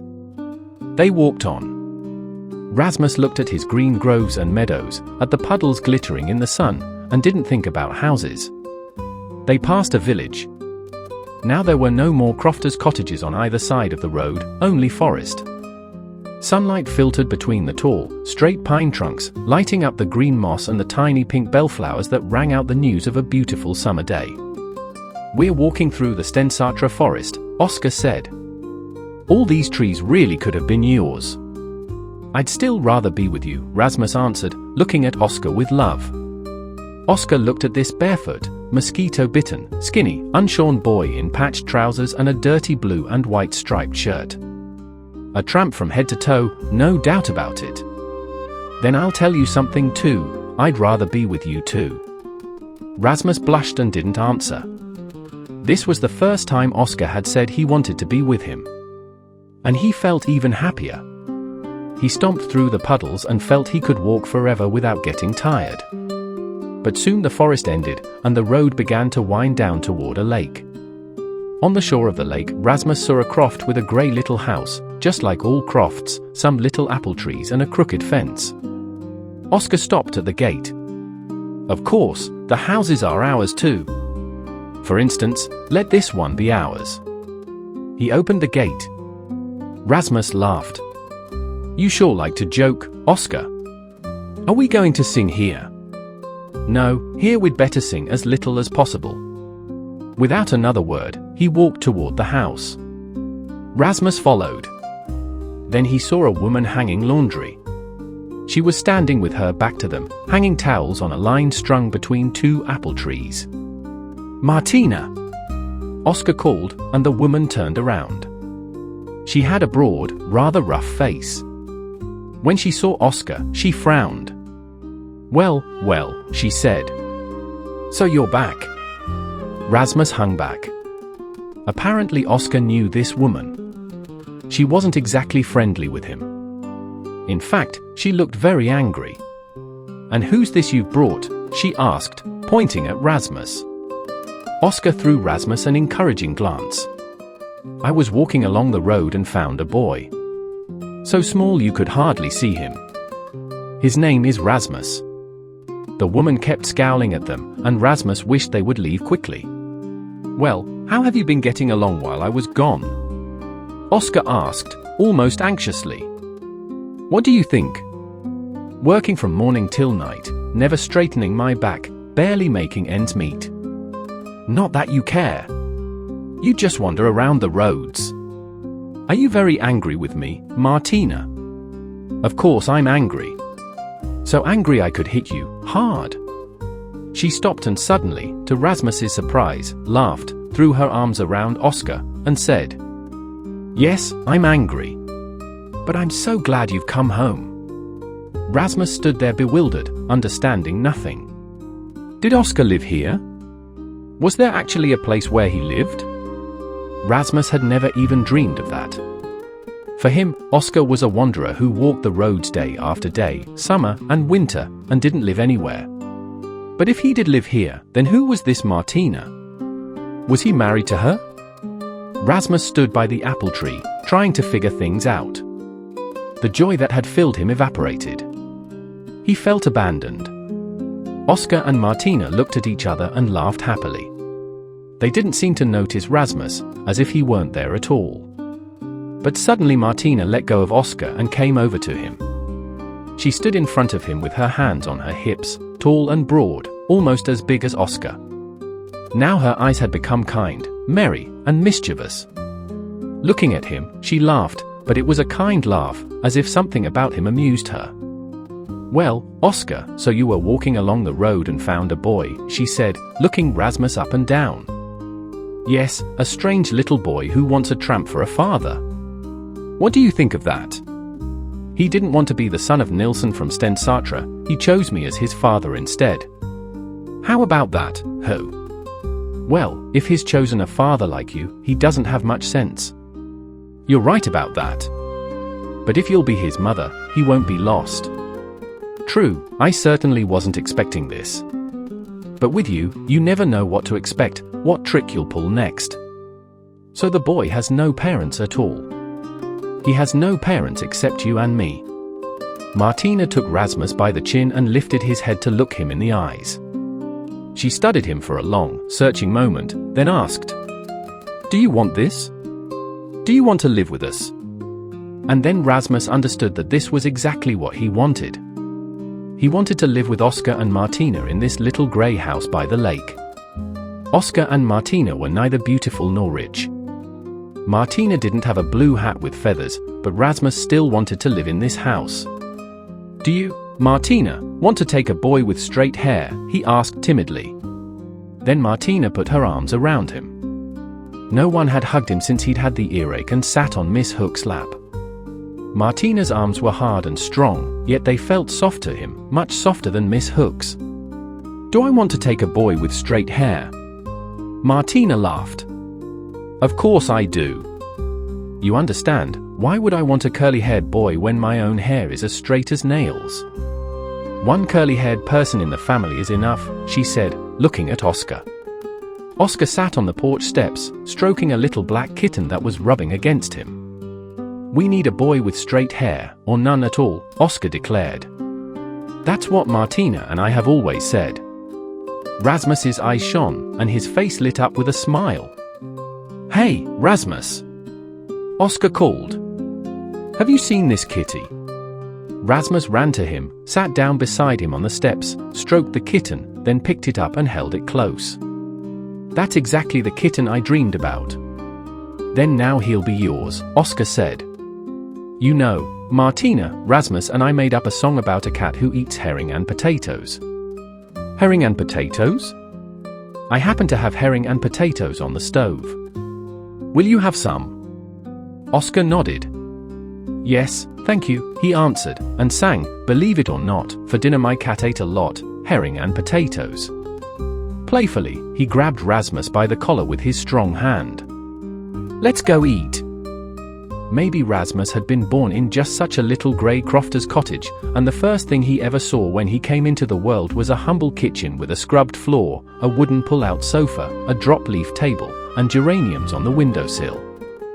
Maybe that was why, as he stepped over the high, worn threshold, Rasmus felt at home. He sat at the kitchen table with Oscar and Martina, eating herring and potatoes.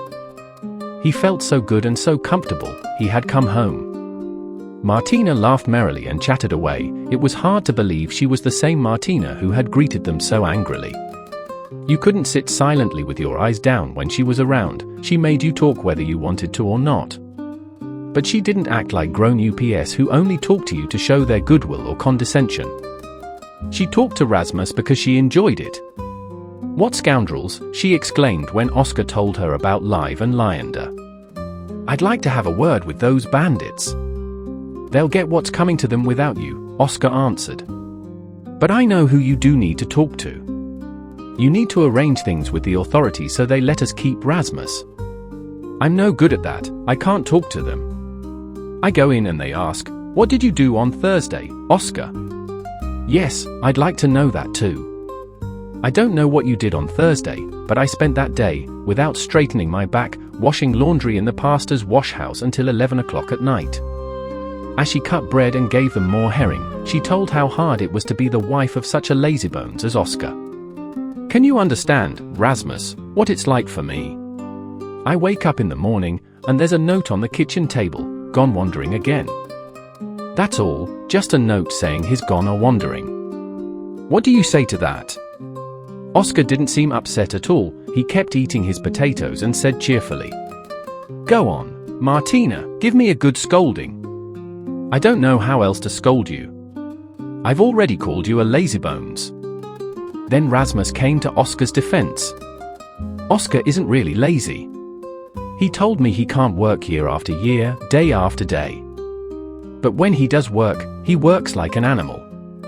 Martina nodded. That's true. You know, Oscar, what Nilsson from Stensätra said to me the other day. He said, Oscar is my best crofter when he puts his hand to the work. Well, I'll put my hand to it now. And I'll pray to God that I won't feel like wandering anymore, but instead feel like farming. Then he threw a sly glance at Rasmus and added, Though next spring, Rasmus and I might go out for a little exercise. Rasmus looked at him with adoring eyes. How wonderful to have a tramp for a father, God's cuckoo. First we'll think about what we need to do tomorrow, Martina said. Tomorrow you need to fix the fence and hoe the potatoes. The day after, you'll go to Stensätra to haul hay. Oscar nodded. I know, Nilsson already told me. But tomorrow morning, Rasmus and I will get up early and go fishing for perch. We have an old boat on the shore, you know. We'll take it, row out to the perch bank, and fish. Do you like to fish, I wonder? Rasmus beamed. I've never fished. Then it's time to start. Lucky is the one whose father is a tramp. And whose mother is Martina. Lucky is the one who has a father and a mother. What had he told Gunnar?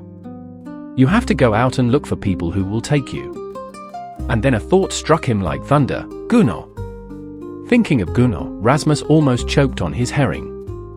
Oh, Lord, if Gunnar really could live at Stensätra, they would be able to see each other.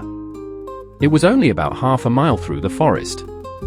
He could go to Stensätra with Oscar on the days Oscar worked at that farm. Then he could see Gunnar's puppies, and Gunnar could even come here to play with his kitten. And sometimes they could even go fishing together. Of course, Oscar answered when Rasmus asked him about it. Gunnar can come to see us and fish for perch. And play with my kitten. Of course, let him play with your kitten. Rasmus couldn't sit still. How could he when his whole body felt kind of lucky? Just imagine, he said. At Westerhaga there aren't any animals at all, except maybe lice in your hair. Martina laughed.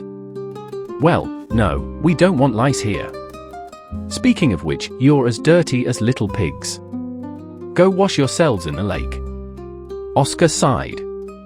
Here we go, said the bear leader. Rasmus ran out of the kitchen.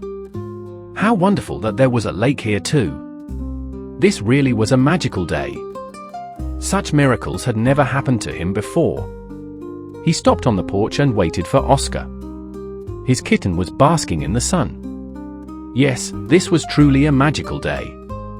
He had a lake, a kitten, a father, and a mother. He had a home. This little grey house was his own home. The logs were old, worn smooth, and silky. How beautiful, how good this house was. With his small, thin, dirty hand, Rasmus stroked the logs of his own home. If you enjoyed this story, give us a like, it tells us you want more stories like this. Subscribe to the channel if you haven't already, so you don't miss new tales. Write in the comments what kind of stories you'd like to see more of on our channel. Magical and fantastical? Animal tales and trickery? Folk tales from around the world? Or maybe longer stories like this one? Your feedback and wishes help us choose the next stories and make them more interesting for you. Support the project. If you like what we do, tell your friends about the channel. The more of us there are, the more often new videos will appear. And I'll say goodbye until next time. The stories continue. Thank you for being with us. Goodbye.